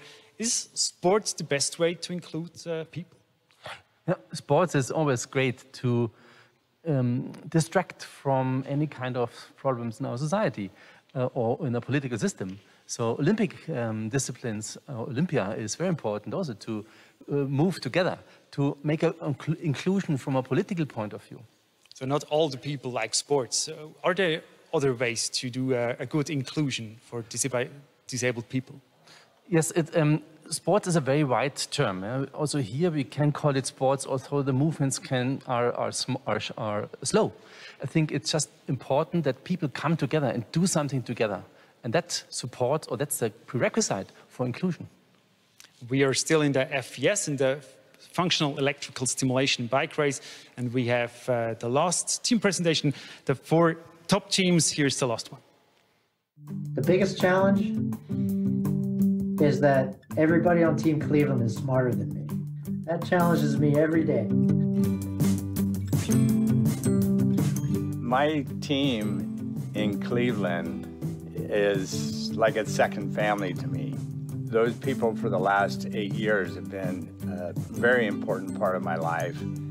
We have physical therapists, exercise physiologists, engineers, and of course, a highly motivated pilot. Mark's work ethic is exceptional. I would say I'm a competitive person, and my favorite things are, of course, winning. From Cleveland, the winner at CYBATHLON 2016, Robert Riener. What do you think? What's going to be the place at the end of this race? That's also a very interesting team. I must admit, I know Ken Hunt very long, but I know Ron Triolo even longer, almost 30 years from my work as a PhD student. And they have one advantage. They're using an implanted technology, which is cumbersome to do, and it's also risky to do a surgery to get it. But if you do it successfully, it can also overcome fatigue and produce a much higher amount of force. So they are also favorite from my point of view. But it's also a little bit risky to implant things into the muscle, is it? Of course, whenever you open the body and produce some kind of trauma, it's a risk. You always have to compare the risk with the benefit. In that case, and you see the story of Mark, the benefit is so big that a risk can be covered. Claudio, what do you think? What's your favorite team in these four teams? I think there are some advantages for the implanted electrodes, which you can directly stimulate. So it's the Cleveland team or one team with a Berkel bike. Should we maybe in 4 years do two different categories, like for implanted and not implanted one? Would that be necessary? I don't think so at the moment, but if you would have hundreds of people who implant electrodes, then maybe it's worth to think about. But in the end, it's the same technology and the same race. So you go for Cleveland. Robert, your tip? Cleveland. Also Cleveland. So we have one favorite team from those two guys, and we have a look now at all the teams watching us from all over the world, because no one knows actually who will be the winner. Now here we see them watching from home, watching us here in Zurich, and everyone is excited and wants to find out who will be the winner. And now it's time to go to the race.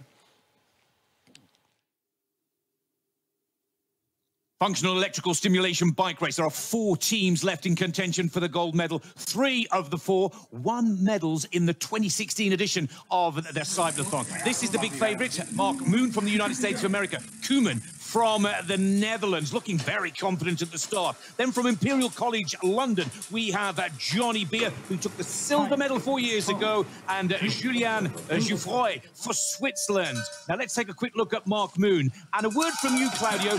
This pilot has a unique system, different to any other in the final. Yeah, that's correct. The difference is that the electrodes are directly implanted into the muscle, and this allows a direct stimulation of the nerve for the muscle. Now, the Cleveland team are the team to beat. They took the gold medal 4 years ago, and this is a gentleman who's looking to turn the tables. Johnny Beer, out of the Imperial Berkel team, who took the silver medal back in 2016, is one of the favourites. And as we can see, they all look very comfortable and very efficient and effective in the early part. Already heading for the 400-metre mark is Julien Jouffroy from the BFH Cyber team. And again, one of the favourites and the bronze medalist. And Sander Koeman from the Netherlands is our 4th pilot. Again, looking very comfortable, setting a nice rhythm and cadence in the early stages. But it's the American that has the early lead, going off very quickly, but perhaps now finding a little trouble, Claudio. Yeah, it looks like she's really falling into trouble, and the other teams are fast and all look very strong, and I bet it will be a tight race now. It is so tight. 5 seconds off the pace for Beer. And here we see the Swiss 1 second off the pace. There is no question that Mark Moon for the United States of America is in trouble here, because it is the Dutch team with Koeman that now take the lead. We're at the 600-metre mark. Remember, we're pedaling for 8 minutes at 1:42. Pulse Racing are setting a blistering pace. Yeah, just to say, Just I mean, 1 second off the pace. there's only 2 minutes for the 600 meters. That means there is about 17k per hour he's racing now, or about 10 miles per hour, which is quite fast for such a bike. And is that a problem for some and not for others? Because the early pace has been electrifying. We're already at the 800-metre mark with Johnny Beer from the Imperial Berkel, and he's just gone past 2 minutes. This is looking very fast indeed. Claudio, have they gone too fast too soon? I don't think so. I think they tested the race before, and they should be experienced and know how they pace. And look at Koeman go here. He takes the lead back, and he's absolutely flying. He's heading for the 1200-metre mark, and he's there. Look at the time. 2 minutes 40 is absolutely remarkable. Sander Koeman, the big upset in the FES race. It's gone to the Netherlands. Who will take the silver medal? Johnny Beer is so close with, oh, and it is Beer. Imperial College of London, the Imperial Berkel team takes silver medal, exactly where he finished in 2016. Now the race is on for bronze. Will it be the USA? Will it be Switzerland? And it is Mark Moon who's just there. Cleveland take the bronze medal. It was the gold 4 years ago.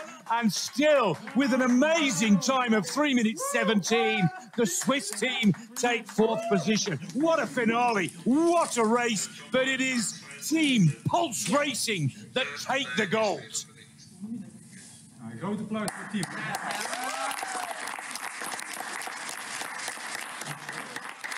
Well, as we said before, there were 3 medalists from the 2016 edition of the CYBATHLON, all looking to go one better than their positions of 4 years ago. But it is Koeman from the Netherlands that causes a real surprise. Last year's winner there, Mark Moon, had a few issues halfway through the challenge. Such a close race. What a magnificent performance from Sander Koeman. 2 minutes 40 is remarkable. What a great race. Now we see all the teams here. Congratulations to all the teams watching us from behind, from back home.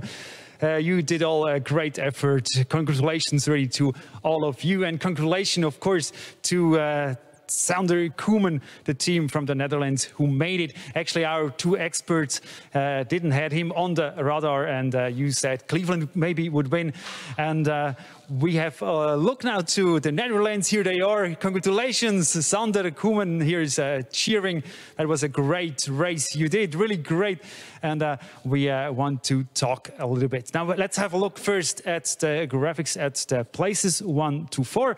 On first place, we already said, is from the Netherlands, Sander Koeman. And then we have second place, Johnny Beer from Great Britain. Then we have Mark Kuhn from the US on the third place, and Julian Joffrey from Switzerland. Congratulations to all of you. And now we go to the Netherlands, to Sander Koeman. He is connected to us live right now. And I say, Sander Koeman, really well done. Congratulations. And I cannot hear you. Sander, congratulations. That was a perfect race for you, was it?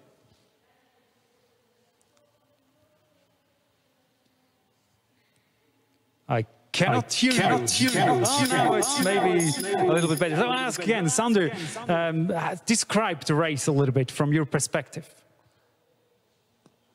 Can you hear me now? Yes, we can hear you now. So how was the race for you, Sander? Congratulations. Hello? We hear you. Go ahead. Yes. Go ahead. Okay. Well, it was kind of a strange race because you cannot see your opponents.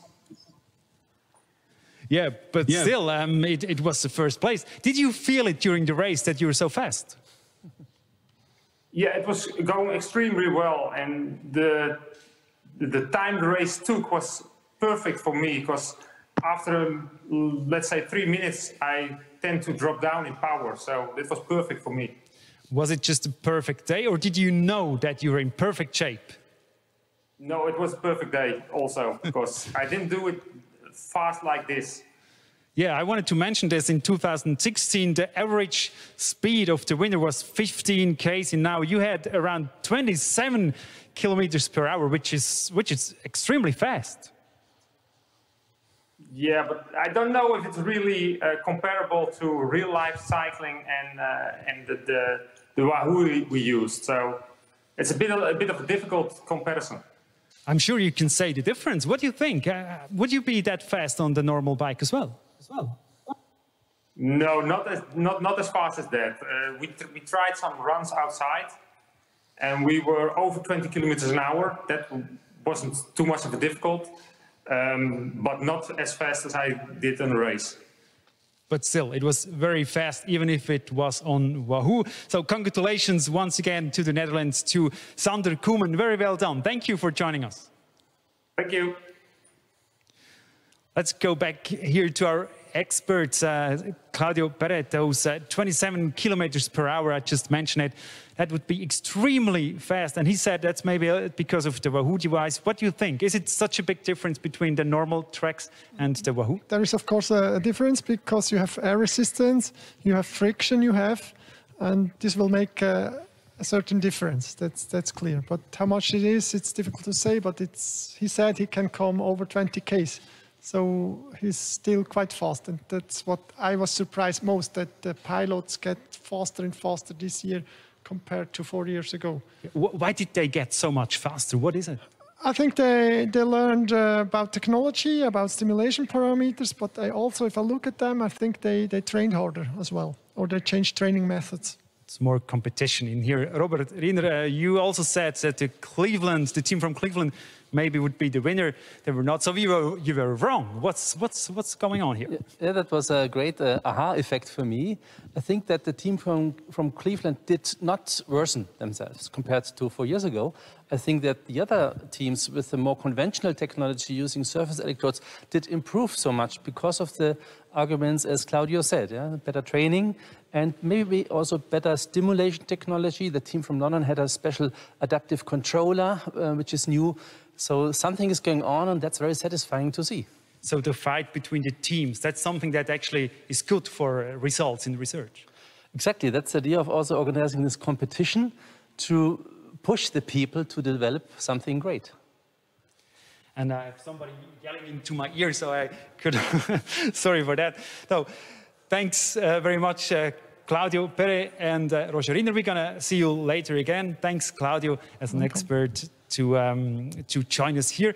And we have a little summary what's going on tomorrow. That was the last race for today. We have more information in the last hour of today's CYBATHLON live stream. We will be back with background information and many other things, such as stories about the medical tests, for example, at CYBATHLON. So we'll be right back after... No, let's have a look first. I'm sorry, let's have a look first what we're gonna see tomorrow. Tomorrow at the CYBATHLON 2020 Global Edition. Even more exceptional performances, impressive technologies, and thrilling emotions. And 3 more disciplines. In the powered wheelchair race, pilots with a walking disability must even maneuver their robotic wheelchairs over stairs. In the powered leg prosthesis race, pilots with above-knee amputation or dysmelia use prosthetic legs to overcome everyday obstacles. And in the powered exoskeleton race, pilots with a paralysis of the legs have to master a course with exoskeletons.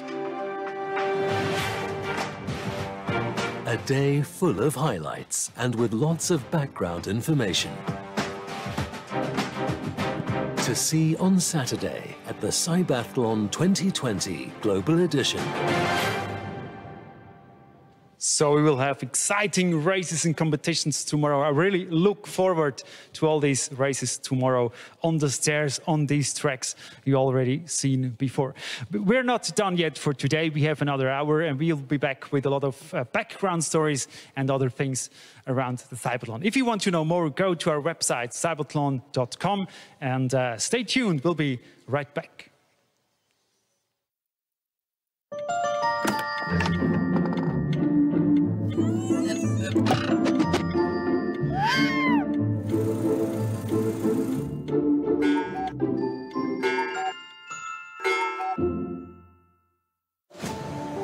Success isn't just about what you accomplish in your life.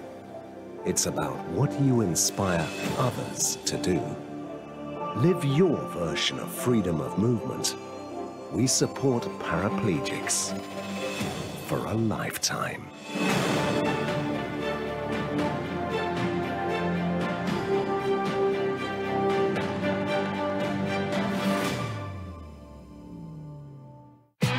New for you. New for Switzerland. For everyone who wants to watch more. The new streaming platform featuring Swiss films, series and documentaries, all in your language. Stream anytime, anywhere. Stream Switzerland. Play Swiss. Discover everything Switzerland has to offer.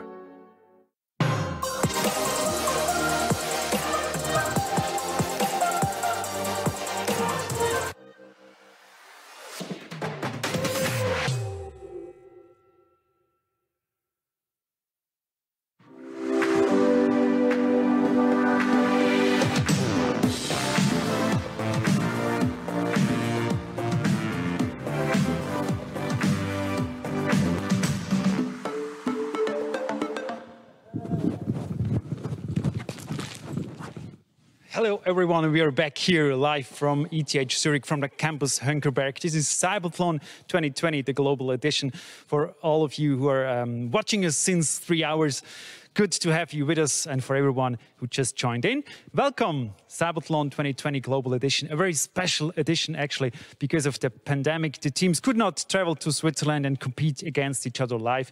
They had to do their races back home, record it and send it to Zurich, and we put everything together. But doesn't matter, because we are really happy that we can still do the CYBATHLON. All the teams, the experts, the researchers, everyone was really happy that we could still do the CYBATHLON 2020. And here is the guy who actually invented CYBATHLON. It's Professor Robert Riener from ETH Zurich.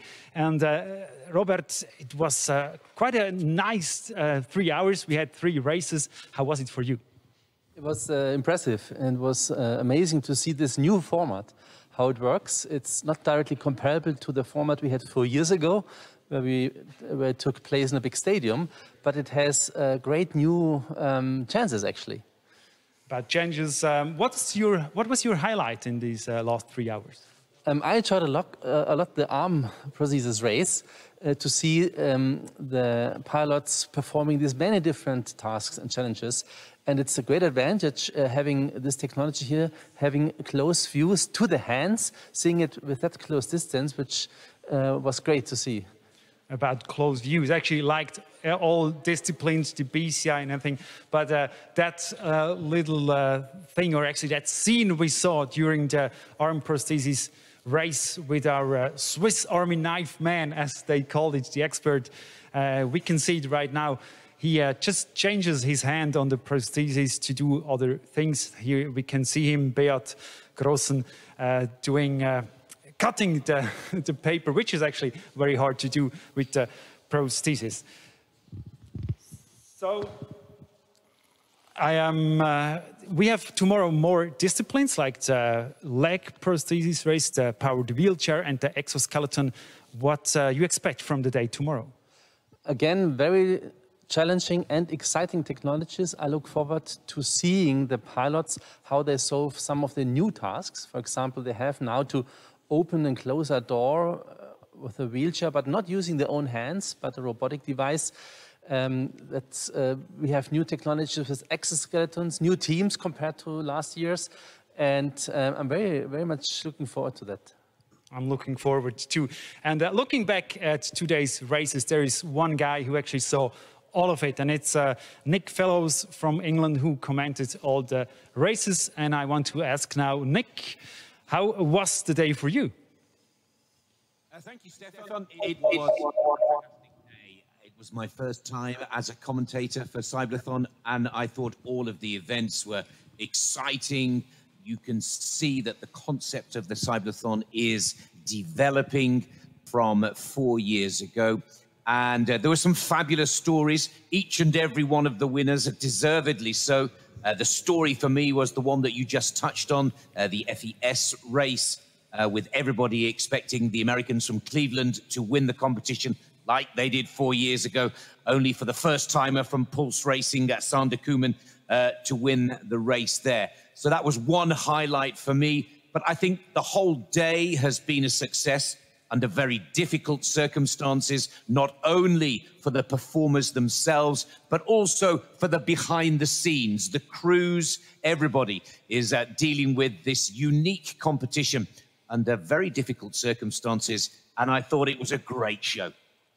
Thank you very much, Nick Fellows. We will hear and see you again tomorrow, and I'm looking forward to hear your perfect English commenting all the races.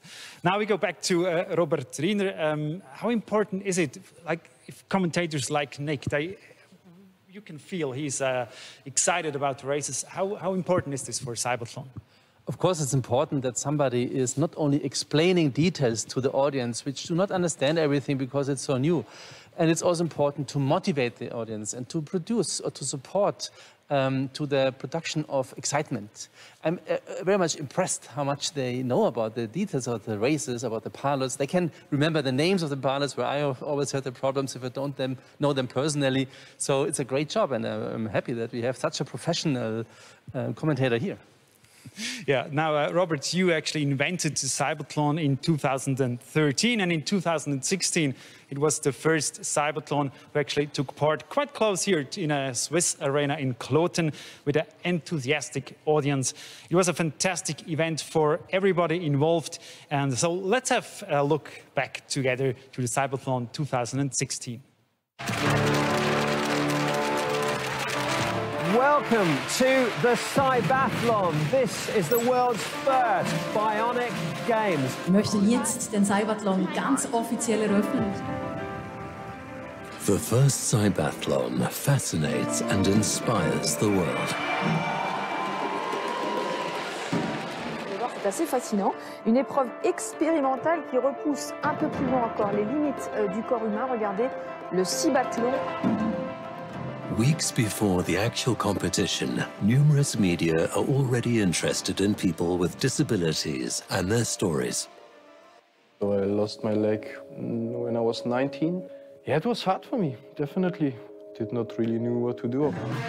Vor seinem Unfall kämpft der Peruaner in einer Antiterroreinheit seines Landes. The pilots are really capturing the hearts of the spectators, explaining patiently how their prostheses work, explaining who they are, breaking down barriers. This is actually about improving real lives. The event is sold out with 4,000 spectators. As well as the races, there are programs for old and young to sensitively provide information on the topic. Es ist mega cool und es ist gut für die Menschen, dass sie dann die Prothese und so haben können. It's a big event. We've prepared for 2 years for that. You know, we have 30 people involved in this project, our 5 pilots, but also all the other pit crew that developed the technology. More than 120 media are accredited, and they are not disappointed. What they see and experience here exceeds all expectations.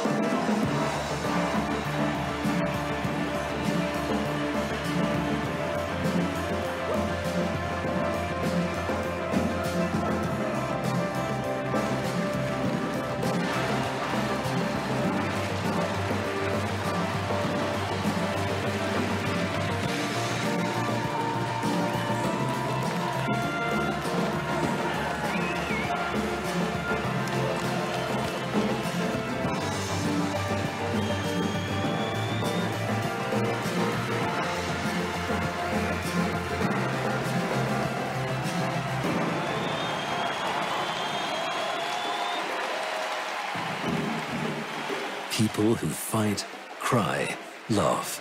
Engineers, carers, pilots. They are here as one team. The media and public are in awe.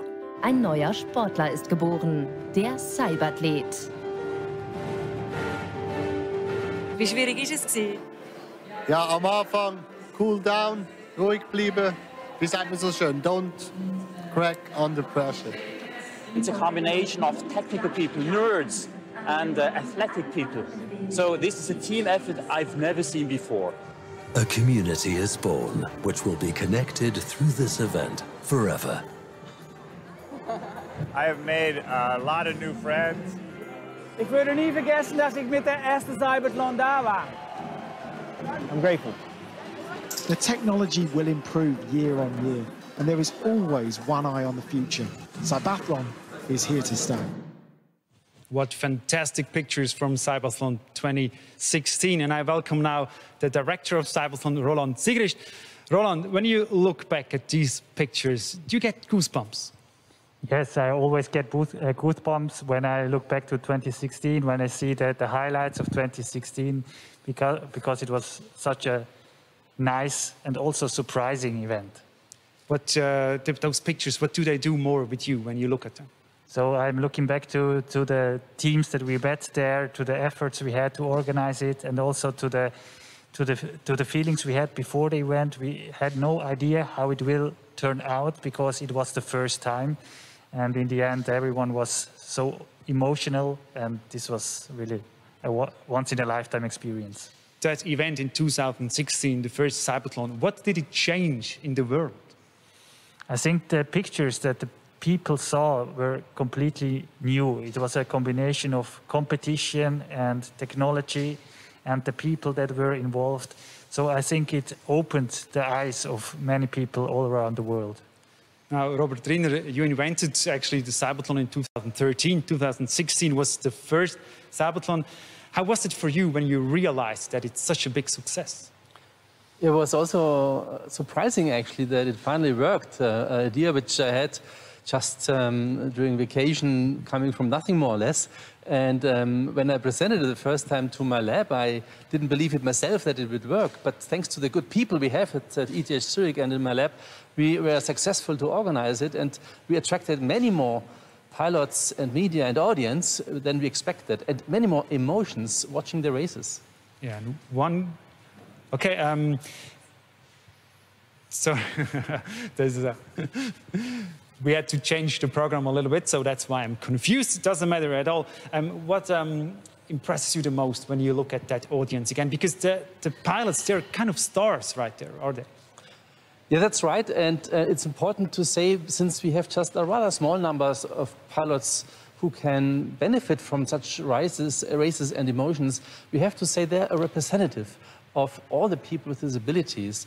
And we try to make our technologies affordable and reachable, accessible to many more people. And that's a big challenge in the next years, which we're working on. Since you're actually the papa, the father of CYBATHLON, we visited him earlier in the days to find out how everything started.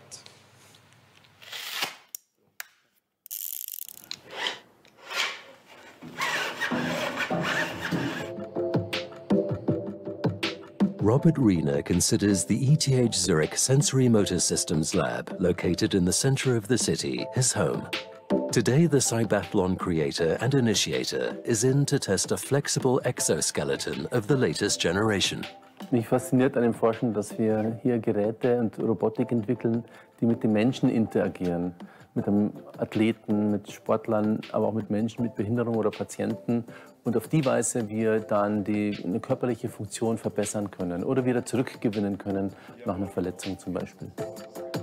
Developing new equipment, such as this wheelchair ergometer, and building things so that they can actually be used, has always been Robert Riner's passion. In 2013, he initiated the CYBATHLON. Also ich habe in meiner täglichen Arbeit schon vor Jahren gemerkt, wir entwickeln eigentlich häufig Sachen, die nicht wirklich ankommen, die nicht akzeptiert werden von den Menschen mit Behinderung oder Patienten oder von Ärzten.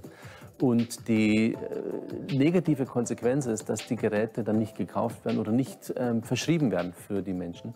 Und ich habe gesagt, wir müssen was tun, dass die Entwicklung besser wird, dass die Geräte besser den Bedürfnissen genügen von den Menschen mit Behinderung zum Beispiel. Und so habe ich den CYBATHLON ins Leben gerufen mit der Idee, dass wir also die besten Teams aus aller Welt nach Zürich kommen und dort mit ihren Piloten die Technik unter Beweis stellen. In 2016, his idea was brought to life. Competitions with pilots from all over the world were held in Zurich, but the road had been rocky. Looking at some of his first sketches, Riner reminisces about those early days. Die erste Reaktion auf die wirklich verrückte Idee war sehr gespalten. Es gab einerseits Leute, die waren begeistert, die haben gesagt, eine super Idee, was Neues, was Spannendes zum Zuschauen. Es gab aber auch sehr viele Skeptiker, die haben gesagt, ja, das ist zu verrückt, zu vielleicht gefährlich, auch vielleicht zu nah einer Freakshow oder nicht umsetzbar, zu hohes finanzielles Risiko. Und für mich selber war die größte Angst eigentlich nur, dass ich nicht glaubhaft bin. dass also Leute dann nicht kommen. Wir brauchen am wichtigsten für uns sind die Piloten, die Leute mit Behinderung, die dann auch teilnehmen und die Teams, die die Technik bringen. Und diese Glaubhaftigkeit zu besitzen, dass Leute sagen, ja, den Riener, den nehmen wir ernst, wir kommen nach Zürich, die kommen ja übersee teilweise und haben wenig Budget und trotzdem sich dann das antun, hierher kommen und dann ihre Geräte zeigen beim Wettkampf. Das war die größte Herausforderung. Many questioned the idea, but Robert Riener continued on his way. Soon there was a first trailer produced by his son. Riener managed to mobilize people and draw media attention. The first sketches of his idea marked the beginning of the event. Die eigenen Skizzen damals waren natürlich auch sehr lückenhaft und so neu, dass ich vielleicht selber nicht geglaubt habe, dass es funktionieren kann. Aber wenn ich im Leben auch allgemein ein Problem vor mir sehe, dann versuche ich es halt zu lösen. Auf Teufel komm raus und kämpfe dafür und schalte halt dann viele Leute mit ein, engagiere, versuche andere Leute zu begeistern, zum Glück zu zwingen. Und dann funktioniert es halt auch. Wenn man wirklich will und dann Energie hat und Leute motivieren kann, dann schafft man das doch, dass man was Neues umsetzen kann.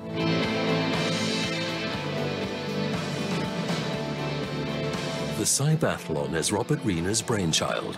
Others may now be organizing the event, but the CYBATHLON still remains close to his heart.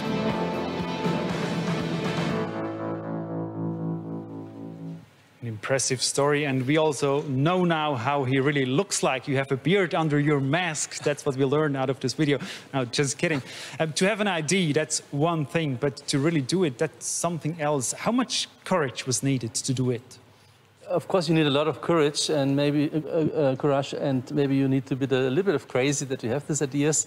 But what we also have to say is we have a great network and great conditions here in Switzerland, here at ETH Zurich, and with a connection to the many countries in Europe, but in the world. We have to have this openness. We have to keep this openness to be successful and be able to organize such kind of innovation. You said that it wasn't easy to actually convince everybody.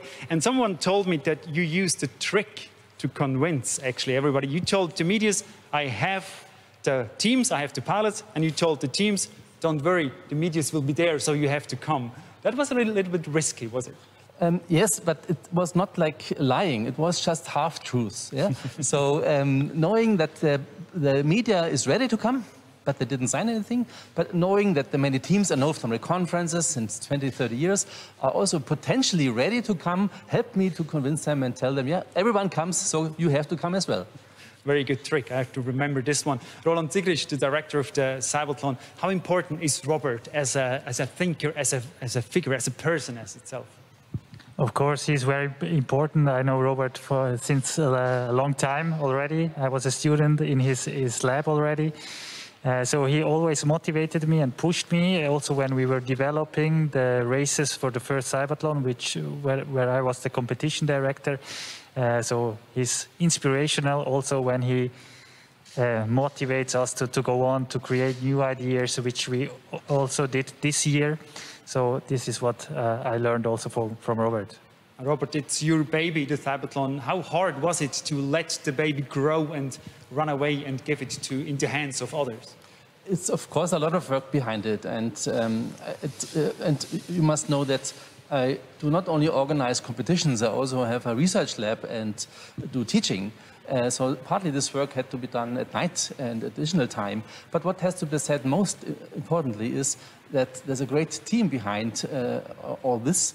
And finally they took it over, and now I can easily go to vacation, and the head is now Roland, and I feel very well.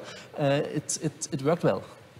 Very good. Now we want to talk to somebody who actually took part in 2016 CYBATHLON and also takes part in this year's CYBATHLON, and it's Florian Hauser, and we are connected with him right now. Florian, nice to see you. Good evening, everybody. I hope you're all well. We are all well. Thank you very much. Now, Florian, in 2016, you won the powered wheelchair race. Can you describe the emotions you had back then? Yeah, it was a once-in-a-lifetime moment. It was in this big arena. We have no idea how it would be, and it was such a great moment in front of all these people. It was just great. Did CYBATHLON 2016 change something in your life? Did it give you something? Yeah, the most that it gives me was to show what handicapped people need in a competition way and not in a sad way. And that's a great job, and that great job that do CYBATHLON. I know when I saw you racing last autumn, you're always smiling, you're very happy when you're sitting on your wheelchair. Now, you're racing again. We're going to see your race tomorrow. But tell us a little bit, how went your race when you recorded it? It works very well. We did our new best time. So I don't know what it means against the other teams, but for our team, it was really the best race we showed at that day, yes. Very good. What has changed the most since 2016 at your wheelchair? What got a lot better? The wheelchair became a caterpillar, so we are faster at the stairs, and we get a robotic arm to open and close the door. That's the biggest difference. Very good. We're looking forward, and I know that your robotic arm wasn't working very well all the time. I remember last autumn at the main station in Zurich. Thank you very much, Florian Hauser, for joining us, and I'm looking forward to see your race tomorrow. Now, Robert Riener, guys, figures like Florian Hauser, CYBATHLON needs those people. Of course, they are representatives of a large group of people. They also need to be brave to do this. They need to have time and a commitment. They do training. They are communicating with the research lab and team. We need them not only as pilots for the races, we need them to get the input, to develop the technical details, to understand the requirements they have. Now, I am not sure what's coming next. Oh, yeah. Let's have a look back in spring. CYBATHLON 2020 should have taken part actually the same way as 2016, but then the pandemic came and we had to decide to do it or not. And we put a lot of effort, those two guys and many more teams put a lot of effort into the CYBATHLON 2020 project to make it happen in a different way. But there were many circumstances, and let's have a look how that worked. I remember CYBATHLON 2016 very well. It was just overwhelming for me. CYBATHLON 2016 was very special because the world has never seen a CYBATHLON before. It was so emotional, and the atmosphere in the stadium. Somehow also a bit unexpected. Back then I was responsible for all the teams in the core room, and I had one of the best experiences of my life. The whole team, we were really like, yeah, we have to do that again because it was so meaningful. The initiator of the CYBATHLON, Professor Robert Riener, had to give talks every week and give interviews every week. And this is why we came up with the CYBATHLON series. In Japan, we did wheelchair races. And a special story there was that the dean of a university in Japan asked the professor to create a new wheelchair team to compete at this series. And this professor was so inspired by the competition and was so happy in the end. And this is what CYBATHLON is about, to create new assistive technologies. My highlight was, it's really hard to say because every event we did and every experience in series we did was really a highlight because you meet so many different people and you meet all the CYBATHLON teams and they are committed, they are amazing. All the pilots are so nice and into this project. The CYBATHLON 2020 was planned for more teams. Also, we included now 2 days, 1 day of qualification and 1 day of finals. More than 90 teams from all over the world were registered for May 2020. We had, because of that, we had a lot of more volunteers. 1,200 volunteers were ready. And then in January, because we were in close contact with the Asian teams, we learned that they face COVID-19. And so we started to think, okay, so maybe they can't come to Europe. And then in March we realized that we cannot have this international event due to the COVID-19 pandemic. It was just clear that it's impossible. Also, we did not want to invite all the teams to fly to Zurich in this situation, so we postponed the event to September. But it was clear, I think, in the beginning of April that we can't even have an event, a physical event in September 2020. So we discussed this within the team, and we didn't want to let it go. There are student teams and there are other teams that are only financed until the end of 2020, and they have worked so hard together with their pilots to participate in the CYBATHLON. And this is why we came up with the new CYBATHLON 2020 Global Edition format, where the teams compete decentralized at their home institutions. We wanted to give the teams the chance to show the world what they have achieved in the last years and how they prepared for CYBATHLON 2020. The most important thing is that we have an amazing CYBATHLON team. So it was great that the CYBATHLON community, with the teams, all the partners, took the chance to come up with a new creative event format. They supported us a lot. Everyone had to commit themselves to the project, and this was a great experience also for us, that everyone is working toward the same goal. Postpone the CYBATHLON, postpone it again, and then do a completely different version, the global edition. Roland Sigrist, how many times did you think, oh, stop it, it's not working anymore? Actually, I never thought this. Maybe I learned this also from Robert. You sure? Never? No, really, I never thought we should skip it or postpone it. Of course, on a day when you're working hard, you have some other feelings sometimes, but in general, I was convinced that we have to do this format. It's new, it's creative, and the teams also like it, so we should do it. I saw you working in the last few days as well. How much sleep did you get in the last week? Actually, I think I got enough sleep. I went to sleep quite early, but I had long days still. What was the toughest to organize all this, now the global edition? I think it was really tough to organize this decentralized event. You have to communicate with the teams almost on a daily basis. You have to write down guidelines, how to set up the tracks, how to communicate with the referees on site, how to film the races. So there were a lot of instructions and support we gave to the teams, and the teams gave us feedback, worked with us, collaborated. So this communication was the biggest challenge. Now, Robert, you invented the CYBATHLON, you saw the CYBATHLON 2016, and now you see the global edition. It's a different way to do it. Do you think it's maybe even a chance for CYBATHLON to do it this way? Definitely there are chances.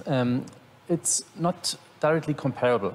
Last time we had a big audience in a stadium with different emotions. This time we have many stadiums, we have many locations all over the world joining the CYBATHLON.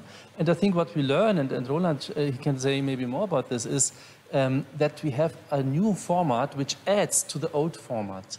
And that's during this pandemic situation something which we learn now very often, that we are learning new things which are not exactly replacing everything old, but which can be added up to the old things. And I think future of CYBATHLON will be still events in stadiums combined with online events. Very good. The update actually for the CYBATHLON. Thank you very much. And thanks, Roland Sigrist, Director of CYBATHLON. Thanks for joining us. We're going to see you tomorrow again, of course. And we're going to have a little break, but do not run away, because there will be quite a few good informations after the break. For example, the medical tests all the pilots have to do. Very interesting topic. So stay tuned. We'll be right back.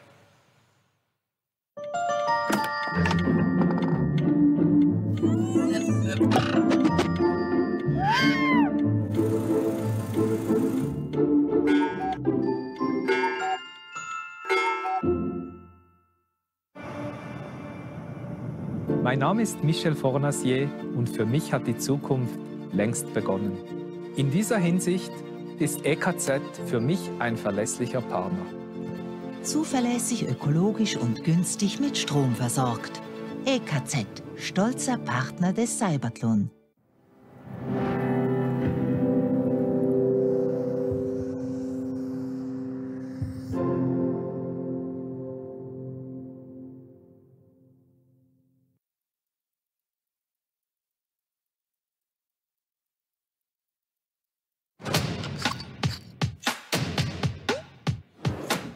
CYBATHLON moves people and technology.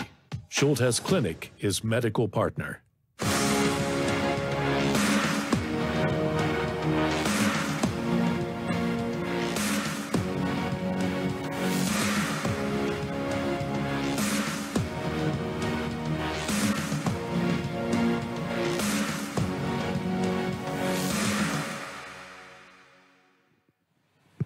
Die brauche ich tagtäglich nicht so viel Courage. Ich meine, ich bin seit 32 Jahren unterwegs mit dieser Prothese. Ich komme immer wieder irgendwie interessante, lustige Begegnungen zustande. Ich regle mich das mit Humor, die lustigen Gegebenheiten, die da kommen. Und Courage, ja. Courage braucht man jeden auf die Art. We're back here at CYBATHLON 2020 Global Edition, live from ETH Zurich, from the campus Henkerberg. And a very important topic for CYBATHLON is the inclusion of people with physical disabilities, of course. And inclusion is also very important for our partners, such as the Cerebral Foundation. So we took the chance to visit the managing director of the Cerebral Foundation, Thomas Erne. Ich melde mich morgen wieder bei dir. Ich wünsche dir einen ganz schönen Tag. Bis bald. Ciao Angela, tschüss, bye bye, ciao. Thomas Erne has been the managing director of the Cerebral Foundation for more than 3 years. He loves his job. We help in everyday situation people, so we have care products that we're going to deliver to the people with a cerebral palsy. But we also do a lot in the field of mobility and leisure, where we enable people to do hiking with their families up in the high mountains in Switzerland.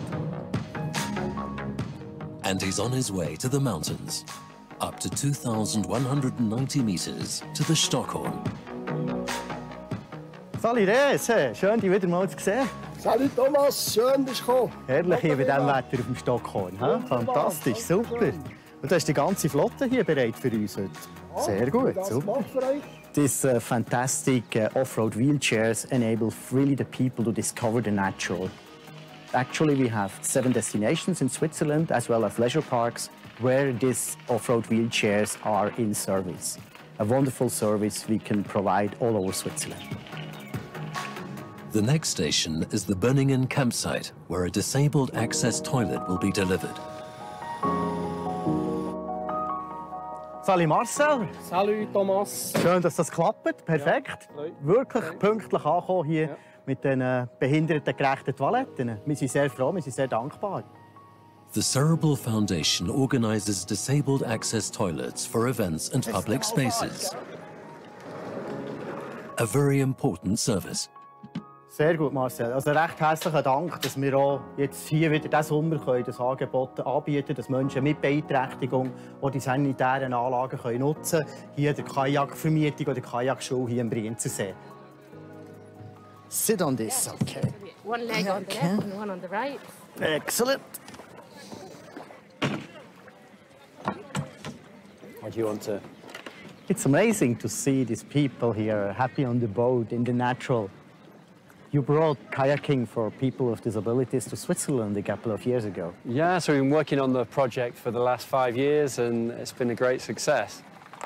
And yeah, absolutely, it's great to see, giving the opportunity to people to get out there and experience what we love about the sport as well, just being close to nature. And I think what's really special about it is that, you know, if you're a wheelchair user, you get out of your wheelchair and into the boat, there is no disability anymore. You have that freedom to go wherever you like, and you look at the group, you don't know who's got a disability or not. The nice thing we've got is the gratitude and the joy we get from the people with disability when they can make excursions together, when they can ski together, just to do things together with their family and with their friends. As we just saw in the Lake of Brienz, with this happiness in the faces of these people, and it makes it really amazing to work for this foundation and to do good things for people with disabilities. With some special equipment, it's easy to include people with physical disabilities. So, Robert, I ask you the question, is it really necessary that we need high-tech system like in CYBATHLON to make the inclusion better? It's not necessary. There are many ways how you can bring people together in order to promote inclusion. But technology is a nice method, a nice media to support this this way. Technology can be fascinating. Robotics is fascinating. And this makes people aware about the technology. So people come together, talk together, and with this kind of seeing each other, we can support inclusion. But is it really something that comes down to the people in everyday life? Isn't CYBATHLON a little bit too specialized, something like that? That depends a bit about the readiness of the people to watch such kind of athletic or competitive events where technology plays a role. It might not be the interest of all people, of course, but we hope that we reach out to a large fraction of the people, and we try to make it easy from the rules, entertaining from the way it is presented, so that we hope that many people are switching on and watching it. So their inclusion actually begins also in our minds, in our brains. And that's, of course, the important thing. And that's also something that CYBATHLON wants to achieve. Now, inclusion is also a big topic for some of our partners. And the goal should be to enable to include all the disabled people to society. The Swiss Organization for the Disabled, Pro Infirmis, is committed to this topic in Switzerland. The Great Hall of the University of Freiburg. Today's lecture, Public Law. Lecturer, Adriano Previtali. He's a professor of law and also the president of Pro Infirmis, the Swiss Organization for the Disabled. He was one of the first professors in a wheelchair at the University of Freiburg and the first one at the law faculty. Penso che la presenza fisica sul posto davanti agli studenti di una persona in carrozzina o con un altro handicap sia già un insegnamento importante sia per gli studenti sia per i colleghi. Poi naturalmente si può all'interno dei corsi spiegare quali sono le discriminazioni e quali sono i diritti, però la presenza, proprio la Haltung generale, è altrettanto importante. Adriano Previtali is committed to creating an inclusive society, meaning that people with a disability can live as independently as possible and without barriers. Facciamo delle campagne informative che tendono proprio a dare una nuova immagine delle persone disabili, più attiva, inserite nella società, a togliere proprio questa stigmatizzazione dell'handicap.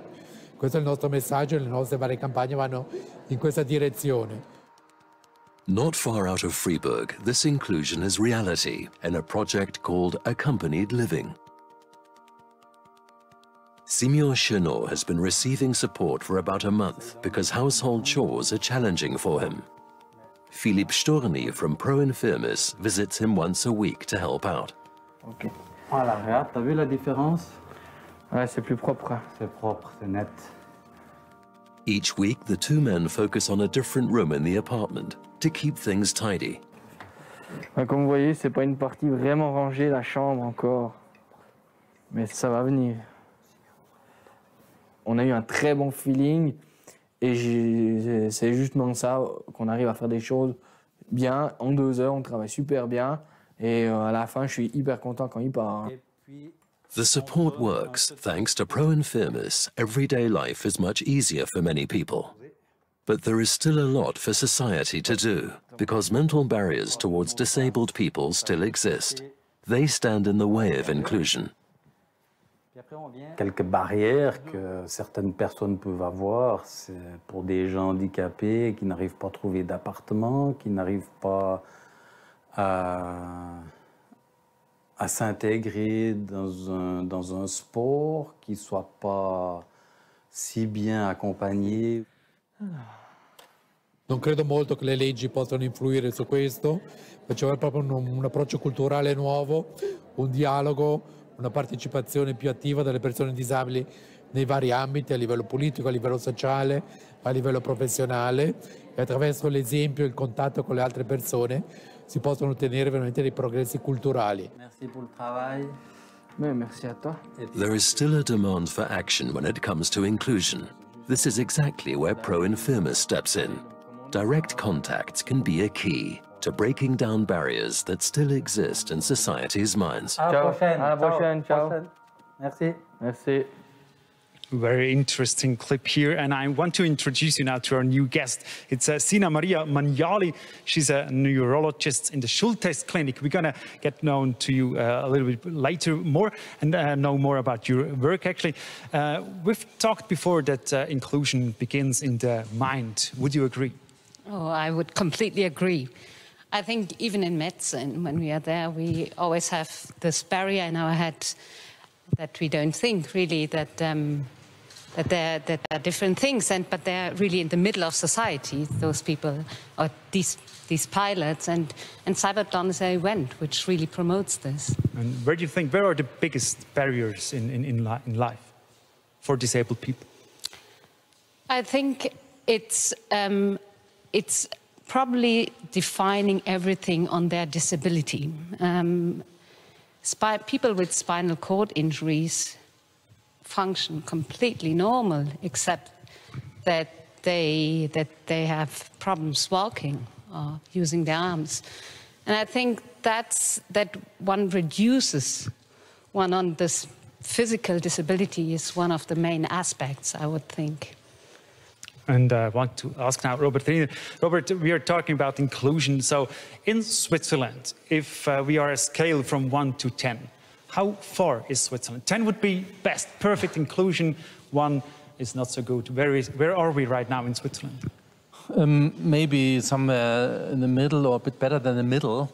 There's still a lot to do because many of these aspects, many of these barriers are not that visible. So many people, if I would ask you, do you have a problem with people with disabilities? Would you discriminate them? Everyone would say, no, not of course. But involuntarily, they do not take care of them suddenly if they are in the environment. They suddenly don't see them anymore. They produce barriers in their minds, at least. They consider them as persons who are ill, but they're not ill. They just have maybe lost one arm or have a paralysis which stays. They're just different in their appearance, which is not bad. And people forget about this, and then they behave in a strange way. So barriers begin in the brain, in our mind. How can we fight them? We fight this already not only with competitions like the CYBATHLON. We start at a very early stage. It's important that young students, young children, get confronted with this aspect, not by showing problems, but by bringing them together with people with disabilities. We launched a school project, CYBATHLON at School, where a person with a disability goes to school, presents technology, presents something which doesn't need to be related to the disability. It can be anything. But in this way, when the people see that this is a very normal person who's nice, who is not different to the other people, then they get used to this, used to that kind of, to disabilities in an early stage, which they hopefully keep for the rest of their life. We were talking about Switzerland. Where do we stand with the inclusion? Question to Sina. What do you think from the, on the scale from 1 to 10? Where do we stand in the world? I think there is an awareness there that inclusion is a big theme, and especially in comparison to other countries. For example, the more developing countries, I would suggest. But I think we have gone a long way, but there's still some places to go. There's some place to go, and in comparison to the others, we are probably on a good way. Yes. Now we want to have a look to Africa. What's the situation there? Well, so we actually had one African team. And it also represents the awareness of CYBATHLON and people with handicaps over there. I think it's far less behind. It hasn't really reached those sensibilities. We see this team right now in our picture. You can keep talking the situation in Africa. We have the Swiss, this team here. We can see them. They could not take part. Do you know more about it? So yes, so this is the participant from Tanzania who wasn't able actually to participate. I don't know the exact reason why it has come that he couldn't participate, but it was quite a disappointment for him not to participate from what he has said and read. And I think, like every team, he has very much trained for this event with much enthusiasm. So, yeah. Yeah, it was actually because the COVID-19 pandemic, they had in the team a big problems and they could not take part. So yeah, it is a big challenge, the pandemic. Robert. Yes, the pandemic is a big challenge. That's just wearing the mask is already a problem with communication. And keeping distance is a problem. Yeah, we have safety rules to take care of the pilots that they don't fall. And we need some physical virginity to organize it, but we are happy that we were able to organize it anyways by keeping these distance rules, for example. We just saw the Swiss Limbs team in Tanzania, and how important is it that Swiss Limbs brings also prosthesis to Africa? That's very important, because a problem in less developed countries is that they don't have, they cannot afford the technology. And it's also our goal to make technology not only visible to the general public, but also affordable. And that's, for me, one of the biggest challenges overall. I mean, we have great new technology, and we have a great situation in Switzerland also with respect to inclusion, because we are well advanced, we have the money for this. And that's a problem in other countries, of course. So there's one team who could not take part, the team from Tanzania, very unlucky. There are also other teams who could not take part because of the situation, but many other teams could take part. But all the pilots, they had to pass a physical medical test, and here we have some more information about that. Today is an important day for Thomas Krieg. Meine Erwartungen beim Medizincheck hier in der Schultesklinik sind, dass ich den Anforderungen für den CYBATHLON gerecht werde, dass meine Lähmungen den Spielregeln entsprechen, und ansonsten bin ich selber gespannt, was für neurologische Untersuchungen gemacht werden für den Wettkampf. Two doctors perform the checkup together. Bei einer solchen Untersuchung nehmen wir den neurologischen Status. Wir müssen festlegen oder diagnostizieren, wo eine Verletzung des Rückenmarkes stattgefunden hatte oder ob ein Bein oder ein Arm fällt. Das ist einfach, aber vor allem geht es um die Lähmungen an den Armen und an den Beinen. Und das ist eine standardisierte Untersuchung. The doctor Zina Marie Manjali tests Thomas's reflexes. Okay, so das Bein. Meine Beeinträchtigung ist eine komplette Paraplegie vom 12. Brustwirbel herab. Und passiert ist es auf der Bobbahn in St. Moritz bei einer Trainingsfahrt, wo wir einen Sturz hatten und ich den Rücken brach. Dann würde ich dich bitten, nochmal auf die Kante sich zu mobilisieren. The examination takes 45 minutes. Will he pass the test? But the Schultes Clinic does not just test Swiss pilots. Für den CYBATHLON 2020 haben wir die Aufgabe übernommen, alle Piloten rund um die Welt, wegen Corona natürlich, virtuell zu untersuchen, mit von uns designierten Fachspezialisten, und machen die Untersuchungen gleich für alle Piloten. Und wir überwachen, dass diese Untersuchungen korrekt durchgeführt werden und dass auch keiner der Piloten eine Lähmung nur vortäuschen kann. Okay, Francesco Bettella is one of the 57 pilots being tested by the Schultes Clinic. It's all about the pilot's safety. For me, I did this kind of test a lot of time in my life. It's a bit strange to do a virtual check like this. So I think then we can just confirm that you are eligible to participate in the CYBATHLON 2020. And we, as the medical team, wish you good luck. I am ready for CYBATHLON. We are doing the trainings, so we are trying to improve our time in races, and we are quite ready for the races. The Schultes Clinic's commitment to the CYBATHLON is not without reason. Uns verbindet wirklich die innovative Medizin. Uns verbindet auch, dass der Patient im Mittelpunkt steht, dass es rund um den Patienten geht und dass wir im CYBATHLON und auch in der Schultes Klinik die Beweglichkeit wirklich auch fördern für den Patienten. Also Back to Thomas Krieg. Untersuchung abgeschlossen. Wir können bestätigen, dass du bei diesen Competition mitmachen kannst in der Kategorie. Bravo, weitermachen. Werde ich machen. Danke vielmals. Ich bin bereit für den CYBATHLON 2020. Jetzt geht es darum, noch den letzten Schliff, gutes Gefühl zu holen, damit wir dann die Bühne rocken.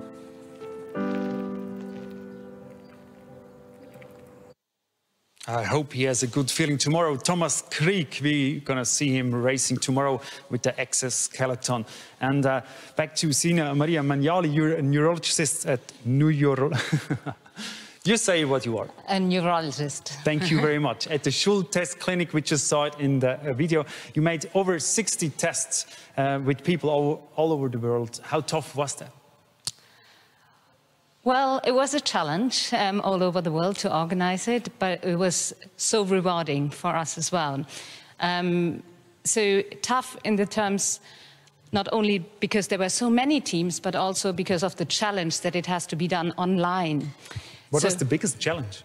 So we don't see the patient. So that's always a problem as a doctor if you don't see the pilot. So we really had to rely on our neurological colleagues who were present domestically, whilst we were present virtually and while they were examining. So it was really a team effort over countries and over barriers, really. Now, the medical test, it's not only if they can race, but it's also about safety for the athletes. Can you tell us more about that safety topic?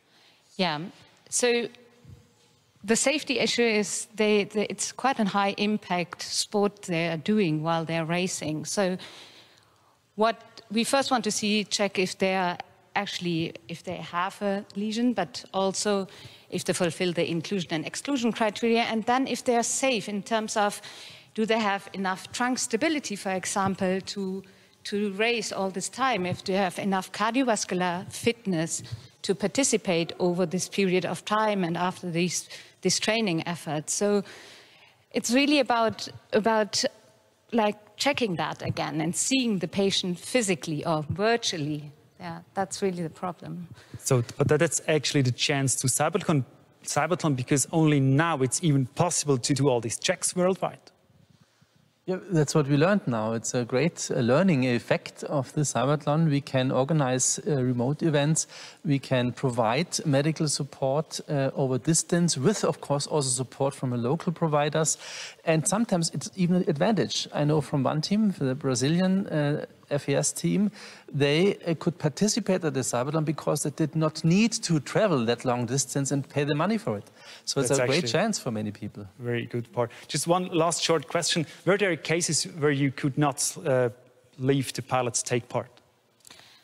Actually, this year there were no pilots we couldn't include into the CYBATHLON, but that's also part because they have undergone a checkup before, like a document checkup, which has been done by the organizing team. So no, there were no pilots which were excluded from the race. Very good. Thank you very much for all this information. We have just a little break and we'll be right back.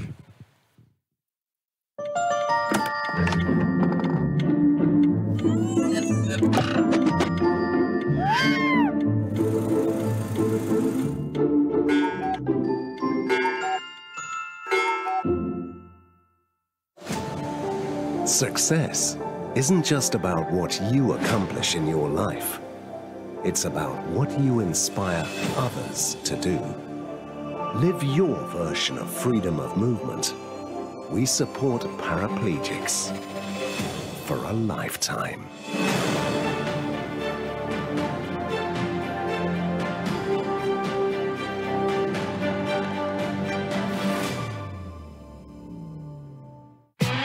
New for you.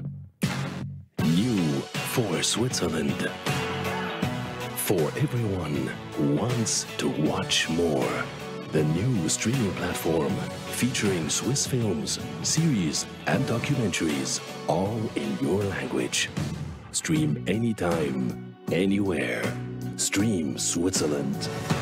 Play Swiss. Discover everything Switzerland has to offer.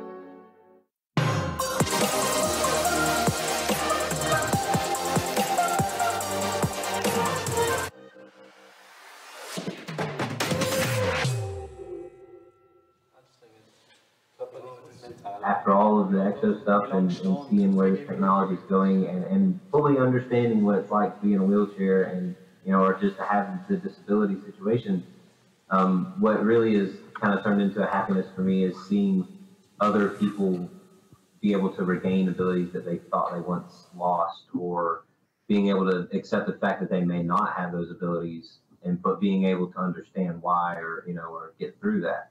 So, because I spend a lot of my time, most of the time, you know, speaking with people, and especially, you know, people in my position. And one of the biggest things that's made me happy is seeing those people kind of witness firsthand that I'm able to do these things, and then having the realization, well, if he can do that, well, then I can do this.